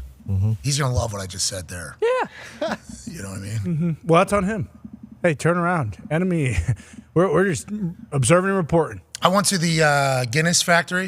That was cool. Where's that? Galway? No, it's Dublin. Sweet. Yeah, it's in Dublin. It has a lease of like $1 a year for like 400 years or something. Not a bad deal. Great business, man. Guinness. Arthur Guinness, is that his name? Artie Guinness. RDJ Guinness. Wow. RDJ Guinness. I got a certificate that I could pour pints perfectly from the Guinness people. That felt really good. That was nice. Kiss the Blarney Stone? I did go. I saw a blind guy. Oh. That was sightseeing. That was awesome. How was he? That was my big takeaway. What's that? Wait. You just saw a blind guy walking around? He was what seeing? At the Blarney. Well, I assume that's what he was doing, going to the Blarney Stone to try to get his vision back. That's what the Blarney Stone does? Some people say, yeah. Everything I read is that people pee on it. Now, for sure. But I still kiss that thing. Spit on it. What? I don't think you're able to do that because I think they protect it. To get to it, though, you got to walk up some really uncomfortable castle stairs. Tight quarters. It is beautiful over there. There are Cliffs of Moher I saw on the other side of town. It's down near Galway, I think. Damn. Beautiful. Absolutely beautiful sights. When the rain comes, it does come. But that's why the grass is so damn green. Yeah, we tried to go see those. It was completely foggy, so we couldn't even do that. It was foggy when we got there as well. We were told to wait for like 32 minutes or 35 minutes. It'll change. It did. It was beautiful. We got up there. Then it came back. We got to get down from here. Yeah. There were certain issues there. County Cork, beautiful town. Yep. Gorgeous country. I mean, they hated me from one side to the other. There was no... It's weird. Was in a tiny town for St. Patrick's Day, which they do the night before, leading into the parade in the morning, and then the parade is kind of like the end of St. Patrick's Day. Ooh, I like that. So you do it like, this is the place that I went to. I don't know if it's what it's always like, but I was like pumped to be there for St. Patrick's Day. That was the nicest crowd, I think, St. Patrick's Day. Everybody's got to celebrate. Can't wait to get back there. Let's go, Ireland. Let's go, Ireland. Circle the calendar. Yep. What's that, AJ? Circle the calendar. Is that where they have? You guys ever seen the statue of the dude who's like he's laying down and his meat and his mouth are rubbed off because that I guess for some reason this guy does. If you rub your meat on him, it'll make you get pregnant. Yeah, like, you ever seen it? It's all worn down. I don't think it's Ireland though. No, somewhere. That is Italy or France, and it is for women, and they go there if they want to get pregnant. They ride it. They grind it a little bit, and they do a you little. can see it's worn down. Yeah, They're grinding statues' dongs? Yeah, the statue's dong actually face and mouth too is now gold, and the rest of it's like the. So some people just grind it, saying, "Hey, I'd like to get pregnant." Other women are like, "You know what? I'm fully service this thing." Yeah. Mouth on there. Maybe I don't know. That's what you were saying, not me. I don't know anything. I just learned. No, I'm saying what's worn down. I think the mouth and the meat are both like worn down because people will sit there and they grind on it and they say, "Oh, here we go. This dude's gonna get me pregnant." This doesn't feel exactly real. The mouth part is a Look AJ it up. Hawk addition. The meat Look part it up. is real. The meat actually on the statue is now like golden, and the rest of the statue is like old greenish color. Polished. It's polished on the meat. There it is. Polished. That's the word. I just sent it in. Okay. Yeah, this guy. Yeah, there it is. He's got polished. Look at his Looks chin like and he nose. peed his pants. We zoom in on this. It ain't pee. Chin and nose. Dude looks like a guy who's been drinking for 80 The years. cemetery statue is eroding because women can't stop rubbing its lucky penis. Yeah, and that's Oh, not the mouth pissed. is pretty. Oh, and the nose. Yeah, there. that's a purple nose. That's not for. Oh, he's a booze? Yeah, he's a People, booze hound. Can't have sex without a little foreplay. How about AJ gets this picture sent to him? That's not true. And he goes, "Let's see what other parts of my fingers look good. All right, let's go check the mouth." That's exactly what he did. That's why you look at chin. The guy gets real freaky with the chin. That's how he died. He got a little smile on his face too. And you go, how could you not? yeah. The whole world's coming to ride this guy. Don't have to do anything. Congratulations, statue boner guy. Good work, statue. You touch it, you're pregnant. That's how it works. We need some numbers on that. I want percentages. 100. We need ESPN Next Gen stats to look into that. Yeah, and they need to tell us if we should go for it or not. Bingo. You're going to go. How old you are, how far's the travel, what's the line like? Right. With our analytics, ESPN analytics is telling you need to go. Is anyone sanitizing it in between ladies? The That'd be Blarney tough. Castle, they did that. They had somebody that was really? wiping it down Yeah. that worked there, which was very nice of them. Part of it before you got spit on it first, and then you get on it. On the guy. Yeah. We'll move on. Now is the time to get better at football. Amen. I mean, Yes. what are we talking about here? What's happening? Whole system just went down. No. This is a big deal. Before DB, I apologize. Luke Littler is about to make his entrance. Wow. Here we go. At the baby. Alexandra Palace in London. We sent in a request for him to be on the show at this exact moment. His people responded and said, "Mate, he's in the game." He's throwing darts, mate. They got him at an end of a walkway, not a locker room, But the place is going berserk for Luke Littler. He shaved his face. He's locked in. How many people in there? Thousands. Hundreds of thousands. What do they play? What game do they compete with? In? Cricket? Yeah, 501, 3, whatever it is. 501. Or it could be 3. I know they're going for 180. That's triple. Triple. Those 180. Triple. Yep. Paddy Power. That's gamblers. Dapping up all the guys. It's like a UFC fight night. It is. This is my trainer. Thank my trainer. This is my lad from school. Thanks, bruv. Oh, I thought those were all the people he beat. That's my uncle, Luke Littler, the nuke. Luke Littler. Hey, those nukes are guided, aren't they? Oh, yeah. Wait, cheerleaders, he's got Goldberg. Pyro. Breathe it in, Luke. Breathe in the pyro like you're Goldberg. It's electric. Handshakes, daps up. 501, they got it. Good daps. That's a lot different atmosphere than playing in a pub. Like, imagine playing up there on the stage with those people all behind you. Look at his case. Is that a water in there? Or what do you think you got? A little Coke. That's one of the Coke products. Oh yeah, Fanta maybe. Yeah, Fanta. Yeah, he said kebab. Oh, this guy's like. Can we turn the sound up? They're gonna give us a strike for sure. What's the pin on there? Booed him. Just there. Yeah, he ain't 16. World champ. Yeah. Oh, yeah. He's won 3 majors this year. Luke Cool Hand Humphreys, I believe, is his name. And both Luke? Yeah. What's that say? Nobody's clapped for him. We're all Luke the Nuke fans. They're not booing him. They're saying Luke. Luke. Are we sure they're not saying nuke? Yeah, well, could be. Oh, whoa. Kissing everybody. We're sucking faces. Jesus. Like this. Hey, Luke's got a... Whoa, that was mouth-to-mouth kiss with a couple. How many family members we got? I don't know. That's brother, lad. I think it was mom, daughter, and Yeah, another daughter. They're kissing mouth-to-mouth, though. We don't know what they do over there. Cake by the... Yeah, definitely get one. That's one of the Joe Bros, right? Yeah, I believe so. People forget Joe Bros crushed at JMU. Oh my God. The one dude they were with performed on that Nashville New Year's Eve. He crushed on New Year's Eve. Bill Zimmerman, yeah. He's got moxie. He was in the middle of the stage, kind of. The Joe Bros were surrounding him. He's got pizzazz. Does he? Yeah. Capital P. He had a sweet look whenever we saw him at telling you, JMU. he's got the zazz. Oh, you're saying he's the next one? Are you anointing him? He impressed me. You know who we're anointing? Luke the Nuke. Yeah. You think the moment's too big for Luke the Nuke? I don't think so. Look at that dap up clean. The Nuke. Wide, he says. Wide. cool hands. Let's go. Let's fucking go. A little more crowd control.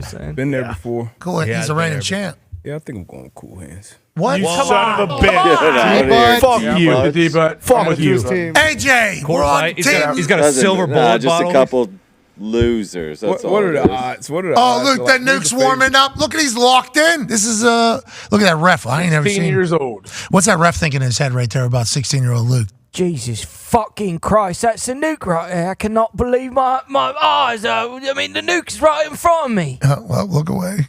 Look away. Yeah, see, I like that they don't no show. time for cool I like that hands. they don't show what the results are of the practice throws. Awesome. He's age 16. His ranking's 164th. That's going to change Yeah. after today. His darts are 23 grams targets he's throwing. He's a 23 guy. Here's Cool Hands Luke Humphreys. His darts are a 22-gram Red Dragon. Okay. Uh-oh. Been there, done that, a little bit more expensive. PDC ranking of 3, although he is the reigning world champion. In the big moments, Cool Hand shows up. Yeah. But we don't know if Luke Littler will because this is the first time we've seen him in a big moment. Yeah. He just Before winked. they went live too, they were put like in these blue rooms with like massive blue lights, and they were just doing a dartboard, just aiming down the line. What that stat say right there? Luke Littler's hit the most what? 171, 180. Can we put a little sound on? It sounds like our MC's cutting a promo. What an evening. Oh. The best player in the world, Luke Humphreys. Just a little bit off. Oh, we started. Was that one? Yeah. No, it's, 180. These don't count. These warm ups still. No, this counts. We're live. Of his chosen discipline. I don't know if we're allowed to just steal Off this. to a hot start. No way. No. Triple 20! And the new Oh, 19. seeming Oh, no. Luke Littler's got a little jitters to get out. Humphreys. Is that triple? No, Is that those both on the line? No, that's low. What's a bullseye get you? They don't go for those. Yeah, bullseyes are 25. 50? for the red inside. Those are 60 right there. You want to go check that one? The phenom, the 16-year-old. The phenom, like the Undertaker, Luke Littler. That guy's so close every time. I don't know if he's hitting it or not. Why they go down to triple 19? Easier throw? It's a good question. Each guy has their own preference, right? Or, I know if you go. What's he doing? I can throw that. Close Luke. it out, right? What's the game where you close the numbers out? Is that cricket? Yeah. This one, yeah. You got to hit exact. Ooh, nice. You got a 1. Triple. Humphries applying the pressure straight away. Straight away. Triple 19. 19. Ooh. Things are going to happen quickly in this game. 120. 40 left for Littler. There's the triple 20. There's the 20. It's AD. Needed double 20 there to close it out. Left door open for Littler. Littler can close it. Need 40. Double 20. Luke Littler, first dart needed. First dart get. Whoa. He's a phenom for a reason, folks. Cool hand Luke Humphries goes triple, then 20-20. Oh, Luke Littler's starting to vibe. Oh, no. Come on, Luke. Oh, I like the pace. I like the pace we're working with here. Nice and fast. Yeah. Triple 20. Triple 19. Cool hand. Wow. Move, reset, triple 19. Okay, cool hand. Seems like this one might be Cool Hand Luke's. Yeah, Cool Hand has answered. The Littler triple 20. Oh, he's just off, isn't he? Isn't it? He's a bit off, isn't he? Oh, damn. Cool hand. Oh, he's splitting the dart. Oh! Cool Hand Luke is fucking unconscious right now. Not that either of them will really care. Oh, no. Luke Littler can't hit a triple to save his life. I can't even fucking drive. Get him out of here. Go, give me Cool Hand. Yeah. Oh. Just needed. Oh. Oh, he let him breathe. Need a quick 286 round. You can do it, Luke. Triple 20. Ah, he's off. Ah, no. Uh-oh. 188. Can't even get there. This one's over. They should just tap this one out. This one is. Do you have to double out? No, I don't think you just. I think you just gotta get there. Why did you just go? Why did you just throw a 16 in? Wow, he's dancing out there. That's it. Oh! Even that will feel like a good sign for Humphries because he's won. Let's go, Luke. Yeah. I love it. We're gonna get in trouble for just stealing this. Obviously, this is the new. This is the new story of the day. We just fucking steal. I wanted to turn it off like 4 times. I don't know how I'm supposed to. Before the Luke Littler game, he said, "I've just got to apply leg-on-leg pressure." Come on, Luke. God damn it. In every set, First to 7 sets. We're at 1-1 legs. What the fuck does that mean? How many legs in a set? Oh, not a great. Oh, 3 legs in a set? Did not like that. You can't have one of those rounds because Luke Littler will punish you. Let me look. A 1? Why is he going for 1? What's he doing? He's going for triple 18 or Fucking wake up, Luke! too many vapes, you think? Potentially, maybe 1 too many. Best of 5 legs to get a set.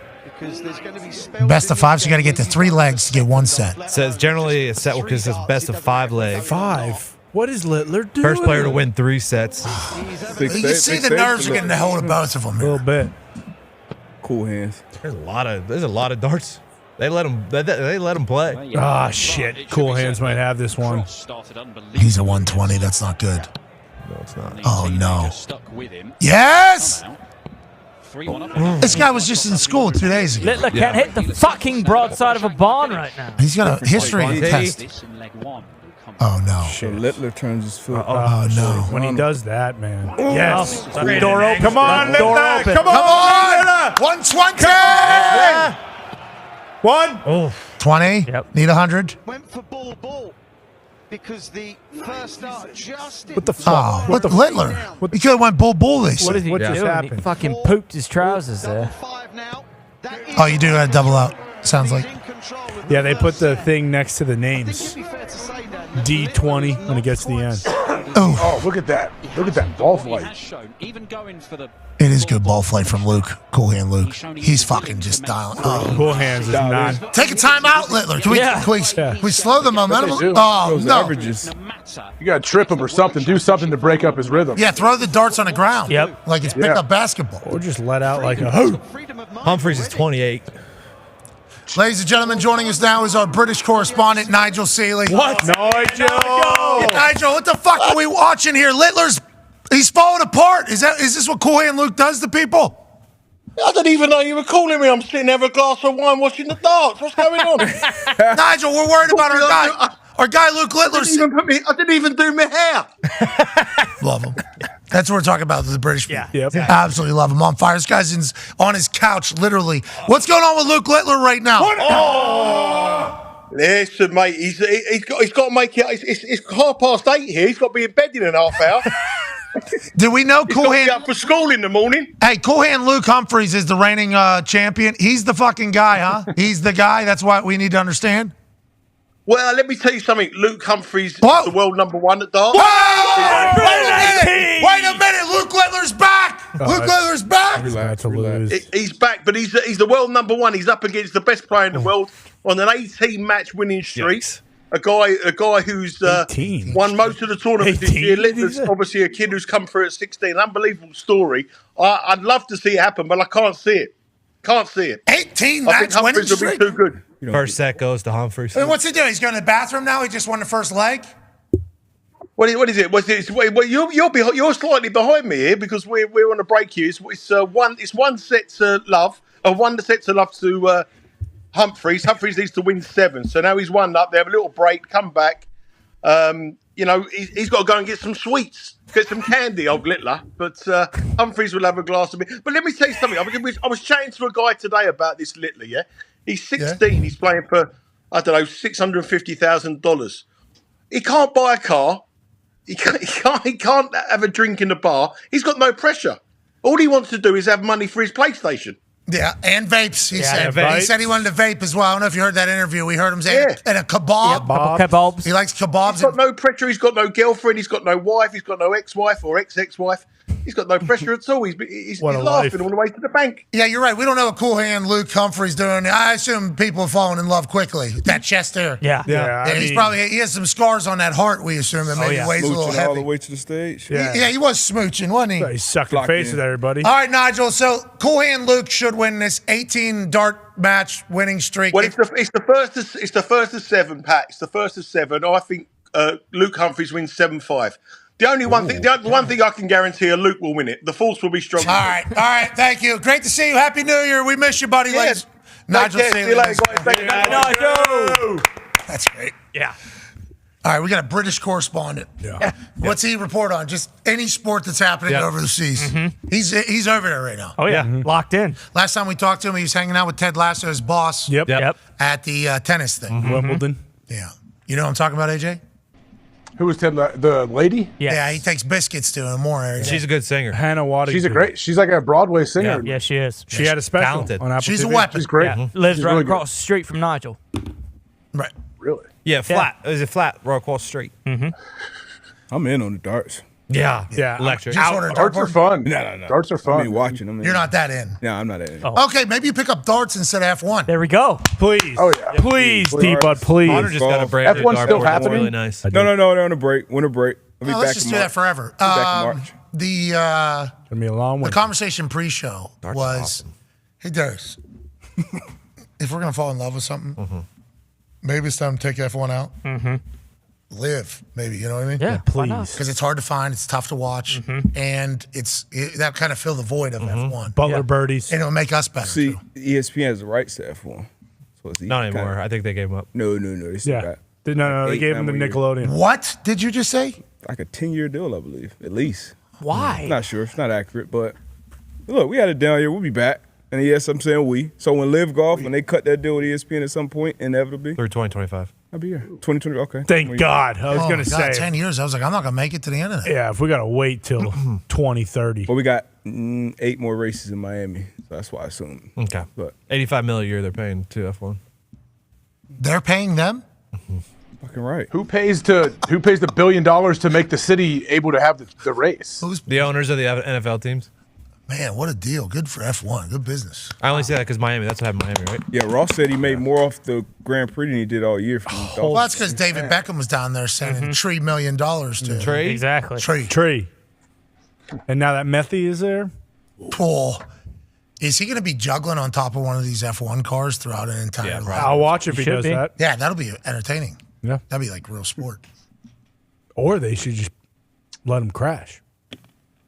What's your problem? Or how about you let him race? That's the one. Let him race. Yeah. Let the boys race. Let him race. Let's get back to some football. Let's get better at football as Hell yeah. Littler tries to even the match.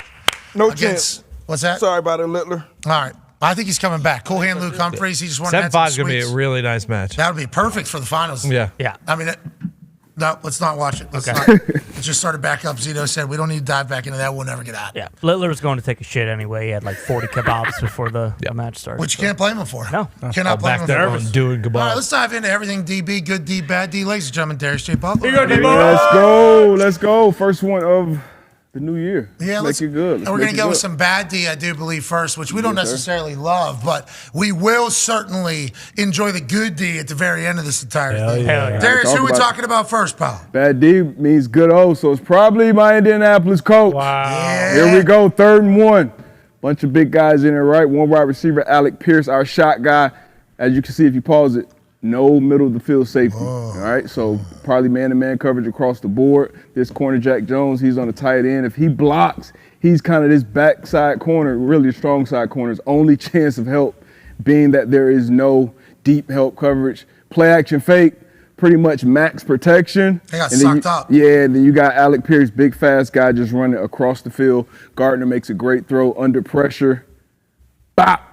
Backside corner never had the chance to get there. Ball. Jack Home Jones. run ball. That's Gardner Minshew Yes, football, sir. baby. Once again, right around that middle of the field, 3rd and 1 situation. Tough spot. Obviously, all these guys are sold out on the run. See Bobby Spillane here trying to fill a gap. Everybody's trying to fill a gap, get down there. Once again, this is the only guy, and even he's trying to get in that run fit. That's the only guy that can potentially fall back and help him. But when you're running outside leverage as a corner, obviously because you got that tight split from Pierce, so you're going to be outside leverage. So it's nothing but space and opportunity for that receiver. Good job by Gardner getting his ball off too. Was some pressure in his face. I believe Bobby filled late. Bam. So we just saw a clip from NFL Films of Gardner Minshew and Max Crosby this entire game. Yep. Had to feel pretty good here for Gardner to complete a nice deep ball. He's been vibing, and Pierce has come alive this year for the first time. Absolutely. We needed him right here. This is what we drafted him for. Big guy making big plays. Man, it was a rough one for my Dolphins, man. I could have honestly been up here all day with bad D for them. This is something we saw a couple weeks ago. With Mike McDover. With Vic Fangio over. Oh, jeez. Cooper Kupp on a cross motion, and he's going to run this rail route, right? Not a wheel route. Eli Apple completely lost in the sauce. You see the linebacker here. Some people are kind of saying, oh, he rolled out to his left, so people got confused, but he wasn't even looking at him when he was rolling out. Lost in the sauce. You should be getting depths, trying to split him. He kind of gets lost in the sauce as well. You cut Zay Flowers and Rashad Bateman wide open, but obviously you hit Zay up the sideline, hand up. And then the tackling, was just horrendous on the back end. So obviously you give up the big play. But we've seen multiple times, you tackle a guy on the 5, you tackle him on the 1, defense gets a stop, turnover. But obviously not going to happen to get Zay Flowers there. Big play, bad D, bad communication. What a throw. Let's talk about some more great offense here for this offense. You're talking about great throw. Here's another one. Yep, pausing once again. So 22 personnel really got Ricard back here. We probably treat him as a back, even though he's almost like an O lineman. So 1 wide receiver. So now you're going to have base defense. So that's, 4 DBs. So that means a corner is going to be covering a tight end somewhere. But right here you got the safety. He's down. He's trying to communicate with someone over here that I'm going to pass these guys off if we get traffic. Isaiah Likely, he motions down. So now he's trying to communicate. You'll see him pointing. It's so important home on the road, verbal and nonverbal communication. Just like when linemen report to referees, like it's one thing to say, hey, I'm reporting. It's another thing to give them that signal. Same thing with defense. If I give you something, I got to get that back. If I give AJ, hey, alert, just like we saw in the Bama-Michigan game, just kind of lost in the sauce on different pages. Hey, AJ, alert these crossers. If they come out, we pass them off. If he gets that, maybe it works out. But you'll see him chasing outside in, him pointing. Nobody got him. As my old DB coach would say, looking like the Keystone Cops back there. Wide open. Nice. Had Patrick Carr wide open. Zay Flowers wide open on the touchdown. I feel like Isaiah Likely, he made the one-hand catch. He wasn't wide open, but, once again, you could tackle that guy after he catches the ball. So just bad communication pre-snap, not on the same page. Not an overly difficult motion to handle. right? You got the tight end split out. He motions down. No way he should be wide ass open at this point in the game. Beginning of the third quarter, I want to say it was 28-13 at this point. They're trying to set up a little pick too, aren't they? If you run it just run it back a little bit, Pat. Who's on the left side? He's coming, sitting down like in case somebody is trailing. 88. Like he wants to get in that way. Yeah, Yep. 88. Yeah, didn't even need it. Didn't need it. But he's looking. He's trying to search out to set a pick. Yeah, so he's looking for who's guarding likely, and nobody's coming over. He was. So like, oh, okay, I was just saying. Nobody. I think it's good. Curl up right here. Saw people say after the 2 touchdown performance, he's likely to begin his dick sucked after that game. It's potential. I can see that. Who'd you see said that? Is that Greeny? Is that Ronnie? It might have been Ronnie. Might have been Greeny. I thought Maz said it on Get Up. Allegedly. So. Allegedly. Yeah, just doesn't sound good like call, it. D-Butt. Thank you. Thank you for that, D-Butt. It does But not yeah, sound. it's bad ball right there. Bad D. Really? I think you're talking about Ronnie, the big Ravens fan on the internet. Ah, yes. There it is. This show. Oh yeah, I did see. Oh, yeah, okay. You know who we're talking about? Yep. He's a I was passionate introduced Ravens to him fan. He is. out there in LA. He is. Free his cousin. Hey, Jordan Love, you pause it right here. Yes. So right here, you look at the safeties. That's obviously the first thing quarterbacks are doing. And as a young safety, you're trying to confuse them. Harrison Smith, you know he does a lot around the line of scrimmage. So one safety, he's going to be down showing pressure. So then you have a single high safety. But they're actually going to rotate to cover 2. So this backside corner is going to be the deep half corner up there. A lot of defenses do this, kind of like an invert. So you got the corner, he's going into the deep half. This down DB, he's going to go to the flat. That deep middle of the field safety, he'll be the deep half safety here. And then what AJ had to do a bunch, I'm sure, as that middle read defender, you're responsible basically to the goalpost for speed. It's the passing strength up here. So this linebacker is going to open up to that side. You got Jaden Reed in that slot. Jordan Love reads the rotation in the coverage, makes a great throw for a big-time touchdown. So if you pause it right here, he's responsible for that middle run-through, right? Middle run-through. Wall avert. Safeties, he has to split both of those guys. Yeah, you got to get going early. You'll see it better from the back copy, but obviously It's Tampa 2 here, right? This is what you got to do. Tampa 2, but it's kind of kind of fudge, a little mixed up Tampa 2 because you have one safety playing it, and then you have the backside corner who doesn't have a ton of reps playing deep half safety. Patriots do this, but Patriots do that a lot. Well, they'll drop different guys into like non-traditional spaces there when you run Tampa. Yeah, so Patriots will they love like Kyle Duggar, or like a safety, or like a Tyrann Mathieu if it's the Saints, or Jacksonville does a lot, Caldwell's defense, where you put like a more athletic middle, more faster guy who can play that middle run through, because you also, a lot of times you got to play that check down. A lot of times Aaron Jones just check down, and you got to rally and tackle that. But you got to have more sense of urgency than that. Bam, an absolute dot. Yeah, and when that did happen, actually, you ran, I believe, the same play with Fred Warner against CeeDee Lamb. Down the middle. And he's open, and Fred Warner, CeeDee Lamb, they line up and race. CeeDee Lamb's probably gonna win that race, but you take the right exit angle, you obviously anticipate the route, you'll definitely beat him to that spot. Luke Kuechly was one of the best doing that. Urlacher was so tall. You remember he would turn and almost shuffle. He was so tall and fast. Yeah, well, that's what that guy was He didn't doing. have to turn and run. That dude was kind of shuffling there, and I thought to myself, that's a super confident move. Urlacher could roll too, though. Like he was punt returner. Freak athlete. Secondary too, right? Speaking of, he's punt returner, safety, ended up playing Mike linebacker, and now he rides 400 miles on his bike. That's right. Yeah, freak. Will remain a psycho for the rest of his life, but hey, Urlacher. Appreciate you, man. How'd it go, Urlacher? We have an update. Luke Littler has tied up 1-1 in the finals at Alexandra Palace over there, the Dart Championship. With a massive comeback, by the way. It is 1-1. He was down, I think, 2 legs to nothing. Oh. And then he came back 3-2 leg to win a set there. 1-1, first to 7 wins That's the huge for championship. Don't let Luke the boy Littler's get all hot. bingo. Ice in his veins. A little early, he wasn't being himself. Yeah. No. He was letting the moment kind of get too big. He saw his opponent sucking face with a bunch of people on the way in there. He let the lights get to him a little bit. And then Luke said, "Who am I? I'm a fucking nuke, mate." Probably wouldn't hit that vape. Probably did. Yeah. Pull that thing out. Man, not saying it's a good thing, but there is a chance that he is ridiculously addicted to this. Yeah. Yeah, it looks like it. They're very addictive. Shouldn't do him. Here we go. Good D. What are you looking at me for? What are you looking at? I was talking to you. You should not do them. Look, there's nothing more I'd like to do after this show than go buy a vape or a pack of cigarettes and rip those motherfuckers. But you're not doing that because you're not smart. Yeah, because I'm not doing it because it's dumb and China's making them. Bingo. Well said. What about that shirt? Where do you think that shirt's made? Not China. Sure. Yeah, I'm positive. It doesn't say made in China. Is that a panda? Well, yeah, what are you trying to say? Pandas only exist in China? Well, They exist in zoos all over where they're fucking miserable. No, zoos, okay. They come from China, though. That's beside the point. China actually took them all back, too. Yeah, they said you're not allowed to have pandas anymore. Yeah, right. That happened to Washington Zoo. I think it's happening to a Florida zoo. Feels like that's the only the reason why I last know this is time. because my wife said, we're never going to be able to see a panda again if we don't go see one right now. And I said, that sounds like bullshit. Yeah. You're telling me we got to go to a fucking zoo right now? And she's like, yeah. I'm like, that sounds like bullshit. And then I searched it. China's saying no fucking snatching pandas them. for you. Yeah. They're getting them out of there. That's real deal. That is really happening right now as we speak. Just like AQ, words he lives by. I'll reference them again today. Come and take it. You know? Well, they are actually. That's the thing.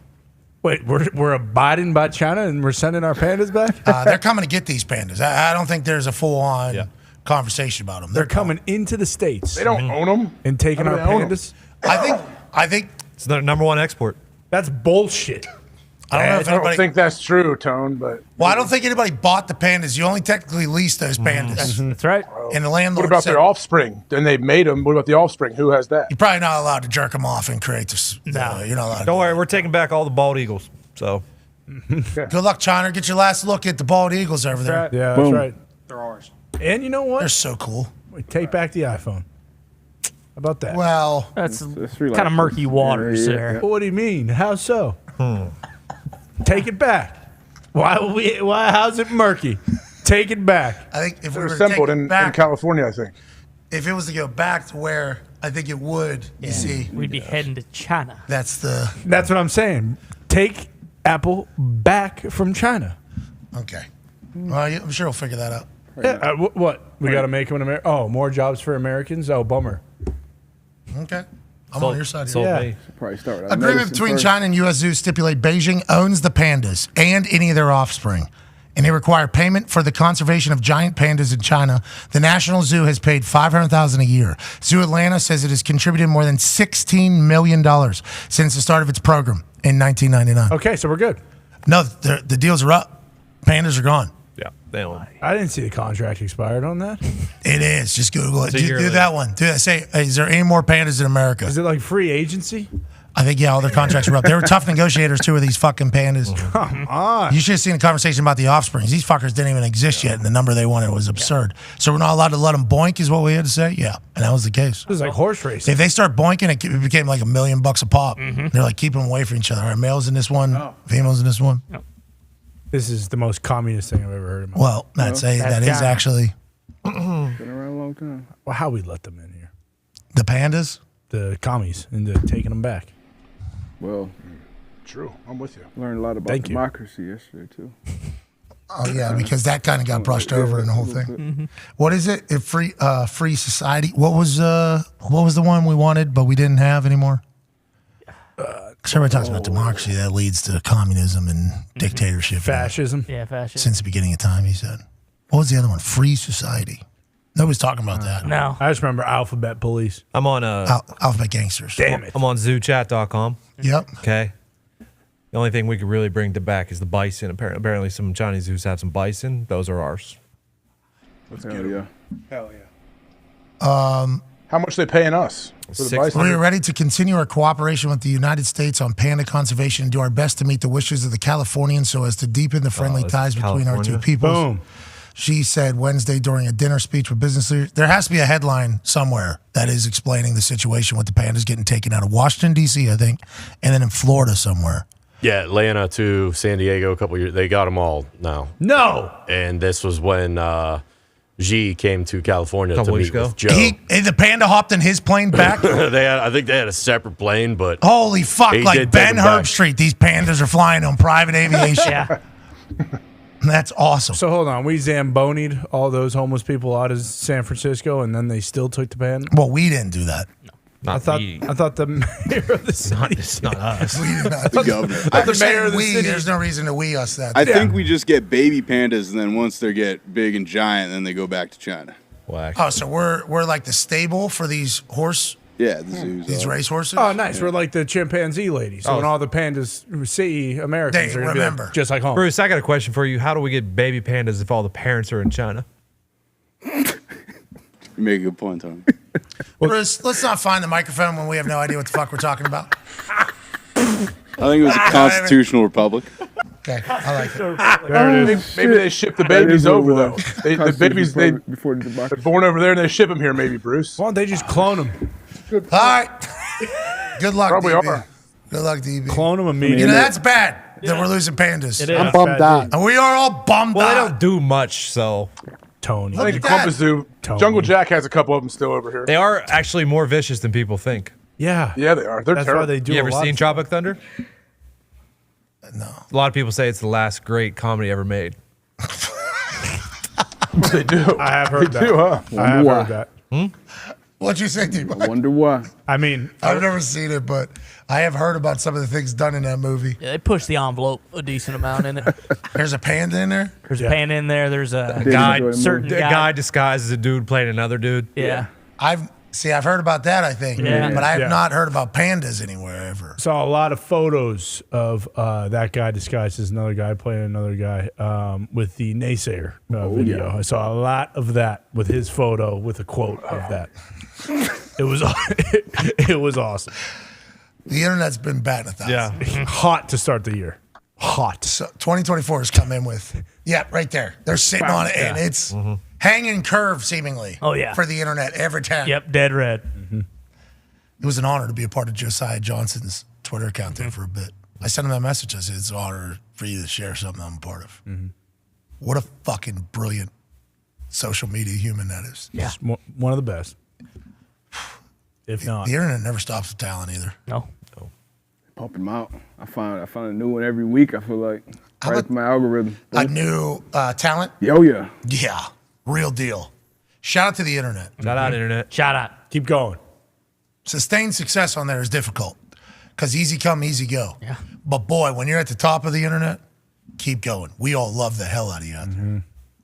The B-2 Bomber one has gotten some good play. Oh, so good. For people that hate how expensive it is to fly that thing. Yeah.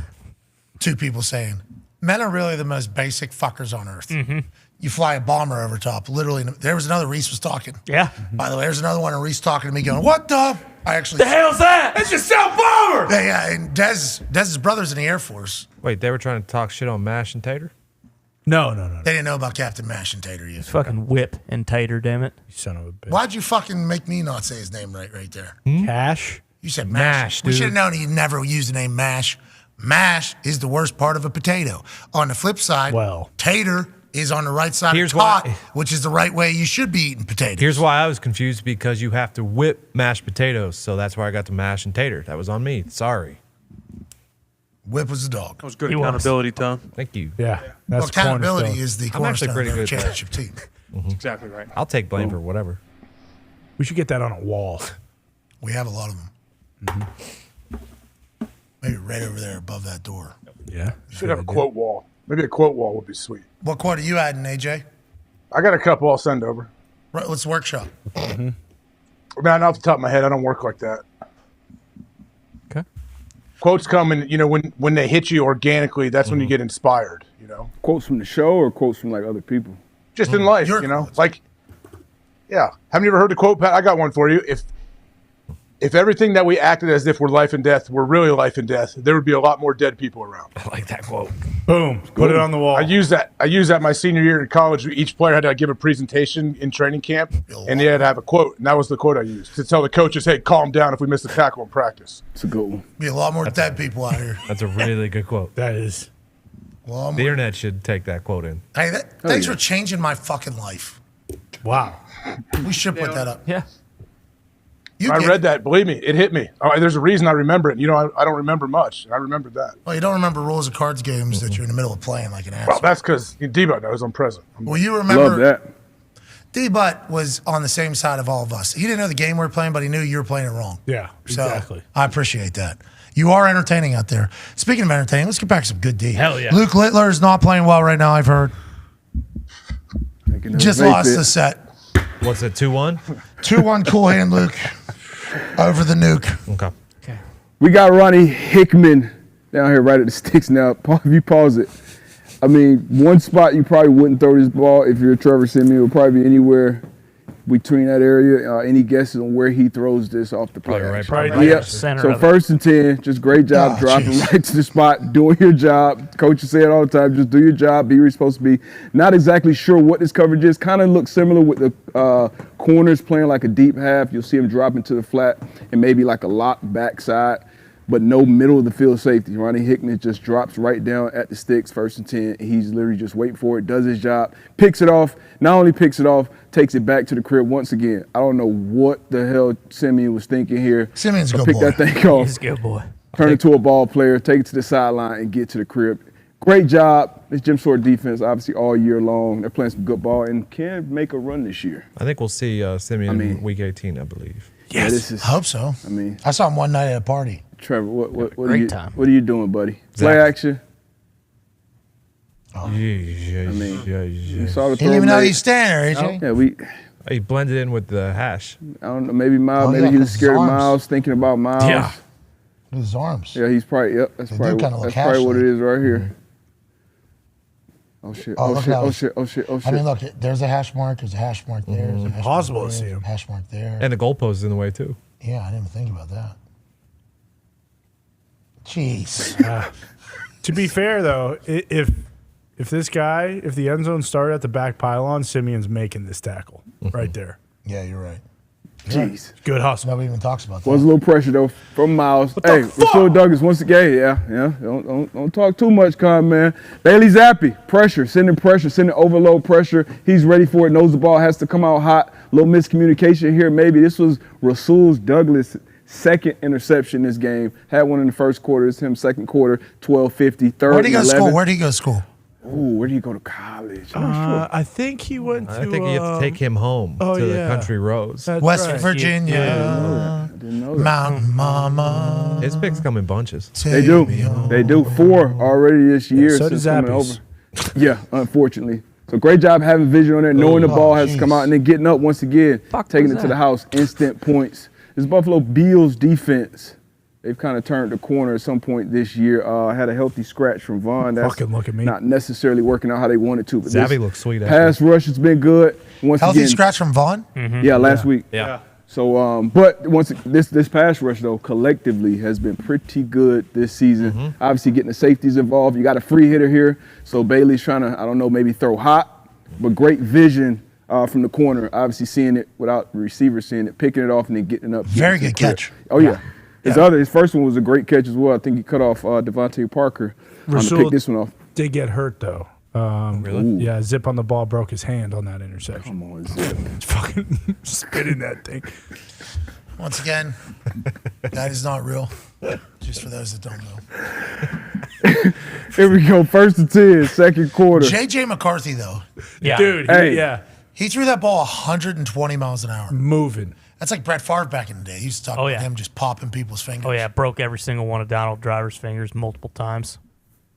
Donald Driver likes I think so. He played with him for a long time. Yeah. And Rodgers. He only played for the Packers, and he played for like 14. Donald likes them both. Donald had big success with both of them. That's great news. AJ, you ever get your hands on a Brett Favre fastball in practice? Yeah, luckily it didn't dislocate my fingers or anything. But yeah, Well- Donald's. You want to see some hands that are messed up? Donald's hands are yes. Well, you can't dislocate things that are already dislocated. Bingo. They've already been dislocated. You might have just located them, actually, with that ball, is what AJ was thinking in his head. But that's what Brett was known for, right? Oh, yeah. Throwing the sauce? Yeah, ripping fastballs. JJ's got the same thing. Mm-hmm. I don't know if Torrey that's- Holt's hands. Oh yeah, from Kurt. Are they disgusting or what? Oh yeah. Yeah, they can. They're- Just, I mean, I've seen it. I'm like, how did you do that? Just wear and tear over the years. Wear and tear, yeah. I'm Think talking about how about- much painful. What, like the Verizon logo? Yeah. Yeah, for real. Multiple, and they like you can bend them. They can like bend them back to the wrist too. Kurt Warner. There's some O linemen too back in the day, right? That have because their hands. Gnarly. Oh yeah. There's some gnarly stuff. Munoz They has cross some over. They just buddy tape. Some guys just play their whole career buddy tape. Mangled like that. Throwing up dubs. Just shake your hand. It's just like, what are we doing here? Give them a This one's shocker all the crossed, time. This one's crossed. Oh, they're throwing the V. Yeah. What happened to Joe Gilbert's legs? Is he okay or is everything all right? I don't know. So I think his ankle. I think So it's his funny. ankle, right? I think he's fixed. You said he came over and shook your hand. He did. He had a completely different. Good walk? Good walk. Joe doesn't deserve that. Yeah, he called me an asshole too. I have seen Joe in a minute. Where's he at though? Tampa. Oh, Still love down. you, Joe. Hey, love you, Joe. Happy to see your knees are straight now. Because back in the day, it used to be like he was getting off a horse every single day of his life. Hey, where was the horse? Never been on one. What'd you do? I got 2 surgeries. The doctor didn't know what they were doing, clearly. And then now he's back. Joe Gilbert could fucking run a mile if he had to right now. There's no way that was the case like a year ago. Good boy, Joe. Way to go, Joe. That boy, Joe. Joe's the guy you want to have beer with. Hey, I have a beer with this guy too. Jordan Lewis, slot defender, great eye discipline on the edge, flat defender. I've said it. I've seen more intercepted screen. See Montgomery saw the eye. If you run it back one more time, a lot of eye candy pre-snap. You got Montgomery shifting. It was a shift. You got a motion. You have a crosser with Laporta. You have a lot going on here, but great eye discipline. As a flat defender, it's your job to put the edge on everything, whether it's a run, a screen. You got to turn it back inside. He does more than that, keeps his discipline, keeps his width, and makes a great interception on this ball. 3 people in motion at the same So this is a time. shift right here, yep. So anytime it's more than one guy moving, it's a shift. So everybody has to get their spot, Reset. get set. Got to pause for a second. Now you call the motion. Just like when you're trying to do the eye candy to report eligible. Yeah, right. Too much. You got a lot That's of eye right. candy up there. He's pointing, he's locked in. So he sees him coming, he knows, all right, got to stay as wide as the widest. Pressure. Great play. Boom. Oh, it is Great D. Great play. That was a touchdown if you didn't do that. Well, If you didn't, Look how wide open it is. it's not wide open. Oh, man, that was a great play. I mean, these are ones, script for success. This looked great on Friday. I looked awesome in practice on Friday. Well, they won't be able to keep up with all the shifts and motions. But wasn't 3x1 always screen alert for you guys? We 4 strong. 4 strong was a big screen alert, but I'm sure at this point they got their tendencies. They're getting to 3x1. For some reason 3x1 was always a big screen alert for us. And I think their tendency switch here was a lot of times I'll see on films with their big plays, Gibbs is this motion guy and Montgomery's in the backfield. So they kind of, I guess, switched it, trying to break a tendency. You could be bringing Gibbs up front thinking maybe he's taking some eyes. Yeah, but once again, everybody doing their job. So he's chasing. He would have been open, but it is a screen.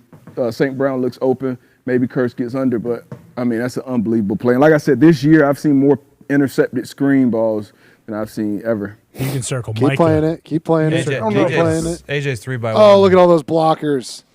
You We can got circle one guy there. We got Gibbs up front. Or maybe I don't know if St. that's Brown. a touchdown. He's gone, boys. Micah too at the top of the He's star. gone. Micah probably catching him. Yeah. Where's Mike? He's on the 45 at the top of the star. Right there. No, we got a body right there. Where? Body on the body. Yep. You got to circle our Efficient guys pass. too. You see what that drawing is? That's pursuit angles, okay? Yeah. They're getting her. Man, I was pursuit angle king. What about our pursuit angles? You guys don't have. What are you talking about? You're on offense. Your pursuit angles. You used to love that drill, Boom, AJ, boom. first day of training camp, pursuit angles. Pursuit. Yeah, everyone just conditioning drill basically. Yep. Hey, count. It matters, though. It does. Matters. Especially when you're taking over a team. It's really fucking quick. Fucking matters. Yeah, because 7 is tough. 3, though, if you make a desperate tackle at the 15, the 10 on one of those long ones, we can live to see another day here. Oh, yeah. Absolutely. Maybe we keep him at 3. But if you can't, if there's been people with bad pursuit angles too. We've all seen it. Where the fuck are you going? There's some film that makes it look like I'm running maybe 3 times faster than people because the angle in which I'm running and the angle in which they're going are vastly different. Yeah. And they're nowhere near the person. It's like, where have you played for? Have you ever? Is there anything you've ever? Some people are so fast that you don't need pursuit angles, I think. Right? That's what And people think. that's the difference in the NFL level. A lot of guys take better pursuit angles. High school, college, you see a lot of guys that'll cut back, reverse field, and just do these wild plays. yeah. You don't see that much. You see it sometimes here and there in the NFL. Drop 8, Baltimore Ravens defense. You got a Roquan Smith. Tool, we know this offense. Get back to a spot right before the 2-minute warning. You're in midfield, 1st and 10. I mean, he anticipated the window being there. Once again, only a 1-2-3 man rush.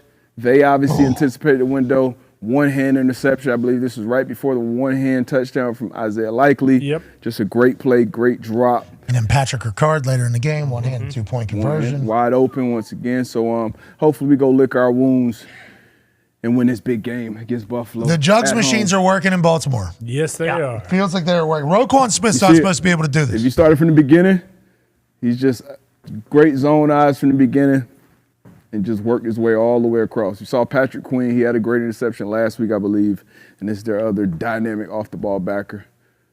I think I said it last week. It's my favorite. Ooh, 1-2 punch at that backer. Boom. He's so You see the defense. Queen he took away the low one. Miss you, Roquan. He took away the low get him ball. out of here, Chicago's. Yeah, he takes away the low one. He takes away that second window. I will say last 6 games, 16 interceptions for the Bears. Good. Ooh. Is that good? Yeah. I keep Justin Fields, by the way, for whatever it's worth. DJ Moore coming off a career year. I think 1,300 yards around that time. Ladies and gentlemen, that's good too bad. Speaking of the Ravens, got some updates. Okay. Huntley will be going for the Ravens. All right, so Lamar's resting. Yep. Wentz will be going for the Rams. Okay, Stafford's resting. Darnold's going for the Niners. And then Gabbard's going for the Chiefs, and Driscoll's going for the Browns. Okay, more backups. All right. Nice. In the year of the backups, there's a lot of backups for teams that are choosing to rest their players as opposed to the whole we don't want to be rusty type conversation. Play guys. Excited that everybody's incentives have seemingly already hit. That's why they're not even thinking about playing at least a quarter or two to get it in there. That is big news. Also big news, the Nuke has tied it. Yeah. 2-2. What? 2-2. Here we go. Two sets. 2-2. 7-5. 2 sets, 2 sets. Okay. Here we go. Hey, Nigel told us it's going to be 7-5. What a final we are. He's 16 years old answering like this in front of all those lads. Unbelievable. What are they saying in the crowd about this 16-year-old? We fucking love you, Luke! Pints on us out at the pub if you win! He's only 16, mate. He might as well be fucking 32 in my heart, because I'll buy him a pub afterwards. I mean, he's a national hero. Let the fucking boy drink a pint at the pub, excuse me. How about the guy when he's asking him questions? You're only 16, so you can't drink, you can't smoke, you can't vote. How are you going to celebrate this? I did know that when people win stuff, they just go, let me fucking vote. Yeah, I need to vote right now. Get me to a poll, please. He's registered. Huh? He's got registered, but Well, he saw that duck video. Yeah, he did. Just give him a fucking key bulb and then register to vote. They vote over there? Nope. No, Queen. Queen just decides. Not King, to act sorry, like King now. King. A lot of people say it's a figurehead position. Parliament makes the decisions. This show, so bad. Figurehead position. The Queen's in the back room, like actually in the back. If the Crown that I watch is anything like it, she's actually in the room just right off the back. And they do their little thing. And Parliament? They go in there and they say, is that all right? And she goes, bless you. Or no, we're not doing it. Yeah, get the other guy. She died, right? Yeah, King Didn't Connor Sausage have a- Fingers now. have a countdown for King Sausage. I have a countdown for her. No. Listen, the King's fingers are as fat as Rey Mysterio's head here. Yeah. Okay? He's like problematic. That's why they made him the king. That's why he swings the hammer so hard. Exactly. He's got those fat hands. You talk about getting punched in the face. That was the Prince guy. Huh? Wasn't it Randy Andy, the guy who has the big old sausage fingers? No. I mean, he does too, but. No. Yeah, it was him. You guys talked about him back in the day when that came out. I don't think so. No. Prince Andrew, check it out. Sausage fingers. Yeah, he sweats. Here we go. He says he Here can't we sweat. go. Prince who? Yeah, He said, we "I get cannot it. sweat." Yeah. We get it. Which Prince? I know what you're doing. Yeah, I see nice where he's try. going. Yeah. Okay, all right. Thank you, Aaron. Sick son of a Hey, bitch. thanks, Aaron Rodgers. How's there in the trenches going, AQ? We're getting there. Well, exactly. After saying we Aaron Rodgers after we go Tuesday. for where you're going. No, AQ, we don't need you You guys are admin. talking about sausage fingers and the king. I'm talking the Prince sausage fingers. What's the difference? You know. You know what you've done. The association. Let's go to In the Trenches with AQ Shipley. I used to have sausage fingers. Now they're fit. Yep. Here we go. Here we go. They're still fat as shit. Here we go. We got the Kansas City Chiefs, but check this out. We saw this a lot with Michigan, right? This is the play they ran to win it. We get the one-back power. But here's the difference, right? This is what you do at the NFL level. You add a little eye candy. You make everything marry up. So they go draw footwork. Watch it hold him. Hold everybody here. Holds him for a little bit. He's going to hit downhill because he thinks it might be a draw. Gives Tooney the angle to come scratch off the match right there. You get the great block. Big hole right there. Out the gate, one-on-one with a safety. He's got no chance one-on-one in space with this guy who runs harder than anyone in the NFL. I like the memes about describing how Pacheco runs. The foot line or finish line one. Yeah, he's been like that since like day one too. Yes. He's been trying to put his foot through every single fucking stadium that he's run on. And Just runs hard. During one of the Field of Beats, someone came on from Kansas City and was like, "This Pacheco guy we got is going to be a star." 7th rounder? I believe so, yeah. Out of Rutgers? Yep. Phenomenal talent. Great. He's great. And they finally got it going. Their offensive line actually looked pretty good this past week. Love this play. Hey, we've seen Did this. they? Kansas City look good? Yeah, they look better on the offensive line. Tackles look better? Tackles look better. Well, are they getting it right? Are the Chiefs not that? Are the Chiefs still the Chiefs? I still am very concerned with their receiving weapons. I am very concerned with that to make a deep run. But if anybody can do it, they can do it. Yep. Okay. Hey, 49ers, obviously we know this team. They love to run this play, but what they normally do is you normally have Kittle right here and Juszczyk over there, and they run this in cahoots with the tight ends. But here, they run it to the open side here. This guy's job, McKivitz, who's having an unbelievable year at right tackle, replacing McGlinchey, his job is just to get as wide as he can on this guy to get him to force wide to open up the trap block from Juszczyk kicking out. Now, if he stays wide, McKivitz blocks, and Juszczyk then works up. But they always get this because they send McKivitz super wide. Watch this as we send Juszczyk in motion, and then everybody else gets the reach. So then what we're going to do is we're going to stretch the defense here, cut the backside, and you get the huge hole for CMC. Hey, Cush. Yes. The distance between Trent and left guard, small. Small. Left guard, center, small. Yep. Center, right guard, small. Yep. Guard, tackle, big. Big. That's a tell, right? Ain't that a tell? Don't we know? Don't we know? Are we looking? Big tell. Think about that? We want the hole right there, right? Those are tight It's a big tell, yeah. And then they're just trying to cut off the backside, stretch the front side. You get the kick out with Juszczyk because he got him to force wide. You see that? He's beating him to the widest right here to get him to work wide. Has no idea he's about to get ear-holed by Juszczyk. Boom. He's got to play him because his job is to keep contained. Fuck, his head's turned. He's getting hit in the ear hole. Boom. Oh. Wow. And then we get backside guard too. Great job with backside guard, 55 climbing. Yeah. Feliciano's done a heck of a job. He's been their kind of plug-and-play guy. Feliciano's done it. He's awesome. Yeah. Formerly of Buffalo out of Miami. Yeah. Feliciano in front of the program. Yeah, he's doing a great job. He's been filling in at right guard, left guard. He fills in at center. He's done a great job as kind of their Swiss Army. He's doing a great job. We have a main streak to Feliciano. Yeah, Hell he does. yeah. He'll fight. He's a mean guy. Feliciano will fight. Yeah. Hell yeah. I like that. Him and Trent next to each other. Yeah. I like that. You gotta be smart to play all those positions too, right? Yeah, I mean, listen, like he knows that he's been around the game a long time. When you start to get in that older echelon, you got to be able to kind of plug and play at different things, and you got to have a mind, and he does, obviously. Do you have a mind? It's the only reason I lasted. 12-piece. Thought linemen were big dumb dips. Yeah, this show's dumb. Mm-hmm. Right here, boys. Confirmed. I got a text from somebody earlier. Confirmed 40 Wonderlic, just so we're clear. Confirmed. You had a 35, by the way. No. Got the confirmation. Dig saw it. I had higher than that. Who saw that? They don't know. These people don't know. Who's it? Your agent making you feel good? All right, back on 35. That ain't right. That fucking guy. You don't know. I think he does. To be clear, I found out once in my kitchen I was half boozed up. Mm-hmm.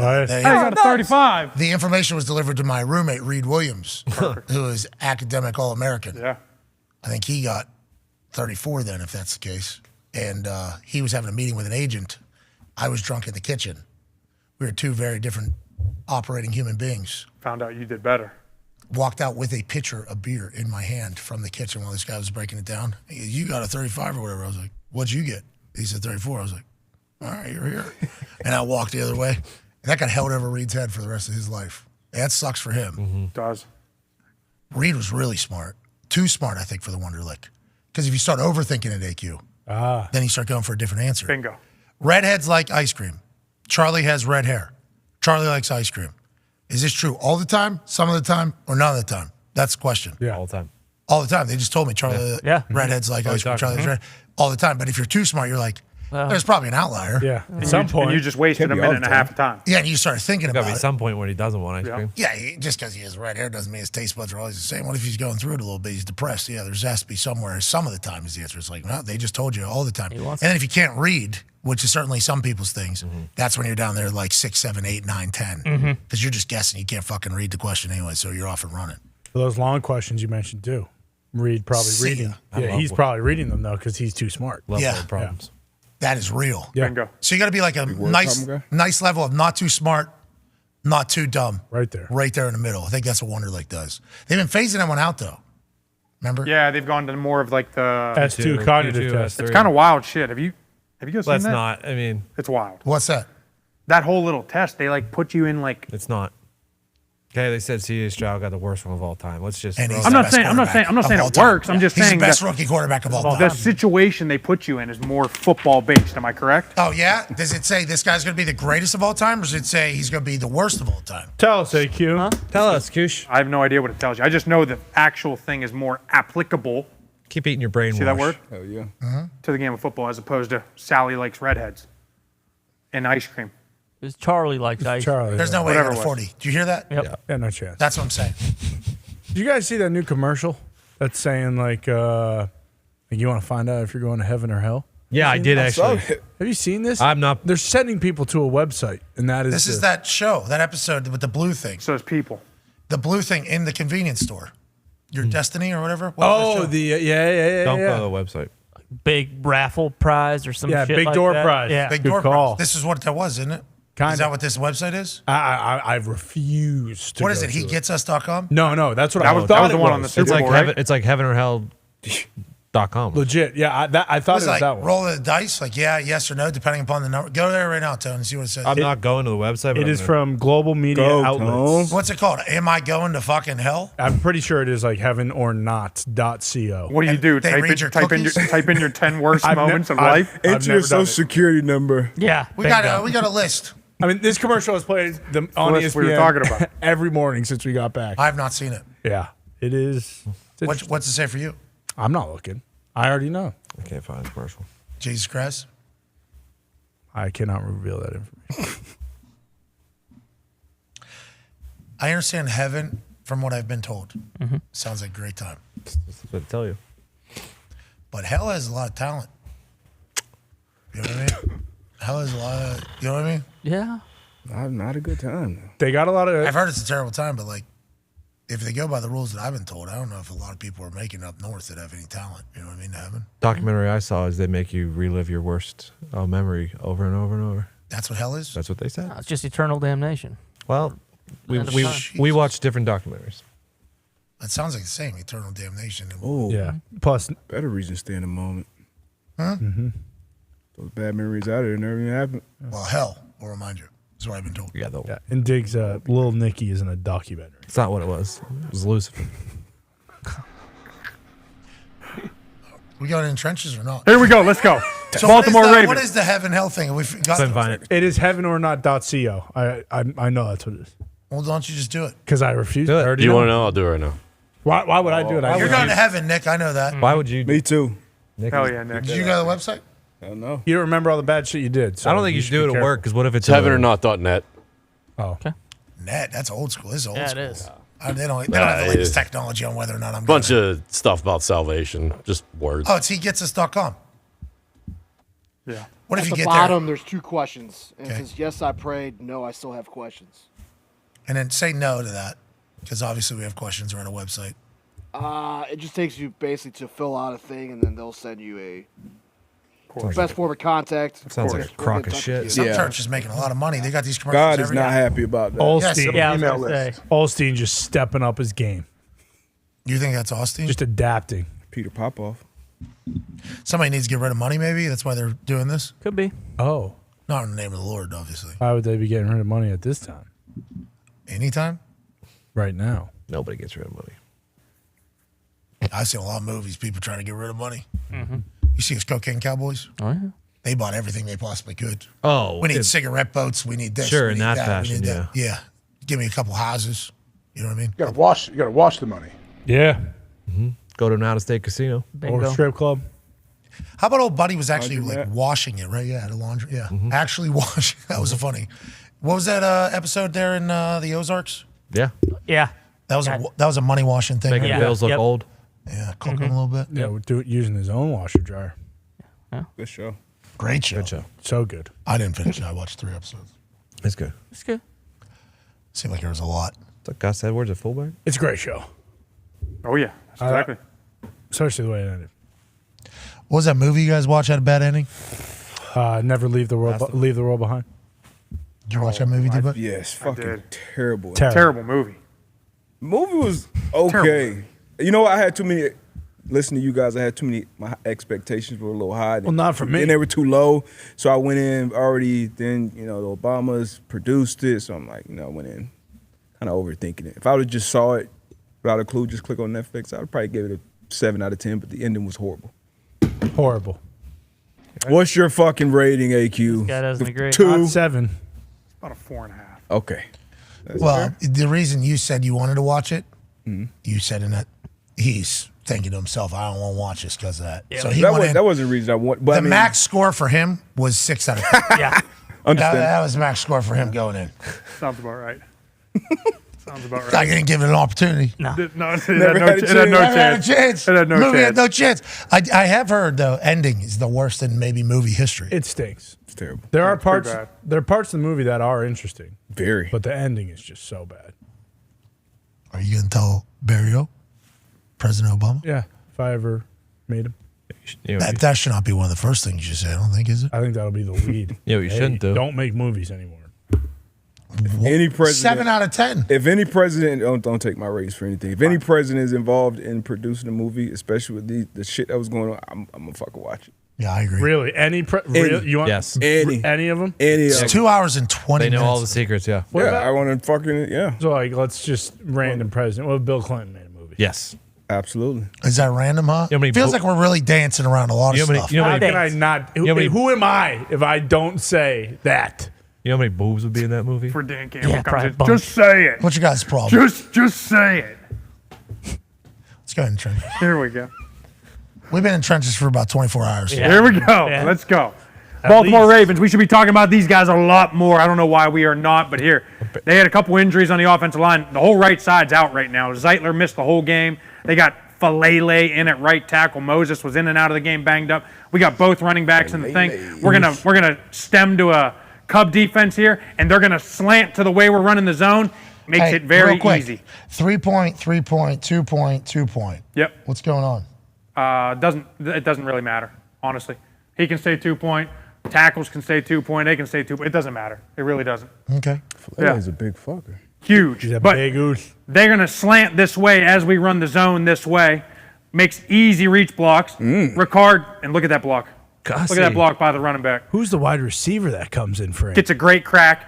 And look, Jalen Ramsey just fucking gives up on the play once we get to open. Oh, boy, we're done. Oh. We're done. Too bad angle. Bad angle. Jalen Rover. Oh, no. Oh, no. Vic Fangio. Just bad defense all day from these boys, huh?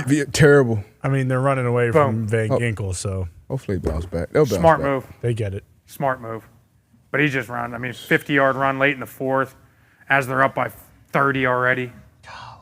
It was bad. Ravens are a wagon. Watch out for them. Speaking of wagon. Hey, Pittsburgh Steelers. Hey, this is like a short yardage goal line formation. We call this tight tray. We got all three tight ends over here. We get a great block. This is the one that springs it. But take notice, all these guys, they get a great little deuce block here. Moore gets a nice block on the second level. But watch him. He's going to set this thing up and put everybody back this way before he makes the cut this way. It's going to be a quick little subtle boom, boom, as he hits the A-gap and runs the daylight. Boom. We get the little duo play to the left. Everybody's working back this way. See that little right there? Put everybody back, made him spin back out, and then boom, he's gone. Ooh, shit. Like Blake Corum. Yeah. Yep. Just really, like it. Really good vision there. Isn't it crazy that you overload the left side, but this run ends up going to the right side of where the ball was snapped from because everybody just flows. That's it. Flow. And that's what the gap schemes do. Everybody works down. It's a down, down, down, down, down. Everybody's working down to inside. Okay, Pickens. Let's see you out there. Stop blocking. Hey, Pickens. Go, Georgie.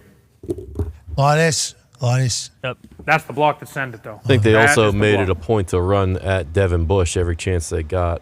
Yeah. Little pettiness. A little bit. Little pettiness going back at him. George Pickens. Yep. Look at that. The stop block. Look at it. Physicality. Hell yeah. He's not Look even at looking back, thinking about his. No. Nope. Selfless. Somebody got in his ear. It was good, and he knew it. Who? No, nobody got it. No. That no one can. Nobody. He didn't have his ears like his. Cut his ears off. He had ear moss. He did ear moss. Did one of those guys? Like Van Gogh. He's been fucking electrifying, George Pickens. Oh, yeah. Okay. Maybe the Steelers fans should just think about just having everybody rally together, talk shit on him at the beginning of the season next year. Yeah, it Maybe works. it starts that way. Turns out it works. He's been rolling. He's been rolling. He's a dog. He's got to prove some stuff, you know. I've talked about him a couple times on this show. Jake Brendel. Miami Dolphins could be using him right now. We've talked about this. Used Is to be that with the Dolphins. Scooby-Doo? That was the Hulkster. If you want to be the big dog, Byron. He did that. The Hulkster saved. He's going to heaven. He was recently baptized. Yes. Yeah. Gumpy's laughing from a mile away. I love it. I love when I hear I it. saw him on the internet. Gumpy? Hulk Hogan? The Hulkster. What was he doing? Getting baptized? With the naysayers. Yeah, I figured Hulkster would reappear for that one. Yeah. Oh, yeah. Oh, yeah. He was. Yep. Yeah. He get back to the trenches. That NWO painting? Oh, yeah. Oh, yeah. Yeah. About minus 1,000 for the Hulkster to resurface with that one. Glad he's saved now. Yep. He did. He found the Lord. He did. Heaven or not, .co. There. Brother. He might have filled it out. Said, son of a bitch. They said I'm going to hell. What I do? Gotta go get reborn. God bless you, Hulkster. Love you, Hulkster. Oh, man. Are we doing any trenches or not? I'm waiting. You gotta let it run because this one's gonna be a long one. We gotta watch Jake Brendel here. Okay. He's gonna go right here. Get him to flow back. Once he gets there, we get the little end around. Kittle out around. Brendel out around. Oh. We got this, but just keep watching him. Watch the finish by Jake Brendel. Kittle gets a nice shot too. Not sure if we'll be able to see it from this angle. Doesn't matter because Brendel. Keep watching. Kittle gets a shot right there. Brendel, boom. Gets him out in space. Look at him. He knows it immediately. Keeps walking, talking his shit. Boom. Boom. Little skip. Love it. Oh, he's a dog there, huh? He feels good. I mean, he's having a great year. He didn't kill him, but Trent Williams sprinting is just a spectacle. It's unbelievable to watch him run. He had a couple where he just goes. Yeah. Fake down. Be sneaky. Look at him trying to hide. Yeah, Big E is trying to hide. Yeah, just watch all 370 moving. That's not fair. No. Yeah. Boom. Didn't have a kill shot, but that's a great block. Yeah. Run around. I Yep. did my job. Yep, absolutely. Put him on the ground. Knockdowns are big. Another one for the Ravens. Yeah, watch Morgan Moses here. We get Ingram, who's obviously having a great year for the Dolphins. He goes to take the inside move. They're going to bring Ricard across. Ricard goes to get the outside. He jumps inside. Bad move because Morgan Moses is coming with bad intentions. Boom. What's this about? What's this about? Looks like a high low to me. No high low there.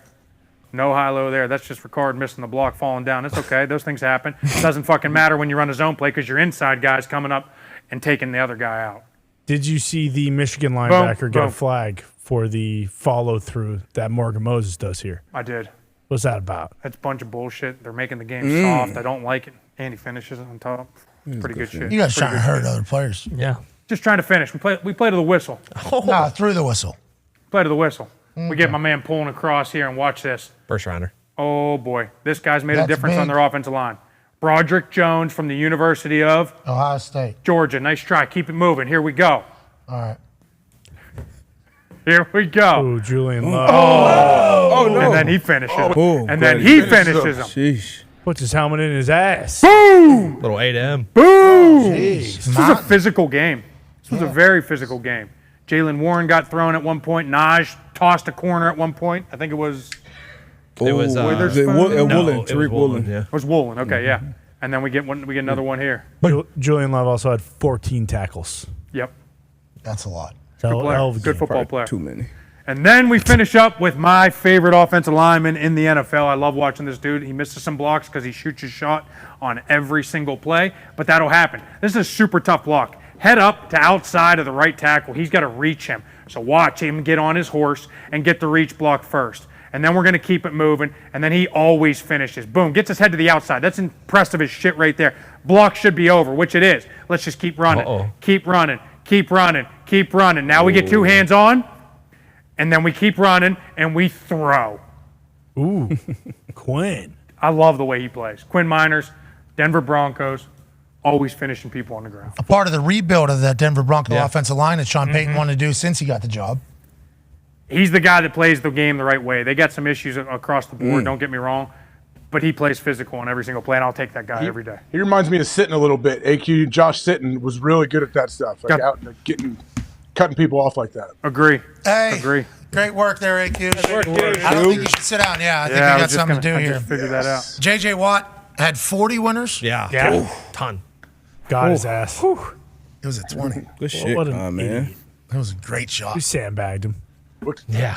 You. I mean, you've been working on it, I actually haven't been shooting many hoops as of late. Foxy.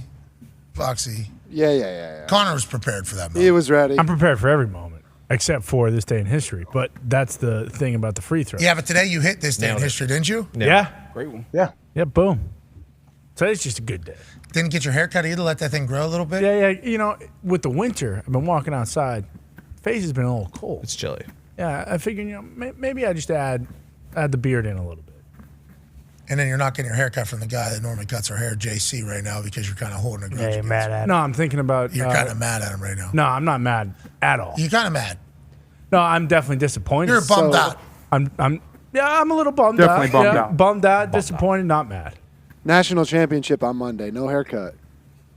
We'll see about that. But again, I like where I'm at right now. JC's got a lot to earn back with the old con man. Back porch barber pissed off Connor. Yeah, well. He was in here today. I got my haircut. I appreciate it. Boys Looks got their good. haircut. Love it. They look great. Connor Con man opted out. Opted out. What'd you tell him, Con? I What'd you didn't- say? Nothing. I didn't say anything. I'm not mad. Didn't even acknowledge him. No, I said hello in the morning. We talked about New Year's. I just, this week I didn't have time today. He took the creative liberty to cut off some inches of your mullet, and you will hold that against him forever. Yeah, unfortunately, you mentioned the earn back. That I don't know if that happened. That ship has sailed. Yeah, the earn back thing. He's a Usually good guy. He's done a lot. Great of guy. He's done a lot. He's the one that kind of created this entire thing. Well, actually, again, beside the point. But, JC's a great person. He's a great father. Great father. Serious, great father. Sure. He's a great barber, too. Right now, for me, he's not. But that doesn't mean he isn't. That is just my truth. He's not your barber. No. He tried to just make your hair look more healthy. And it did. And he's got great hair, by the way. he's got great hair. And my Great hair does hair. look healthier. Jealous. And it is much easier put together. But when I put this thing in a bun, I got like a baby nutsack on the back of my head. I used to have a rock. Now I got my nephew's nuts hanging from my hair. And that bums me out. And that's why I'm bummed out. But I'm not mad. Won't get your hair cut anymore.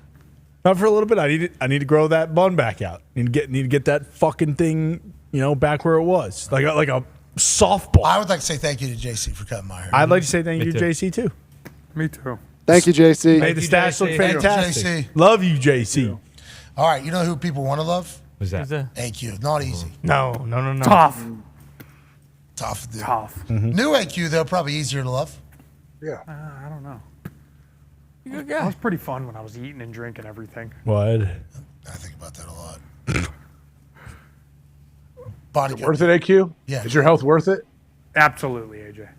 That's right. We appreciate Absolutely. that. Okay. Nice. 40 people Why? won Eating and JJ's drinking. money earlier today. Do you want to maybe win like 20 more people some money? Sure, let's do All it. you got to do is put that ball in that hoop over there. Okay. Have you practiced? Do you feel Nope. ready? I don't need practice. You weren't practicing earlier today? Cheetahs don't stretch before they run. That's right. You've never been called a cheetah, but you have been called right. a man who can throw a football into a basketball hoop. There you go. 20 people could win $500 on this glorious day, bringing the total to 60 winners on this Wednesday, Here we go. January a 3rd, lot of money. 2024. All you got to do is throw the ball, put it in the hoop. Why don't you do it for him, AQ? The Magic 2020. Holy shit. Man, that was a good looking talk. Okay. Yeah, that hit the dialed. rim. That did not. He's dialed. Keep going. Don't take time. This is what you do. Yeah. 20 Usually you people. get better and better as you go. $500. All AQ's got to do is put that ball in the hoop right over there. He's got another ball in his hand, not going to need it. There he is. He is going to need it. A little more. AQ, why don't you put the ball into that hoop? All right, over there, here we and go. 20 people will win $500. Oh, boy. Close. Oh, boy. It's only gotten worse. Yeah. From the start. This one's in. This one's in. Yeah. It's only Try snapping it. Try long snapping it. Why don't you throw it like a dart, like your big nuke who's up right now? What? Really? Baby. 3-2? 3-2? World Championship. 3-2? He's up 4-3. He lost the last one, though. Holy shit, 4-3. Needs to get to 7. Needs to get to 7. Luke the Nuke. All you need to do is put that ball into that hoop over there. 20 people, $500. AQ Shipley, like Luke the Nuke. Yup. I thought that one was going to roll down the I did hoop. too. Me too. It was right on the bank. Right on the bank. Thought you were going to take that ball for it's AQ Shipley over. Oh. In the Trover. Oh, no. AQ Shipley over. Nate Hartung would have put that in. Yeah. It's never been Just hard what I to need to over. do. I got to go back to the basketball. Just grab it and chuck it. Here. Do you have any basketballs? You have to crawl underneath the Just desk. grab it and Turn chuck and throw it. Turn and throw. You know what you're Ladies good and at. gentlemen, 20 people, $500. Oh, man. That would have been the one. That's his thing, though. That's AQ's thing. Yeah, just not thinking. That's right. Just reacting. Leo Messi. Yes, good touch. 20 people, $500. All you got to do is put the ball in the hoop, AQ. Shh. Oh, I thought that I was didn't know you in. got that much power. I mean, you had that cool lean down left leg up into the. Sweet. Dude. At 220 pounds, I Make didn't sure know you if do he that had again. enough power. 20 people. That ain't it. That was it. That was online. All 3 online. Yeah, now you know. Ladies and gentlemen, AQ Shipley has to hit this ball, and 20 people will win 5. Ooh. Damn. Here you go. Here you go. Over here. 20 people, 5. Oh, God, that's embarrassing. His name is AQ Shipley, and he let them all down. AQ Shipley from the steel town. From the start, it's bad. Throw a dart like your dad. 20 people, 500. Leonardo! That would have been cool if that went in. Yeah. Would have. One on the front here. On the front. That's the one you've scuffed up a bunch already. Yeah, you already fucked up the ball forever. So What about the Russell Wilson ball? Oh, yeah, right over there. If given the opportunity, yeah. He was benched, but not you. 20 people. What's that ball say on it? 2023 National Championship. There. Boom. We're just days away from the 2024 National Championship. Damn. That ball is symbolic of the magical weekend we have ahead of us when it comes to football. Hell yeah. Because the NFL's on Saturday. That's why this is the one. The NFL's on Sunday. Why? And then the College Football National Championship is on Monday. How lucky are we? How blessed are we? AQ, why don't you take that National Championship ball and win 20 people $500? All you do is put it in a hoop right over there. Here we go. It's too much. Why am I throwing it so hard? All jacked up. Mountain Dew. Right over here. Right over here. Adrenaline. Calibrated. 20 people, $500. If you can put that Russell Wilson dorsal fin football into a place it's supposed to go for the first time in human history, Come on. 20 people will win $500. That's right. That ball has a mind of its own. It went. Took that I right threw turn. that at the rim. Yeah. Mind of its own. A lot of people say you didn't. All right. Cornhole bag. You heard me put this into that basketball hoop right over there. 20 people, $500 on this glorious January 3rd, 2024. AQ Shipley! Oh! He's done it! 20 people, $500. He's done it! Way to go, AQ. Just like Luke the Nuke Littler. Putting it where it needed to go. Hell yeah. All you do is repost this post, say something nice to somebody, and put the easiest way to pay you. Congratulations, AQ. Way to go. You look good, you feel good, you just won a bunch of people some money. And for us, that'll be it. 4.5 hours today. Yep. Did not expect that or see that one coming. But we're honored to be able to do this every single day. We'll be back tomorrow. Hey, D-Butch, great work this week. AQ, great work today. Boys, have a great one. We will see you tomorrow. Be a friend, tell a friend something nice that might change their life. Goodbye.